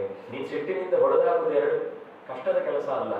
ಆದ್ರೆ ನಾಳೆ ದುಡುಕಿನಿಂದ ಪಾಂಡವರು ಏನೋ ಸ್ವಲ್ಪ ಮಕ್ಕಳಾಟಿಗೆ ಏನು ಜಗಳ ಆಗುತ್ತೆ, ಅದನ್ನೇ ಇಷ್ಟು ಗಂಭೀರವಾಗಿ ತಗೊಳ್ಳುದ? ನಾಯಿ ಕಚ್ಚತ್ತೆ ವಾಪಸ್ ನಾಯಿಗೆ ಕಚ್ಚಲಿಕ್ಕೆ ಆಗುತ್ತಾ? ಇವರಿಗಾದ್ರೂ ಬುದ್ಧಿ ಬೇಡವಾ? ಇವ್ರು ಹೀಗೆ ಮಾಡುದ? ಅದು ಯಾವಾಗಲೂ ಬುದ್ಧಿವಾದ ಒಳ್ಳೆಯದೇ. ಬಗ್ಗೋರಿಗೆ ಬುದ್ಧಿ ಜಾಸ್ತಿ ಇದ್ದ ಹಾಗೆ ಏನಾದ್ರೂ ಸ್ವಲ್ಪ ತ್ಯಾಗ ಮಾಡ್ತಾನೆ ಅಂದ್ರೆ ನೀನೇ ಇನ್ನು ಮಾಡು. ಇದು ಧೃತರಾಷ್ಟ್ರನು ಹೇಳ್ತಾನೆ. 13 ವರ್ಷ ಅವರು ಕಳೆದು ಬಂದ ಮೇಲೂ ಬುದ್ಧಿವಾದ ಏನ್ ಹೇಳಿದ್ದು ಅಂದ್ರೆ ಪಾಂಡವರಿಗೆ, ನೀವು ಹೇಗಿದ್ರು 13 ವರ್ಷ ಹಿಂದೆ 14 ವರ್ಷ ಕಾಡಿನಲ್ಲಿ ಅಪ್ಪನ ಜೊತೆಗೆ ಹಿಡಿಂಬವನದಲ್ಲೆಲ್ಲ ಓಡಾಡಿಕೊಂಡು ಈ ಕಾಡಿನ ವಾಸದ ಸಂದರ್ಭದಲ್ಲೂ ಹಣ್ಣು ಗೆಡ್ಡೆ ಗೆಣಸು ತಿಂದು ನಿಮ್ಗೆ ಅಭ್ಯಾಸ ಆಗಿಬಿಟ್ಟಿದೆ, ನೀವು ಎಲ್ಲಿದ್ರೂ ಸುಖವಾಗಿರ್ತೀರಿ, ದೊಡ್ಡಪ್ಪನ ಮಾತು ಮನಸ್ಸಿಕೊಟ್ಟು ನೀವು ಅಲ್ಲೇ ಸುಖವಾಗಿರಿ ಅಂತಾರೆ. ಕೇಳುವ ತನಕ ನಾವು ಕೇಳಿದ್ದೇವೆ. ಈಗಲೂ ಅದೇ ಉಪದೇಶ ಕೊಡ್ಲಿಕ್ಕೋಸ್ಕರ ನೀವು ದೊಡ್ಡವರಾಗಿ ದೊಡ್ಡಪ್ಪ ಅಂತ ಅನಿಸ್ಕೊಳ್ಬೇಕಾದ ಅಗತ್ಯ ಇಲ್ಲ. ಏನ್ ಮಾಡ್ಬೇಕು ಅಂತ ನಮ್ಗೆ ಗೊತ್ತಿದೆ ಅಂತ ಮೊದಲ ಬಾರಿ ಸ್ವಲ್ಪ ಹಲ್ಲು ಕಚ್ಚಿ ಗಟ್ಟಿ ಮಾತಾಡಿದ್ದು ಯುಧಿಷ್ಠಿರರು ಇದೇ ಪ್ರಸಂಗದಲ್ಲಿ. ಇದು ಬಿಟ್ರೆ ಇನ್ನೊಂದು ಆ ವೈಶಂಪಾಯನ ಸರೋವರದಲ್ಲಿ ಅಡಗಿ ಕೂತಂತಹ ದುರ್ಯೋಧನನನ್ನ ಸ್ವಲ್ಪ ಕೆಚ್ಚಟ್ಟಿಸಿ ಅವನನ್ನು ಹೊರಕ್ಕೆ ತರಿಸುವ ಸಂದರ್ಭದಲ್ಲಿ ಒಂದು ಕಠಿಣವಾದ ಮಾತಾಡುತ್ತಾರೆ. ಬಿಟ್ರೆ ಧರ್ಮ ಭಟ್ಟ ಅಂದ್ರೆ ಧರ್ಮ ಭಟ್ಟ, ಯಾರಿಗೂ ಒಂದು ಚೂರು ನೋವಾಗಬಾರದು ಅಂತಾನೆ ಚಿಂತಿಸುವವನು. ಅಂದ್ರೆ ಹೀಗೆ ಅವರ ಆ ಕಷ್ಟದ ಪರಿಸರವನ್ನು ಅವರು ಸುಖಮಯವಾಗಿಸಿಕೊಂಡ ಸಂಗತಿಯನ್ನು ಕೂಡ ಅವರ ದೌರ್ಬಲ್ಯ ಅಂತ ತಿಳ್ಕೊಂಡು ಮತ್ತೆ ಮತ್ತೆ ಅನ್ಯಾಯ ಮಾಡ್ತಾರೆ. ಸರಿ ಇಲ್ಲ ಇದು. ಅಣ್ಣ ಕೊನೆಗೆ ಹೇಳ್ತಾನೆ, ಬೇಡ, ನಾವು ಈ ಕ್ಷಣದಲ್ಲಿ ಜಗಳಾಡಿ ಮನಸ್ಸು ಹಾಳು ಮಾಡ್ಕೊಳ್ಳೋದು ಬೇಡ. ಸರಿ, ಸ್ವಲ್ಪ ದಿವಸ ಹೋಗಿ ನೋಡಿ, ಆಮೇಲೆ ಮತ್ತೆ ಅವಕಾಶ ಇದೆ. ಹೇಗೂ ಇಲ್ಲಿದ್ದಾಗ ಅಪಾಯವನ್ನು ತಪ್ಪಿಸಿಕೊಂಡಿದ್ದೇವೆ ಅಂದ್ಮೇಲೆ ಅಲ್ಲಿದ್ದಾಗಲೂ ನಾವು ಅಪಾಯ ತಪ್ಪಿಸಿಕೊಳ್ಳಿಕ್ಕೆ ಸ್ವಲ್ಪ, ಆದ್ರೆ ಇಲ್ಲಿಗಿಂತ ಹೆಚ್ಚು ಜಾಗೃತರಾಗಿರ್ಬೇಕಾಗುತ್ತೆ. ಅಲ್ಲಿ ಅವರಿಗೂ ಒಂದು ಭಯ ಇರುತ್ತೆ. ಅರಮನೆಯ ಒಳ ಪರಿಸರದಲ್ಲಿ ಏನೇ ಅನ್ಯಾಯ ನಡೆದಾಗಲೂ ಎಲ್ಲರೂ ಬಾಧ್ಯಸ್ಥರಾಗ್ತಾರೆ. ಏನ್ ನಡೆದು ಎಲ್ಲರನ್ನೂ ಒಂದು ಸರ್ತಿ ಸಮಿತಿಯ ಮಧ್ಯದಲ್ಲಿ ವಿಚಾರಣೆಗೆ ಒಳಪಡಿಸಬೇಕಾಗತ್ತೆ. ಆದ್ರೆ ಹೊರಗೆ ನಡೆದಾಗ ನಾವಿಲ್ಲಿದ್ದು ನಮ್ಗೇನು ಗೊತ್ತಿಲ್ಲ ಅಂತ ಒಂದೇ ಕೈಯಲ್ಲಿ ವಿಷಯವನ್ನ ಜಾಡಿಸಿ ಪಕ್ಕಕ್ಕೆ ಸರಿಸಬಹುದು. ಅದಕ್ಕಾಗಿ ಈ ವಿಷಯದಲ್ಲಿ ನಮಗೆ ಅಪಾಯ ಜಾಸ್ತಿ ಇದೆ ಅಣ್ಣ ಅಂತ ಹೇಳುತ್ತಾನೆ. ಅಷ್ಟು ಹೇಳಿದ ಮಾತ್ರ, ಆದ್ರೆ ಅದನ್ನು ಮುಂದುವರೆಸಲಿಲ್ಲ. ಯಾಕಂದ್ರೆ ಅಣ್ಣನ ಮಾತನ್ನ ನಡೆಸಬೇಕು ಅನ್ನುವುದು, ನೀನು ದೊಡ್ಡವರ ಮಾತನ್ನ ಹೇಗೆ ನಡೆಸ್ತೀ ಅಂತ ಕೂತಿದ್ಯೋ, ನಾನು ಹಾಗೆ ನಿನ್ನ ಮಾತನ್ನ ನಡೆಸಬೇಕಿದೆ, ಅದರಿಂದಾಗಿ ಸುಮ್ಮನೆ ಕೂತಿದ್ದೇನೆ ಅಂತ ಒಟ್ಟಿಗೆ ಹೋದ. ಹೋಗಿ ಅಲ್ಲಿಯ ಕಥೆಯೆಲ್ಲ ಪ್ರೋಚನ ಅಂತ ಒಬ್ಬ ಇದ್ದ, ಅವನು ಅರಗಿನ ಮನೆಯನ್ನು ಕಟ್ಟಿದ, ಅಲ್ಲಿ ಅವರನ್ನು ಉಳಿಸಿದ. 6 ತಿಂಗಳುಗಳ ಕಾಲ ಹೀಗೆ ಅವನು ಹಗಲು ರಾತ್ರಿ ಕಾಯ್ತಾ ಇದ್ದಾನೆ, ಇವನನ್ನು ಯಾವಾಗ ಮಲಗಿದಾಗ ಸುಡಬೇಕು ಅಂತ. ಇವನು ಯಾವಾಗ ಸುಡಬಲ್ಲ ನನ್ನನ್ನ ಅಂತ ಅವನು ಎಚ್ಚರದಿಂದ ಭೀಮಸೇನನು 6 ತಿಂಗಳ ಕಾಲ ಮಧ್ಯದಲ್ಲಿ ನಿದ್ದೆನೇ ಮಾಡಿಲ್ಲ. ಮತ್ತೆ ತಂದ ಅನ್ನವನ್ನೆಲ್ಲ ಪಾಂಡವರಿಗೆ ಕೊಡುವುದನ್ನ ತಾನೇ ತಿಂತಿದ್ದು. ಇದು ಅವನ ಮೊದಲ ಕರಾರು. ನೀವು ಏನೇ ತಂದ್ರು ಅದರ ತುತ್ತು ತಿನ್ನುವುದು ನಾನು, ನಿಮಗೆ ಆಮೇಲೆ ನಾನೇ ಭೀಮ ಪಾಕ ಮಾಡಿ ಹಾಕ್ತೇನೆ. ಅದು ಖುಷಿ ಅವರಿಗೆ. ಭೀಮನ ಅಡಿಗೆ ಅಂದ್ರೆ ಅದು ರುಚಿ ರುಚಿ, ಅದು ಎಷ್ಟು ವಿಶಿಷ್ಟ ಅಂದ್ರೆ ಭೀಮನ ಅಡಿಗೆ. ನಮ್ಗೆ ಆದ್ರೆ ಈಗ ನಾವು ಮನೆಯಲ್ಲಿ ಕೇಳಬೇಕು, ಅವ್ರಿಗೆ ಆ ಪದಾರ್ಥ ಆಗುದಿಲ್ಲ, ಇವ್ರಿಗೆ ಈ ಪದಾರ್ಥ, ಇವ್ರಿಗೆ ಉಪ್ಪು ಜಾಸ್ತಿ ಇರ್ಬೇಕು, ಇವ್ರಿಗೆ ಖಾರ ಜಾಸ್ತಿ ಇರ್ಬೇಕು, ಇವ್ರಿಗೆ ಸ್ಪೈಸಿ ಆಗ್ಬೇಕು, ಇನ್ನೊಂದಾಗಬೇಕು. ಕೊನೆ ನಾನು ಪಾಪ ಅಮ್ಮನಿಗೆ 10 ಕೈ ಇದ್ದಾಗ ಅವ್ಳು ಮಾಡಿ ಹಾಕ್ಬೇಕು ಅಡಿಗೆ. ಭೀಮಸೇನ ಅಡಿಗೆ ಸ್ಪೆಷಾಲಿಟಿ ಏನು ಅಂದ್ರೆ, ಅವ್ರು ಮಾಡುವ ಒಂದೇ ಅಡಿಗೆ ಯಾರ್ಯಾರಿಗೆ ನಾಲಿಗೆಗೆ ಯಾವ ಯಾವ ರೀತಿಯಾದ ರುಚಿ ಬೇಕೋ ಆಯಾ ರೀತಿಯಲ್ಲಿ ಅವರಿಗೆ ಬೇಕಾದ ಆರೋಗ್ಯಕ್ಕೆ ಅನುಗುಣವಾದ ದೇಹಕ್ಕೆ ಹೊಂದಿಕೊಳ್ಳುವ ರೀತಿಯ ಸಿದ್ಧತೆ ಇತ್ತು. ಈ ಎಲ್ಲಾ ಮದ್ದಿಗೂ ಎಲ್ಲಾ ರೋಗಕ್ಕೂ ಅಳಲೆಕಾಯಿ ಅಂತ ಒಂದಿದೆಯಲ್ಲ, ಅಳಲೆಕಾಯಿ ಪಂಡಿತ ಅಂತ ನಾವು ತಮಾಷೆ ಮಾಡುದು ಅಂತ ಅನ್ಕೊಳ್ಬಹುದು. ಅದರಲ್ಲಿ ತಮಾಷೆಯ ಸಂಗತಿ ಅಲ್ಲ, ಅದು ಎಲ್ಲಾ ತರದ ರೋಗಗಳಿಗೂ ಮೂಲ ಬೇರಾಗಿ ಕೆಲಸ ಮಾಡುವಂತ ಒಂದು ಮೂಲ ದ್ರವ್ಯ ಇದೆ. ಆ ಗುಟ್ಟು ಭೀಮಸೇನನ ಕೈಯಲ್ಲಿ ಇತ್ತು. ಅದರಿಂದಾಗಿ ಅಡಿಗೆ ವಿಷಯದಲ್ಲಿ 6 ತಿಂಗಳುಗಳ ಕಾಲ ಏನ್ ಕಷ್ಟ ಬಂದ್ರು ಭೀಮಸೇನ ಅಡಿಗೆ ಅಂತೂ ಹೊಟ್ಟೆ ತುಂಬಾ ಕಣ್ತುಂಬ ನಿದ್ದೆ, ಇದೆರಡಂತೂ ಸಾಧ್ಯ ಅಂತ. ಕಣ್ತುಂಬ ನಿದ್ದೆ ಆಗಲಿಲ್ಲ, ಭಯ ಇತ್ತು. ದುರ್ಯೋಧನ ಯಾವ ಕ್ಷಣಕ್ಕೆ ಏನ್ ಬೇಕಾದ್ರೂ ಮಾಡಬಲ್ಲ. ಭಯ ಇರದೇ ಇದ್ದವನು ಭೀಮಸೇನ ಒಬ್ಬನೇ. ಎಚ್ಚರಿದ್ದು ಅನಾಯಾಸವಾಗಿ ಕೂತುವವರನ್ನ ಕಾಯ್ತಾ ಕೂತಿದ್ದ. ಸರಿ, ಆ ಪುರೋಚನ ಅವನ ಒಬ್ಬಳು ಸಹೋದರಿ ಇದ್ಲು, ಅವಳಿಗೂ 5 ಜನ ಮಕ್ಕಳು. ದೇವತಾ ವ್ಯವಸ್ಥೆ ಹೇಗಿರುತ್ತೆ ಅನ್ನೋದಕ್ಕೆ ಅವಳು ವಿಷವನ್ನ ತಂದು ಪಾಂಡವರಿಗೆ ಉಣಿಸ್ಬೇಕು ಅಂತ. ಅಂದ್ರೆ ಈ ವಿಷದ ಸ್ವಲ್ಪ ಲೆವೆಲ್ ಜಾಸ್ತಿ ಇತ್ತು ಅವಳು ತಂದದ್ರಲ್ಲಿ. ಅದು ಎಲ್ಲಿಂದ ತಂದದ್ದು ಅಂದ್ರೆ, ಕಾಲಕೂಟವನ್ನ ದೈತ್ಯರು ಸಂಗ್ರಹ ಮಾಡಿಟ್ಟುಕೊಂಡದ್ದನ್ನ ಶುಕ್ರಾಚಾರ್ಯರು ಚೂರು ಇಟ್ಟುಕೊಂಡಿದ್ದರು. ಆದ್ರೆ ಅಲ್ಲಿಂದ ಆ ಪರಂಪರೆಯಲ್ಲಿ ಬಂದ ವಿಷವನ್ನ ಹೊತ್ತು ತಂದು ಪಾಂಡವರಿಗೆ ಇವತ್ತಿತ್ತು ಅವರನ್ನ ನಾಶಪಡಿಸಬೇಕು ಅಂತ ಯೋಚಿಸಿ ಬಂದವತ್ತು. ಆದ್ರೆ ಪ್ರತಿ ದಿವಸ ಅವಳು ಅಲ್ಲಿಯ ಕೆಲಸಕ್ಕೆ ಬರುವ ಎಲ್ಲರನ್ನು ಕರೆದು ಊಟ ಹಾಕ್ತಿದ್ರು. ಜೊತೆಗೆ ಮದ್ಯ ಇತ್ಯಾದಿಗಳು ಕೂಡ ಅವರೆಲ್ಲ ಕೆಲಸದವರು ಸಾರಿ ಕೆಲಸ ಮಾಡಿ ಆಮೇಲೆ ಕುಡಿದು ಮಲಗುವರು. ಅವತ್ತು ಕೂಡ ಬೇಕಾದಷ್ಟು ಕುಡಿದು ಮಲಗಿದ್ದಾರೆ. ಉಳಿದವರಿಗೆಲ್ಲ ಕೊಡಬೇಕಾದ ಪದಾರ್ಥ, ಇವ್ರಿಗೆ ಕೊಡುವ ಪದಾರ್ಥ ಸ್ವಲ್ಪ ಬದಲಾಯಿಸಿ ಭೀಮಸೇನ ಬಡಿಸಿಬಿಟ್ಟಿದ್ದಾರೆ. ಇವರು ಕುಡಿದವರು ಮಲಗಿಬಿಟ್ಟಿದ್ದಾರೆ.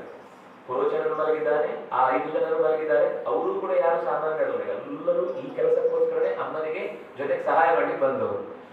ಭೀಮಸೇನ ಮೊದಲೇ ಇಲ್ಲಿಯ ಪರಿಸರದಲ್ಲಿರುವಂತಹ ಪ್ರತಿಯೊಂದರಲ್ಲೂ ಬೆಂಕಿಗೆ ತಕ್ಷಣವೇ ಉರಿದುಕೊಳ್ಳಬಹುದಾದ ವಸ್ತುಗಳಿವೆ ಅನ್ನೋದನ್ನು ಗುರುತಿಸಿ, ಅಣ್ಣನು ಹೇಳಿದ, ತಮ್ಮನು ಅದನ್ನು ಗುರುತಿಸಿ ಇದಕ್ಕೆ ಸರಿಯಾದ ಉತ್ತರವನ್ನು ಕಾಯಬೇಕು ಅಂತ ಪ್ರಾಸಾದದ ಭಾಗದಲ್ಲಿ ಗೊತ್ತಾಗದಂತೆ ಒಳಗೆ ವಿದುರ ಕಳುಹಿಸಿದ ಒಬ್ಬ ಗುಂಡಿ ತೋಡುವ ಕೆಲಸದವನಿಂದ, ಕನಕ ಅಂತ ಅವನ ಹೆಸರು ಹೇಳ್ತಾರೆ, ಅವನಿಂದ ಗುಂಡಿ ತೋರಿಸಿ ಎಲ್ಲಿ ತನಕ ಹೋಗಿ ಬರ್ಬೋದು ಅಂತ ಪ್ರತಿ ದಿವಸ ಅವರು 4 ದಿಕ್ಕುಗಳಲ್ಲಿರುವ ಎಲ್ಲಾ ಪ್ರದೇಶದಲ್ಲಿ ಎಷ್ಟು ದೂರದ ತನಕ ನಾವು ಹೋದ್ರೆ ಈ ಊರಿನಿಂದ ತಪ್ಪಿಸಿಕೊಳ್ಳಬಹುದು.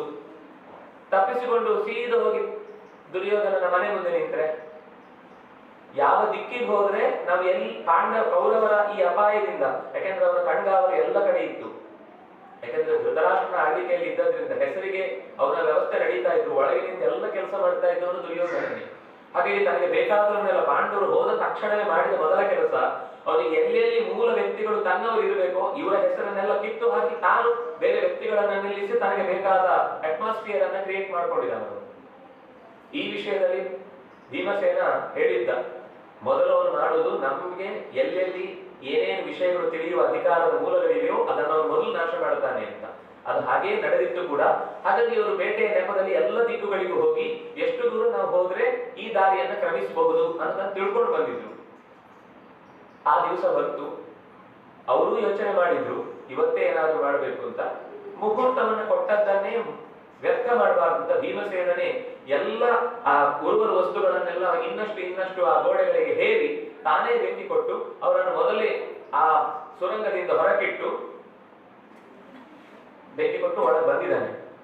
ಅದನ್ನ ಬಹಳ ಚೆನ್ನಾಗಿ ಹೇಳ್ತಾರೆ ನಾರಾಯಣ ಪಂಡಿತರಿಗೆ. ಒಂದು ಸಂಗತಿಯನ್ನ, ಅಂದ್ರೆ ಇದು ಮಧ್ವವಿಜಯದ ಬಹಳ ಸುಂದರವಾದ ಸಂಗತಿ. ಶ್ಲೇಷ ಅಂದ್ರೆ ಪನ್ನನ್ನ ಬಳಸುವ ಒಂದು ವಿಶಿಷ್ಟ ಶೈಲಿಯನ್ನ ವೇದಗಳಲ್ಲಿ ಇದ್ದೇ ಇದೆ. ಯಾಕಂದ್ರೆ ತ್ರ್ಯರ್ಥತ ಅಂತ ಹೇಳ್ತಾರೆ, 3 ಅರ್ಥ ಕಡಿಮೆ. ಅಂದ್ರೆ ವೇದಗಳ ಒಂದು ಮಂತ್ರಕ್ಕೆ ಕಡಿಮೆ ಅಂದ್ರೆ 3 ಅರ್ಥದಲ್ಲಿ 3 ಲೆವೆಲ್ ನಲ್ಲಿ ಇದ್ದೇ ಇರುತ್ತೆ ಅಂತ. ಭಾರತಕ್ಕೆ ಹೇಳುವಾಗ ದಶಾರ್ಥಕ, ನಿರಂತರ ದಶಾರ್ಥಕ, 10 ಅರ್ಥ ಪ್ರತಿಯೊಂದು ಶ್ಲೋಕಗಳಿಗೆ ಹೇಳಿ ಬರುತ್ತೆ ಅಂತ. ವಿಷ್ಣು ಸಹಸ್ರನಾಮಕ್ಕಾಗುವಾಗ ಪ್ರತಿ ನಾಮಕ್ಕೂ ಸಹಸ್ರ, ನಿರಂತರ ಶತಾರ್ಥಕ. 100 ಕಡಿಮೆ ಅಂದ್ರೆ ವಿಶ್ವ ಅನ್ನುವ ಶಬ್ದವನ್ನ ಸರಿಯಾಗಿ ಉಪನಿಷತ್ತುಗಳ ಬಲ, ಸಂಹಿತೆಗಳ ಬಲ, ಆರಣ್ಯಕಗಳ ಬಲವನ್ನ ಹೊಂದಿದವನಿಗೆ ಆ ವಿಶ್ವ ಶಬ್ದವನ್ನ ಎಷ್ಟು ಬಿಡಿಸಿದ್ರು ಅದರೊಳಗೆ ಕನಿಷ್ಠ ಅಂದ್ರೆ 100 ಅರ್ಥ ಸಿಗುತ್ತೆ ಅಂತ. ಯಾವುದು ಶಬ್ದದ ಬಲವನ್ನ, ಜಾಲವನ್ನ ಎಳೆತಂದು ಲೆಕ್ಸಿಕಲ್ ಮೀನಿಂಗ್ ಬಿಡಿಸಿ ಒಡೆದು ಇನ್ನೇನು ಕಷ್ಟಪಟ್ಟು ಮಾಡುವುದಲ್ಲ, ಸಹಜವಾಗಿ ಆ ಶಬ್ದದಲ್ಲಿ ಹೋಲುವ ಮಾತುಗಳಿಗೆ ಒಬ್ಬ ತೆರೆದು ಮನಸ್ಸನ್ನ ಬಿಚ್ಚಿ ಕೂತ ಅಂದ್ರೆ ಅವನಿಗೆ ಅಷ್ಟು ಅರ್ಥ ಸಿಗುತ್ತೆ ಅಂತ. ಅಂಥದ್ರಲ್ಲಿ ನಾರಾಯಣ ಪಂಡಿತರು ಈ ಕಥೆಯನ್ನ ಹೇಳುವಾಗ ಒಂದು ಪನ್ ಅನ್ನ ಬಳಸ್ತಾರೆ. ಒಂದು ಕಥೆಯ ನಾವು 2D ಅಂತ ಹೇಳ್ಬೋದು, 2 ಡೈಮೆನ್ಷನ್ ಅಲ್ಲಿ ತೆಗೆದುಕೊಳ್ಳುವ ಸಂಗತಿ ಅಂತ. ದತ್ವಾಪುರಂ ಯೋಗ ಬಲಾತ್ಸ ನೀರಿಯನ್ ಧರ್ಮಾನಿವಸ್ವಾನ್ನ ಸಹಜಾನ್ನ ದಧಾನಃ ಅದಾರಿ ಭಾವೇನ ಜಗತ್ಸು ಪೂಜ್ಯ ಯೋಗೀವ ನಾರಾಯಣಂ ಆಸಸಾದ. ನಮ್ಗೆ ಇಷ್ಟು ಗೊತ್ತಿದೆ ಕಥೆ ಏನು ಅಂದ್ರೆ, ತೋಳಿನಲ್ಲಿ ಇರುವರನ್ನ, ಸೊಂಟದಲ್ಲಿ ನಕುಲ ಸಹದೇವರನ್ನ, ಅರ್ಜುನ ಮತ್ತು ಧರ್ಮಜನನ್ನ ಇಬ್ಬರನ್ನು ತೋಳಿನಲ್ಲಿ ಹಿಡ್ಕೊಂಡಿದ್ದಾನೆ, ತಾಯಿಯನ್ನ ಕುತ್ತಿಗೆಯಲ್ಲಿ ಕೂಡಿಸಿಕೊಂಡಿದ್ದಾನೆ. ಯಾಕೆಂದ್ರೆ ಆ ಬಿಲದೊಳಗೆ ಹಾಕಿದ್ರೆ ಬರೀ ಕತ್ತಲೆ, ಅಲ್ಲೆಲ್ಲೂ ಬೆಳಕಿರ್ಲಿಲ್ಲ, ಬೆಳಕಿಡುವ ಅವಕಾಶವೂ ಇರಲಿಲ್ಲ. ಬೆಳಕಿಟ್ಟರೆ ಸಮಸ್ಯೆ, ಯಾಕಂದ್ರೆ ಯಾರು ಇದ್ದಾರೆ ಅಂತ ಗೊತ್ತಾಗಿ ಬಿಟ್ರೆ ಆಮೇಲೆ ಇವರು ಇಷ್ಟು ಹೊತ್ತು ತಪ್ಪಿಸಿಕೊಂಡ ಎಲ್ಲಾ ಕೆಲಸಗಳು ವ್ಯರ್ಥ ಆಗುತ್ತೆ. ಹಾಗೆ ಕತ್ತಲೆಯಲ್ಲೇ ಇದ್ದಾರೆ. ದುರ್ಯೋಧನನ ಭಯ, ಈ ಅರಗಿನ ಮನೆ ಸುಟ್ಟು ಇಲ್ಲೇ ಎಲ್ಲಾದ್ರೂ ಕುಸ್ತು ನಮ್ಮನ್ನು ನಾಶಪಡಿಸುತ್ತೋ ಅಂತ ಮತ್ತೊಂದು ಭಯ. ಮಧ್ಯರಾತ್ರಿ ಎಬ್ಬಿಸಿ ಕರ್ಕೊಂಡು ಬಂದಿದ್ದಾರೆ. ಈ ಮಕ್ಕಳನ್ನ ನೀವು ಮಧ್ಯರಾತ್ರಿ ಅದು ಉತ್ಸವ ಕರ್ಕೊಂಡು ಹೋಗ್ಬೇಕು, ಒಂದ್ಸಲ ದಡಿಬಿಡಿಯಲ್ಲಿ ಎತ್ತಿಕೊಂಡ್ರೆ ಏನ್ ಮಾಡ್ತಾರೆ. ಹಾಗಾಗಿ ಇವೆಲ್ಲರ ಪರಿಸ್ಥಿತಿ ಗಾಬರಿಯಾಗಿದ್ದಾರೆ. ಏನ್ ಮಾಡ್ಬೇಕು ಅಂತ ಗೊತ್ತಾಗ್ತಾ ಇಲ್ಲ. ಈ ಎಲ್ಲರನ್ನು ಎತ್ತಿಕೊಂಡು ಗುಹೆಯ ಒಳಗಿನಿಂದ ನಡೆದು ಆ ಬಿಲದಿಂದ ಹೊರಕ್ಕೆ ಬಂದಿದ್ದಾನೆ. ಅದನ್ನ ಬರುವ ಸಂಗತಿಯನ್ನ ಹೇಳ್ತಾರೆ. ಒಬ್ಬ ಸಾಧಕ ತನ್ನ ಸುಕೃತವನ್ನೆಲ್ಲ ಹಿಡ್ಕೊಂಡು, ಯಾಕೆಂದ್ರೆ ಅವನು ಬರುವಾಗ, ಒಬ್ಬ ವ್ಯಕ್ತಿ ಬರುವಾಗ ಅವನ ಜೊತೆಗೆ ಬರುವಂತದ್ದು ಅವನ ಇಂದ್ರಿಯಗಳು, ಪಂಚೇಂದ್ರಿಯಗಳು. ಇವನ ಮೈ ಶರೀರದಲ್ಲೂ ಅದೇ 5 ಜನ ಇದ್ದದ್ದು ಅನ್ನುವ ಹಾಗೆ ಪಂಚೇಂದ್ರಿಯಗಳನ್ನ ಹೊತ್ತುಕೊಂಡಂತಹ ಒಬ್ಬ ಸಾಧಕ ಸುಷುಮ್ನೆಯನ್ನ, ಅಂದ್ರೆ ಮೂಲಾಧಾರದಿಂದ ಹಿಡಿದು ಮೇಲಿನ ಸಹಸ್ರಾರದ ತನಕ ಒಂದು ಟನೆಲ್ ನಲ್ಲಿ ಬರಬೇಕು ಒಳಗಿನಿಂದ ಸಾಧಕನಾದವನು. ಇದು ಈ ಗುಹೆಯಿಂದ ಹೊರಗೆ ಬಂದದ್ದು. ಒಬ್ಬ ಸಾಧಕ ಟನೆಲ್ ನಿಂದ ಹೊರಕ್ಕೆ ಬಂದು ಸಹಸ್ರಾರದಲ್ಲಿ ಭೇದಿಸಿ ನಾರಾಯಣಂ, ಮುಂದೆ ಅಲ್ಲಿ ವೇದವ್ಯಾಸರು ಸಿಗ್ತಾರೆ. ಹಾಗೆ ವೇದವ್ಯಾಸರು ಸಿಕ್ಕಿದ್ರು ಅನ್ನೋದನ್ನ ಸಾಧಕ ಒಬ್ಬ ನಾರಾಯಣನ ಪದವನ್ನ ಅತ್ಯತಿಷ್ಠ ದಶಾಂಗುಲ 10 ಅಂಗುಲಗಳ ಮೇಲ್ಭಾಗದಲ್ಲಿರುವಂತಹ ಸ್ಥಳದಲ್ಲಿ ನೆಲೆಸಿದ ಭಗವದ್ ರೂಪವನ್ನು ಪಡೆಯುವುದಕ್ಕಾಗಿ ಒಳಗಿನಿಂದ ಮೇಲಕ್ಕೆ ಸೆಳೆದು ಬಂದಂತಹ ಶಕ್ತಿಯ ಸಹಕಾರವನ್ನು ಹೊತ್ತು ಬಂದ ಸಾಧಕ ಬಂದಂತೆ ಈತ ಬಂದ. ಅಂದ್ರೆ ಒಂದು ಕಥೆಯಾಗಿ ಅವನು ಹೊರಕ್ಕೆ ಬಂದ. ಇನ್ನೊಂದು ಗೂಢಚರನಂತೆ ಬಂದ ಅಂತ. ಗೂಢಚಾರ ಒಳಗೆ ಬಂದು ಏನೆಲ್ಲ ಮಾಡಬೇಕು ಅದನ್ನೆಲ್ಲ ನೋಡಿಕೊಂಡು ತನಗೆ ಏನೇನು ಒಳ್ಳೆ ಸುದ್ದಿಗಳು ಬೇಕು ಅದನ್ನು ತಗೊಳ್ತಾನೆ. ಉಳಿದ ಸಂಗತಿಗಳು ತಾನು ಬಂದ ಕುರುಹು ಏನಾದ್ರೂ ಇದೆ ಅದನ್ನ ನಾಶ ಮಾಡ್ತಾನೆ. ಅದು ಹಾಗೇನೆ ಅಲ್ಲಿ ಬಂದಾಗ ಅವ್ರು ಏನಾದ್ರೂ ವಸ್ತುಗಳನ್ನು ಬಳಸಿದ್ರೆ, ಬರದಿಟ್ಟ ಸುದ್ದಿಯನ್ನು ಏನಾದ್ರೂ ತಂದಿದ್ರೆ ಅದನ್ನ ಮೊದಲು ಸುಟ್ಟು ಆಮೇಲೆ ಅವರು ಅಲ್ಲಿಂದ ಹೊರಬರ್ಬೇಕು. ಅದನ್ನೆಲ್ಲ ಹೊತ್ಕೊಂಡು ಬಂದು ನಾಳೆ ಅದು ಮತ್ತಷ್ಟು ದೊಡ್ಡ ಅನರ್ಥಕ್ಕೆ ಕಾರಣ ಆಗಬಾರದು ಅಂತ ಹಾಗೊಬ್ಬ ಗೂಢಚಾರ ತನ್ನ ಸುಳಿವನ್ನ ನೀಡಬಹುದಾದ ಎಲ್ಲ ಸಂಗತಿಗಳನ್ನ ಸುಟ್ಟು ತಪ್ಪಿಸಿಕೊಂಡು ಗುಟ್ಟಾದ ದಾರಿಯಲ್ಲಿ ಹೊರಕ್ಕೆ ಬರುವಂತೆ, ಸಾಧಕನೊಬ್ಬ ತನ್ನ ಎಲ್ಲಾ ಸತ್ಕರ್ಮಗಳನ್ನು ಹೊತ್ತು ನಾರಾಯಣನನ್ನ ಸೇರುವಂತೆ ಭೀಮಸೇನ ತನ್ನ ತಮ್ಮಂದಿರನ್ನು ಅಣ್ಣಂದಿರನ್ನು ಹೊತ್ತುಕೊಂಡು ವ್ಯಾಸರನ್ನು ಹೋಗಿ ಸೇರಿದ ಅಂತ ಒಂದು ಕಥೆಯನ್ನ 3 ಮುಖಗಳಲ್ಲಿ ನಾರಾಯಣ ಪಂಡಿತರು ಬಿಚ್ಚಿಡ್ತಾರೆ. ಇದು ಮಹಾಭಾರತವನ್ನು ಓದುವಾಗ ಇದು ಒಂದು ಕಥೆಯಲ್ಲಿ ಹೀಗಾಯ್ತು. ಎಲ್ಲಾ ಕಥೆಯಲ್ಲೂ ಒಳಗೊಂದು ಕಥೆ ಇದೆ, ಹೊರಗೊಂದು ಕಥೆ ಇದೆ, ಎಲ್ಲ ಕಾಲಕ್ಕಾಗೂ ಒಂದು ಕಥೆ ಇದೆ. ಇದು ಕನಿಷ್ಠ 3 ಅರ್ಥ ಅಂತ ಹೇಳಿಕೋಸ್ಕರ. ಇದರ ಜೊತೆಗೆ ಇನ್ನು ಪ್ರಸಂಗವಶಾತ್ ಕೆಲವು ಆ ಶಬ್ದಗಳಿಂದ ಬರುವ ಬೇರೆ ಅರ್ಥಗಳನ್ನು ನಾವು ಊಹಿಸ್ಲಿಕ್ಕಂತೂ ಇದ್ದೇ ಇರುತ್ತೆ. ಹೀಗೆ ಹೊರಕ್ಕೆ ಬಂದಿದ್ದಾನೆ.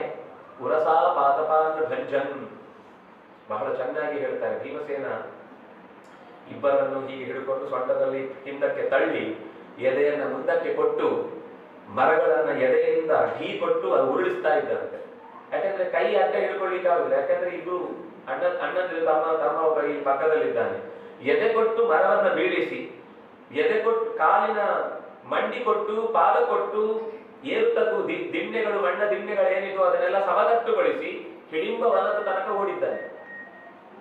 ಮಧ್ಯದಲ್ಲಿ ಸ್ವಲ್ಪ ನಡೆಯುವ ಪ್ರಸಂಗ ಹೇಳ್ತಾರೆ. ಒಂದು ನದಿ ತೀರ ಬಂದಾಗ ಅಲ್ಲಿ ಸ್ವಲ್ಪ ದೂರ ನಡೆಯಬೇಕಾಗುತ್ತೆ.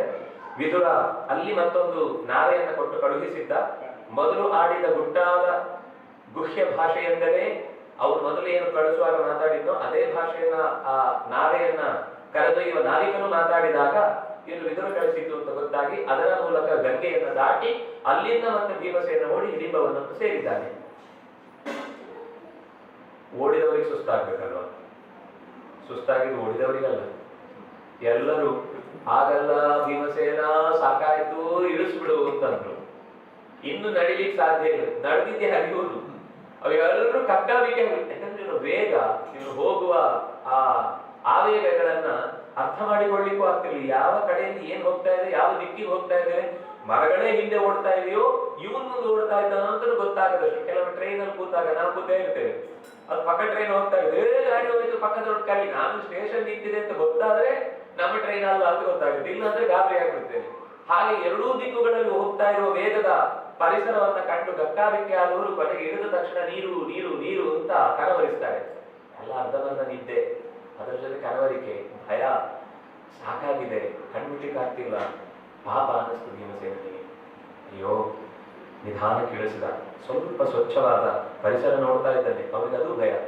ಇಳಿಸಿದ ತಕ್ಷಣ ಯಾವ ದುಷ್ಟಶಕ್ತಿ ಬಂದು ಒಂದನ್ನು ಎಳ್ಕೊಂಡು ಹೋದ್ರೆ ಇವರನ್ನು ಉಳಿಸುದು ಅವರನ್ನು ಉಳಿಸುದು ಎಳ್ಕೊಂಡು ಹೋಗುದು.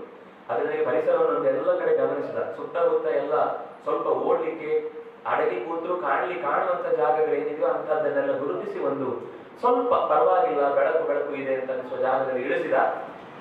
ಇಲ್ಲೇ ಇರಿ, ಎಲ್ಲೂ ತಿರುಗಬೇಡಿ, ಹೀಗೆ ಇರಿ ಅಂತ ಹೇಳಿದ 2 ನಿಮಿಷಕ್ಕೆ ಸ್ವಲ್ಪ ದೂರದ ಕಡೆಗೆ ಕಿವಿ ಹಾಯಿಸಿದ. ಕಿವಿ ಹಾಯಿಸುವಾಗ ಸಾರಸ ಹಕ್ಕಿಗಳು ಕೂಗುವ ಸದ್ದು ಕೇಳಿಸಿತು. ಇವುಗಳು ಸಾಮಾನ್ಯವಾಗಿ ನೀರಿರುವ ಜಾಗದಲ್ಲೇ ಓಡಾಡಿಕೊಂಡಿರ್ತೀವಿ. ಕೊಕ್ಕರೆ, ಆ ಕೊಕ್ಕರೆಗಳ ದನಿಯನ್ನ ಕೇಳಿ, ಅಂದ್ರೆ ಇದು ಸುಮಾರು 2:30-3 ಗಂಟೆಯ ಹೊತ್ತು ಬೆಳಗ್ಗೆ. ರಕ್ಕಸರ ಬಹಳ ಸುಸಿದ್ಧವಾದ ಸಮಯ. ನಾವು ಆಗ್ಲೇ ಎದ್ದಿರ್ತೇವೆ ಬಿಡಿ, ನಮ್ದು ಸ್ವಲ್ಪ ಸ್ವಭಾವ ಬದಲಾಗ್ತಾ ಇರುತ್ತೆ. ಆವಾಗ ಹಗಲಲ್ಲಿ ಮಲ್ಕೊಂಡು ರಾತ್ರಿ ಎದ್ದಿರ್ತೇವೆ. ಆದರೆ ಭೀಮಸೇನ ತಕ್ಷಣವೇ ಇಲ್ಲಿ ನೀರಿರುತ್ತೆ ಅಂತ ಗಮನಿಸಿ ಅಲ್ಲಿಂದ ಎಷ್ಟು ಚಂದ ಹೇಳ್ತಾರೆ ಅಂದ್ರೆ, ಹೋದ ತಗೊಂಡು ಹೋಗ್ಲಿಕ್ಕೆ ನೀರಿಗೆ ಏನು ವ್ಯವಸ್ಥೆ ಇಲ್ಲ. ಅದೇ ಕೊಳದಲ್ಲಿ ಅನೇಕ ಕಮಲದ ಎಲೆಗಳು ಬಿಟ್ಟಿರುವುದನ್ನ ಎಲೆಗಳನ್ನು ಒಂದೊಂದನ್ನೇ ಕತ್ತರಿಸಿ ತಕ್ಷಣವೇ ಹಾಗೆ ಕೈ ಹಿಡಿದು ದೊನ್ನೆ ಕಟ್ಟಿ, ಆ ದೊನ್ನೆಯಲ್ಲಿ ನೀರು ಹೋಗಬಾರ್ದು, ತುಂಬಾ ನೀರು ತುಂಬಿಸಿದಾನೆ. 5-6 ದೊನ್ನೆಗಳಲ್ಲಿ ನೀರು ತುಂಬಿಸಿದ. 2 ಕೈ ಇರುವುದು, 5-6 ದೊನ್ನೆ ಹೇಗೆ ತಗೊಂಡೋಗುದು? ತಕ್ಷಣ ತನ್ನ ಉತ್ತರೀಯವನ್ನ ಬಿಡಿಸಿದ. ಆ 5-6 ದೊನ್ನೆಗಳನ್ನ ನೇರ ಹಿಡ್ಕೊಂಡ. ಶಾಕ್ ಅಬ್ಸರ್ವ್ ಬೇಕಲ್ಲ, ಇಲ್ಲಾಂದ್ರೆ ಹೋಗುವಾಗೆಲ್ಲ ನೀರ್ ಚೆಲ್ಲಿ ಹೋಗೋ ಬರೀ ಒಂದೇ ಬಟ್ಟೆಯನ್ನ ಹಿಂಡಬೇಕಾಗತ್ತೆ ಬಾಯಿಗೆ, ಕೊನೆ ತೀರ್ಥ ಆಗ್ಬಿಡುತ್ತೆ ಕೊನೆಗೆ. ಅದಕ್ಕೋಸ್ಕರ ಕೂಡಲೇ ಅದು ಚೂರು ಜಾರದ ಹಾಗೆ ಅದನ್ನ ಹೊತ್ಕೊಂಡು ಓಡಿ 1 ನಿಮಿಷದಲ್ಲಿ ಬಂದು ನಿಂತಿದ್ದಾನೆ. ಆದ್ರೆ ಆ ಸುಸ್ತಿಗೆ ಅವನ ಆ ಹೊತ್ತು ಬರುವಷ್ಟು ಅವರಿಗೆ ತಾಳ್ಮೆ ಇರಲಿಲ್ಲ, ಕಾಲಿ ನಿದ್ದೆಗೆ ಜಾರಿ ಬಿಟ್ಟಿದ್ದಾರೆ. ನಿದ್ದೆಗೆ ಜಾರಿ ಕೂತ ಹೊತ್ತಿನಲ್ಲಿ ಅಕ್ಕಪಕ್ಕ ಎಲ್ಲ ಕ್ರಿಮಿ ಕೀಟ, ಸೊಳ್ಳೆ, ಹಾವು ಇತ್ಯಾದಿಗಳು ಓಡಾಡ್ತಾ ಇದ್ರೆ ತಕ್ಷಣ ಅದನ್ನು ಹಿಡಿದು ಪಕ್ಕಕ್ಕೆ ಎಸಿತಾ ಇದ್ದ.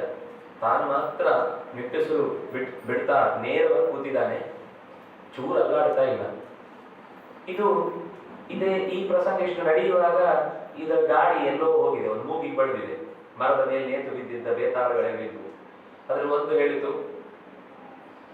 5-6 ಜನ ಇದ್ದಾರೆ ಸ್ಮೆಲ್ಲಿನಲ್ಲಿ, ಮನುಷ್ಯರು 5-6 ಜನ ಇದ್ದಾರೆ. ಹೀಗೆ ಇದೇನ ಆಶ್ಚರ್ಯಕರ ಸಂಗತಿ ಏನಿಲ್ಲ. ಕೆಲವರಿಗೆ ಆ ಊಟದ ಬಿಸಿ ಬಿಸಿ ಇದ್ದಾಗ ಇದು ಉಪ್ಪು ಕಮ್ಮಿ ಇದೆ ಅಂತ ಸ್ಮೆಲ್ಲಲ್ಲಿ ಹೇಳಿಕ್ಕಾಗತ್ತೆ.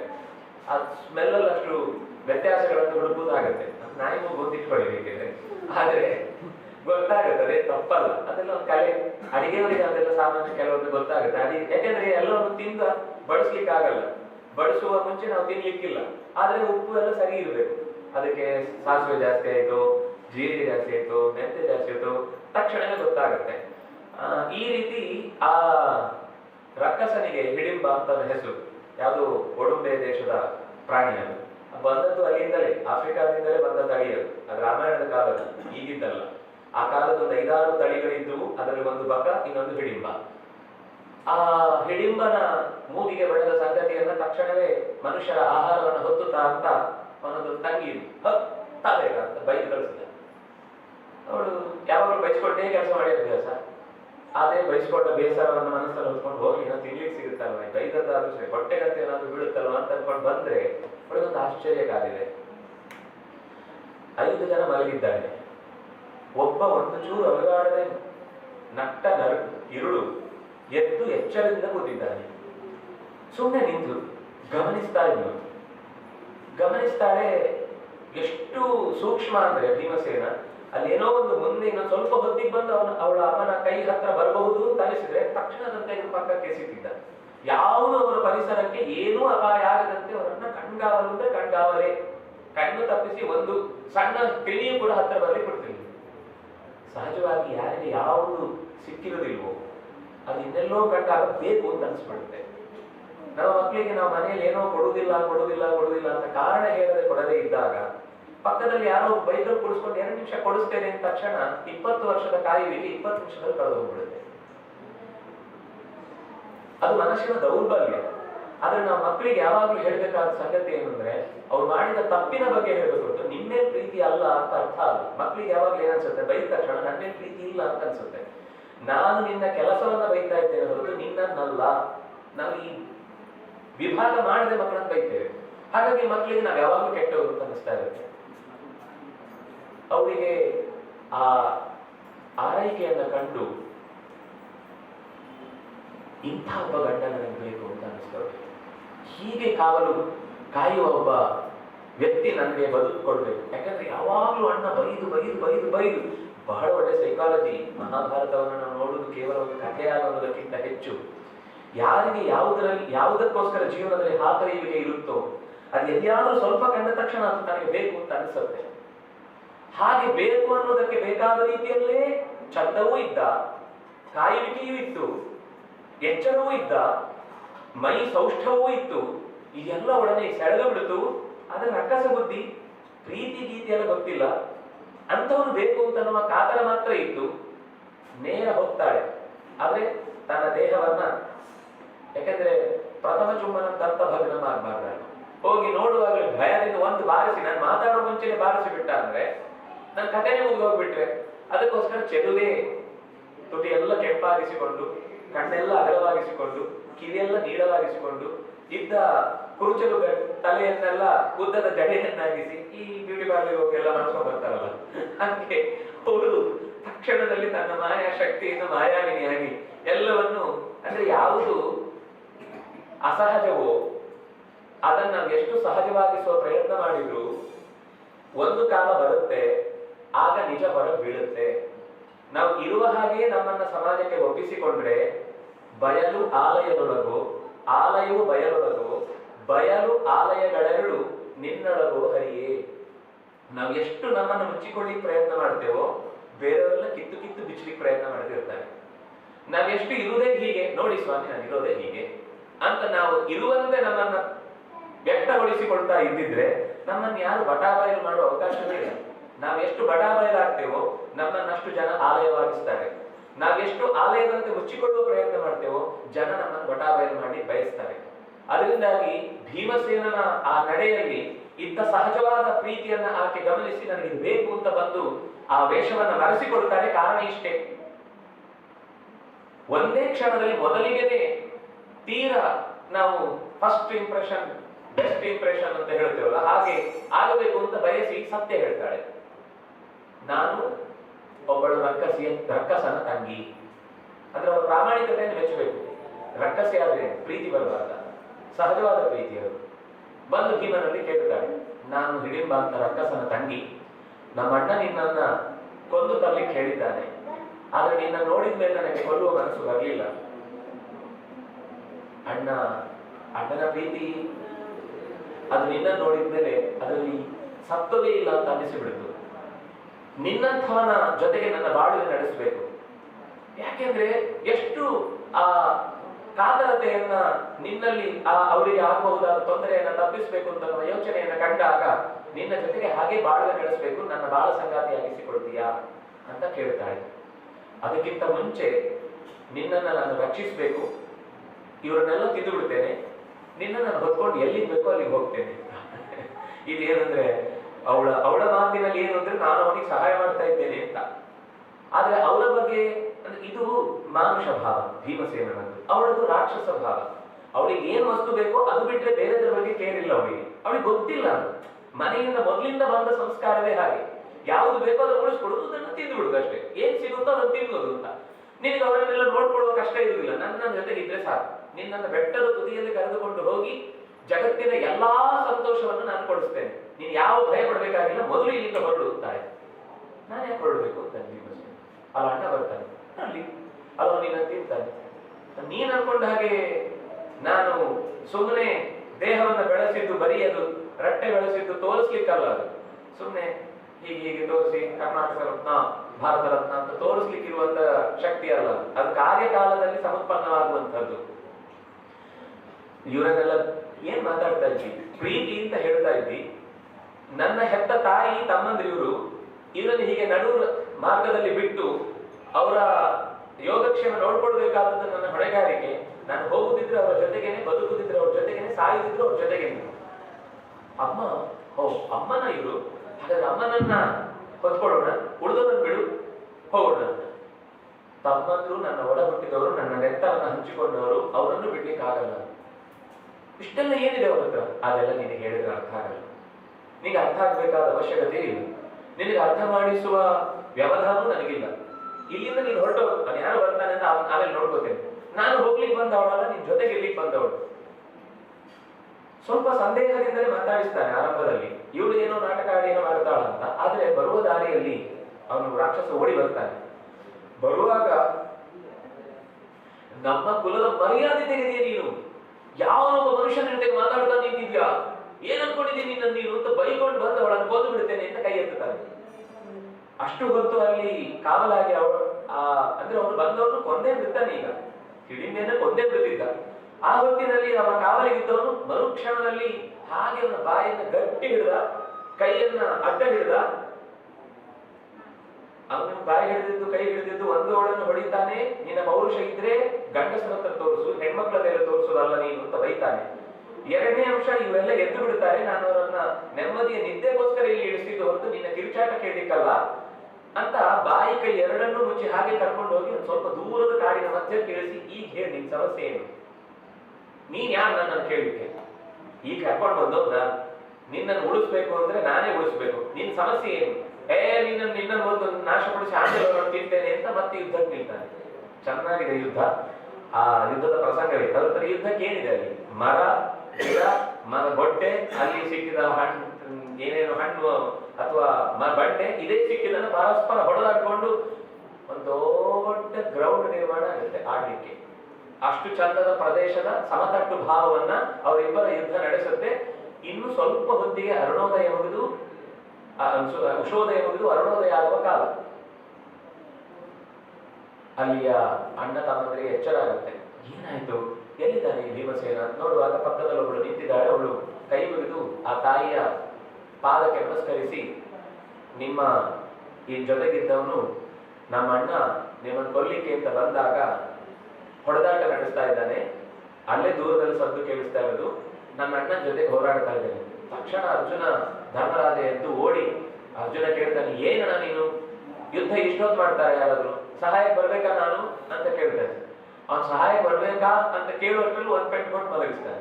ನನಗೆ ಸಹಾಯ ಬೇಕಿಲ್ಲ, ಸ್ವಲ್ಪ ಕೈ ತುರಿಸ್ತಾ ಇತ್ತು, ಬಹಳ ದಿವಸ ಆಗಿತ್ತು ಯುದ್ಧ ಮಾಡದೆ, ಸ್ವಲ್ಪ ಅಭ್ಯಾಸ ಪಂದ್ಯ ಇರ್ಲಿ ಅಂತ ಸ್ವಲ್ಪ ಹೆಚ್ಚು ಹೊತ್ತು ಯುದ್ಧ ಮಾಡ್ತಾ ಇದ್ದೆ, ಇಲ್ಲ ಇನ್ನೂ ತಡ ಆಗುದಿಲ್ಲ, ಬೆಳಕಾಗ್ತಾ ಇದೆ ಅಂತ ಸೂಚನೆ ಕೊಟ್ಟದ್ದು ಅರ್ಥ ಆಯ್ತು ನನಗೆ, ಹೊರಡೋಣ ಇಲ್ಲಿಂದ. ಹೊರಡೋಣ ಅಂದಾಗ ಅವಳು ಹಿಂದಿನಿಂದಲೇ ನಿಧಾನ ಕಳ್ಕೊಂಡ್ ಬರ್ತಾ ಇರ್ತಾಳೆ. ಏನಂತ ಅವಳದ್ದು ಕಳಿಸಿ ಅವಳನ್ನ ಅಂತ ಬೈತಾನೆ ಭೀಮಸೇನ ಅಮ್ಮನ ಹತ್ರ ಹೇಳಿ. ಇಲ್ಲ ಕಣ, ಅವಳು ಅಷ್ಟೊತ್ತಿಗೆ ಎಲ್ಲ ಮಾತಾಡಿರ್ತಾಳೆ, ನನಗೆ ಭೀಮಸೇನಂತಹ ವ್ಯಕ್ತಿಯೇ ಬೇಕು, ನಾನು ಅಂಥವನ್ನೇ ಗಂಡನನ್ನ ಪಡೆಯುವುದು, ಎಲ್ಲಾ ಸೊಸೆಯಾಗಿ ಏನೆಲ್ಲ ಹೇಳಬೇಕಿತ್ತು ಎಲ್ಲ ಹೇಳ್ಬಿಟ್ಟಿದ್ದಾಳೆ.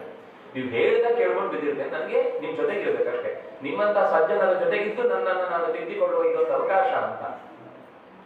ಇದರ ಮೂಲ ಕಥೆಯನ್ನ ಭಾರತದ ಇನ್ನೊಂದು ಭಾಗದಲ್ಲಿ ಹೇಳುವಾಗ ಸ್ವರ್ಗಶ್ರೀ ಅಂತ ಅವಳು ಸ್ವರ್ಗದ ಅಭಿಮಾನಿ ದೇವತೆ, ಶಚಿಯಷ್ಟೇ ಸುಂದರಿ ನಾನು ಅಂತ ಹೇಳಿ ಇಂದ್ರನ ಜೊತೆಗೆ ಸ್ವಲ್ಪ ಲಲ್ಲೆಯಾಡ್ತಾ ನಾನು ಶಚಿಯ ಸ್ಥಾನಕ್ಕೆ ಬರಬೇಕು ಅಂತ ಅಪೇಕ್ಷೆ ಪಟ್ಟಾಗ ಶಚಿ ಕೊಟ್ಟ ಶಾಪದಿಂದಾಗಿ ರಕ್ಕಸಿಯಾಗಿ ಈ ಹಿಡಿಂಬನ ತಂಗಿಯಾಗಿ ಹುಟ್ಟಿ ಬಂದಿರ್ತಾಳೆ.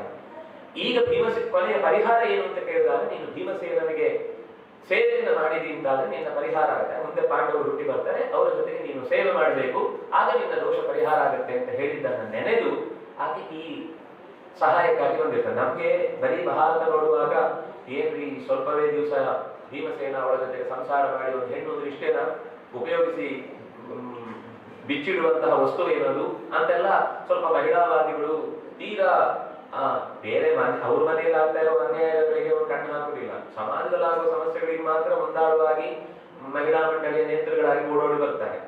ಅಂದ್ರೆ ಇದೆಲ್ಲ ಸ್ವಲ್ಪ ಎಲ್ಲ ಏನು ಅಂದ್ರೆ ತೋರ್ಪಡಿಕೆಯ ಆಂದೋಲನಗಳು. ಈ ಆಂದೋಲನ ಜೀವಿ ಅಂತ ಒಂದು ಹೊಸ ಶಬ್ದ ಹುಟ್ಟಿಕೊಂಡಿದ್ದಲ್ಲ, ಹಾಗೆ ಕೆಲವೊಂದು ಆಂದೋಲನನೇ ಜೀವನ. ಅಂತಹ ವ್ಯವಸ್ಥೆಯನ್ನ ಇಲ್ಲಿ ನಾವು ಹಿಡಿಂಬೆಯ ಕಥೆಯಲ್ಲಿ ಯೋಚಿಸುವ ಹಾಗಿಲ್ಲ. ಅವಳಿಗಿದ್ದದ್ದೇ ಸಂಬಂಧ ಅಲ್ಲಿಯ ತನಕ ಅನ್ನುವುದನ್ನೇ ಒಂದು ಮಾತಾಡ್ತಾರೆ. ಈ ಸಂಬಂಧದಲ್ಲಿ ಧರ್ಮಶಾಸ್ತ್ರದ ಅನೇಕ ಚರ್ಚೆಗಳು ಬರ್ತಾರೆ. ಭೀಮಸೇನ ಯಾವ ಕಾರಣಕ್ಕೂ ಆಗಲ್ಲ ಅಂತಾನೆ. ಆಮೇಲೆ ವ್ಯಾಸರು ಬಂದ ಮೇಲೆ ಅಮ್ಮನೂ ಹೇಳಿ ಧರ್ಮರಾಜನು ಇದಕ್ಕೆ ಒಪ್ಪಿಗೆ ಕೊಟ್ಟ ಮೇಲೆ ಅವಳ ಹೆಸರನ್ನ ಸಾಲಕಟಂಕಟ ಅಂತ ಒಂದು ಹೆಸರನ್ನು ಹೇಳ್ತಾರೆ. ಡಿಂಬ ಅಂತ ಇದಕ್ಕೆ ತಂಗಿ ಆದ್ರಿಂದ ಹೇಳುದು, ಸಾಲಕಟಂಕಟ ಅಂತ ಅವಳ ಹೆಸರನ್ನ ಅಲ್ಲಿ ಗುರುತಿಸ್ತಾರೆ. ಇನ್ನೊಂದು ಹೆಸರು ಇದೆ, ಕಮಲಪಾಲಿಕಾ ಅಂತ ಅವಳನ್ನು ಕರೀತಾರೆ.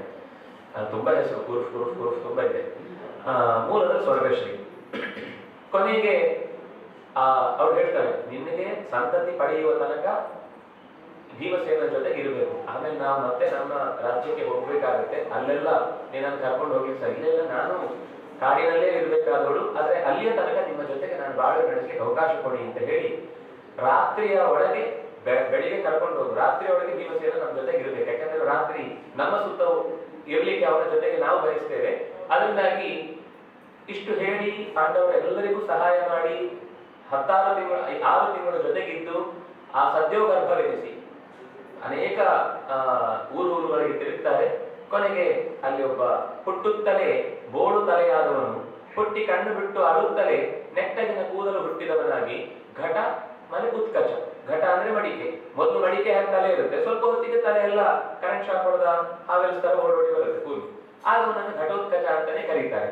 ಹೀಗೆ ಅವನ ಹೆಸರು ಘಟೋತ್ಕಚ ಅಂತಾಗಿ ಅಪ್ಪನ ಹತ್ರ ಎದುರು ಬಂದು ನಿಂತ ತಕ್ಷಣವೇ, ಚಿಕ್ಕಪ್ಪ ದೊಡ್ಡಪ್ಪ ಅಂದ್ರೆ ನನ್ನ ಅಜ್ಜಿ, ನಿಮ್ಗೆಲ್ಲರಿಗೂ ನನ್ನ ಮೊದಲ ನಮಸ್ಕಾರ, ನೀವೇನ್ ಕೇಳಿದ್ರು ಹುಟ್ಟಿ ನಾವ್ ಹೇಳುದುಂಟಲ್ಲ, ಹುಟ್ಟಿ ಹುಳ ಇನ್ನು 2 ದಿನ ಕಂಡಿಲ್ಲ ಹಾಗೆ ದೊಡ್ಡ ಮಾತಾಡುತ್ತೆ ನಾವ್ ಹೇಳ್ತೇವೆ. ಇದು ನಿಜ ಅರ್ಥದಲ್ಲಿ ಹುಟ್ಟಿದ ಮರುಕ್ಷಣದಲ್ಲಿ ಮಾತಾಡಿ ನಿಮ್ಗೆ ಯಾವ ಕಾಲಕ್ಕೆ ಏನ್ ಸೇವೆ ಬೇಕಾದ್ರೂ ನಾನು ಮಾಡ್ತೇನೆ ಅಂತ ಹೇಳಿ ಅವರಿಂದ ಅನುಜ್ಞೆಯನ್ನ ಪಡ್ಕೊಂಡು ಕೊನೆಗೆ ಹಿಡಿಂಬೆ ಎಷ್ಟಾದ್ರೂ ಒಂದು ಹೆಣ್ಣು ಪೂರ್ವವಲ್ಲದ ಮನಸ್ಸಿನಿಂದ ಆದ್ರೆ ಮಾಡಿಕೊಂಡ ಸಮಯ ಒಪ್ಪಂದವನ್ನ ನೆನಪಿಸಿಕೊಂಡು ಅಲ್ಲಿಂದ ಹೊರಡುತ್ತಾಳೆ. ಇಲ್ಲಿಗೆ ಅವ್ರು ಹೇಳುವ ಮಾತುಗಳಲ್ಲಿ ಮುಂದೆ ನಡೆಯುವುದನ್ನು ಹೇಳ್ತಾರೆ. ಅವರು ಮುಂದೆ ನಿಮ್ಗೆ ಸ್ವಲ್ಪ ಹೊತ್ತಿಗೆ ವ್ಯಾಸರು ಸಿಗ್ತಾರೆ, ಆಗ ಅವರು ಒಪ್ಪಿಗೆ ಕೊಟ್ಟ ಮೇಲೆ ನನ್ನ ಮದುವೆ ಆಗ್ತಿ ಅಂತ ಹೇಳಿರ್ತಾಳೆ. ಅಲ್ಲಿಗೆ ಸರಿಯಾಗಿ ವ್ಯಾಸರು ಬರ್ತಾರೆ.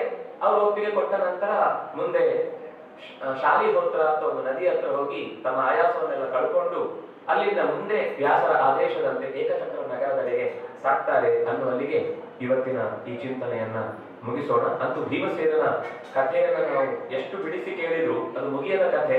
ಆದ್ರೂ ಮುಗಿಸ್ತಾ ಮುಗಿಸ್ತಾ ಸಾಧ್ಯ ಆದಷ್ಟು ನಾಳೆಗೆ ಭೀಮನನ್ನು ಮುಗಿಸಿದ್ರೆ ನಾಳೆ ದಿನದಿಂದ ಮತ್ತೆ ನಾವು ಆಚಾರ್ಯರ ರೂಪದ ಚಿಂತನೆಯ ಕಡೆಗೆ ನಾವು ಸಾಗುವುದಕ್ಕೆ ಸಾಧ್ಯವಾಗುತ್ತೆ ಅಂತ ಭಾವಿಸ್ತಾ 2 ಶ್ಲೋಕಗಳನ್ನು ಹೇಳಿ ಇವತ್ತಿನ ಚಿಂತನೆಯನ್ನು ಮುಗಿಸೋಣ. ಶ್ರೀ ಕೃಷ್ಣಾಯ ನಮಃ. ಶ್ರೀ ಕೃಷ್ಣಾಯ ನಮಃ. ಶ್ರೀ ಕೃಷ್ಣಾಯ ನಮಃ. ಶ್ರೀ ಕೃಷ್ಣಾಯ ನಮಃ. ಶ್ರೀ ಕೃಷ್ಣಾಯ ನಮಃ. ಶ್ರೀ ಕೃಷ್ಣಾಯ ನಮಃ. ಕೃಷ್ಣಾಯ ವಾಸುದೇವಾಯ. ಕೃಷ್ಣಾಯ ವಾಸುದೇವಾಯ. ದೇವಕೀ ನಂದನಾಯ ಚ. ದೇವಕೀ ನಂದನಾಯ ಚ. ನಂದಗೋಪಕುಮಾರಾಯ. ನಂದಗೋಪಕುಮಾರಾಯ. ಗೋವಿಂದಾಯ ನಮೋ ನಮಃ. ಗೋವಿಂದಾಯ ನಮೋ ನಮಃ. ಪ್ರಥಮೋ ಹನುಮನ್ನಾಮ. ಪ್ರಥಮೋ ಹನುಮನ್ನಾಮ.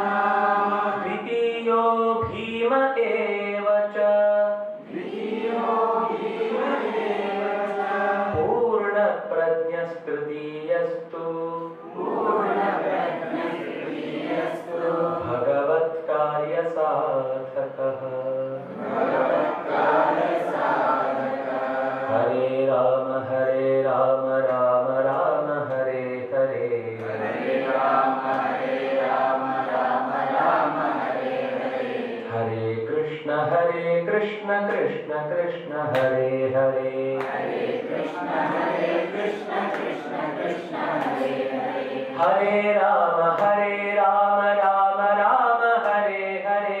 ಹರೇ ರಾಮ ರಾಮ ರಾಮ ಹರೇ ಹರೇ. ಹರೇ ಕೃಷ್ಣ ಕೃಷ್ಣ ಕೃಷ್ಣ ಹರೇ ಹರೇ.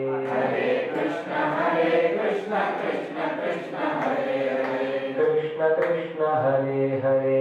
ಕೃಷ್ಣ ಕೃಷ್ಣ ಹರೇ ಹರೇ. ಕೃಷ್ಣ ಕೃಷ್ಣ ಹರೇ ಹರೇ. ಶ್ರೀ ಕೃಷ್ಣಾರ್ಪಣಮಸ್ತು.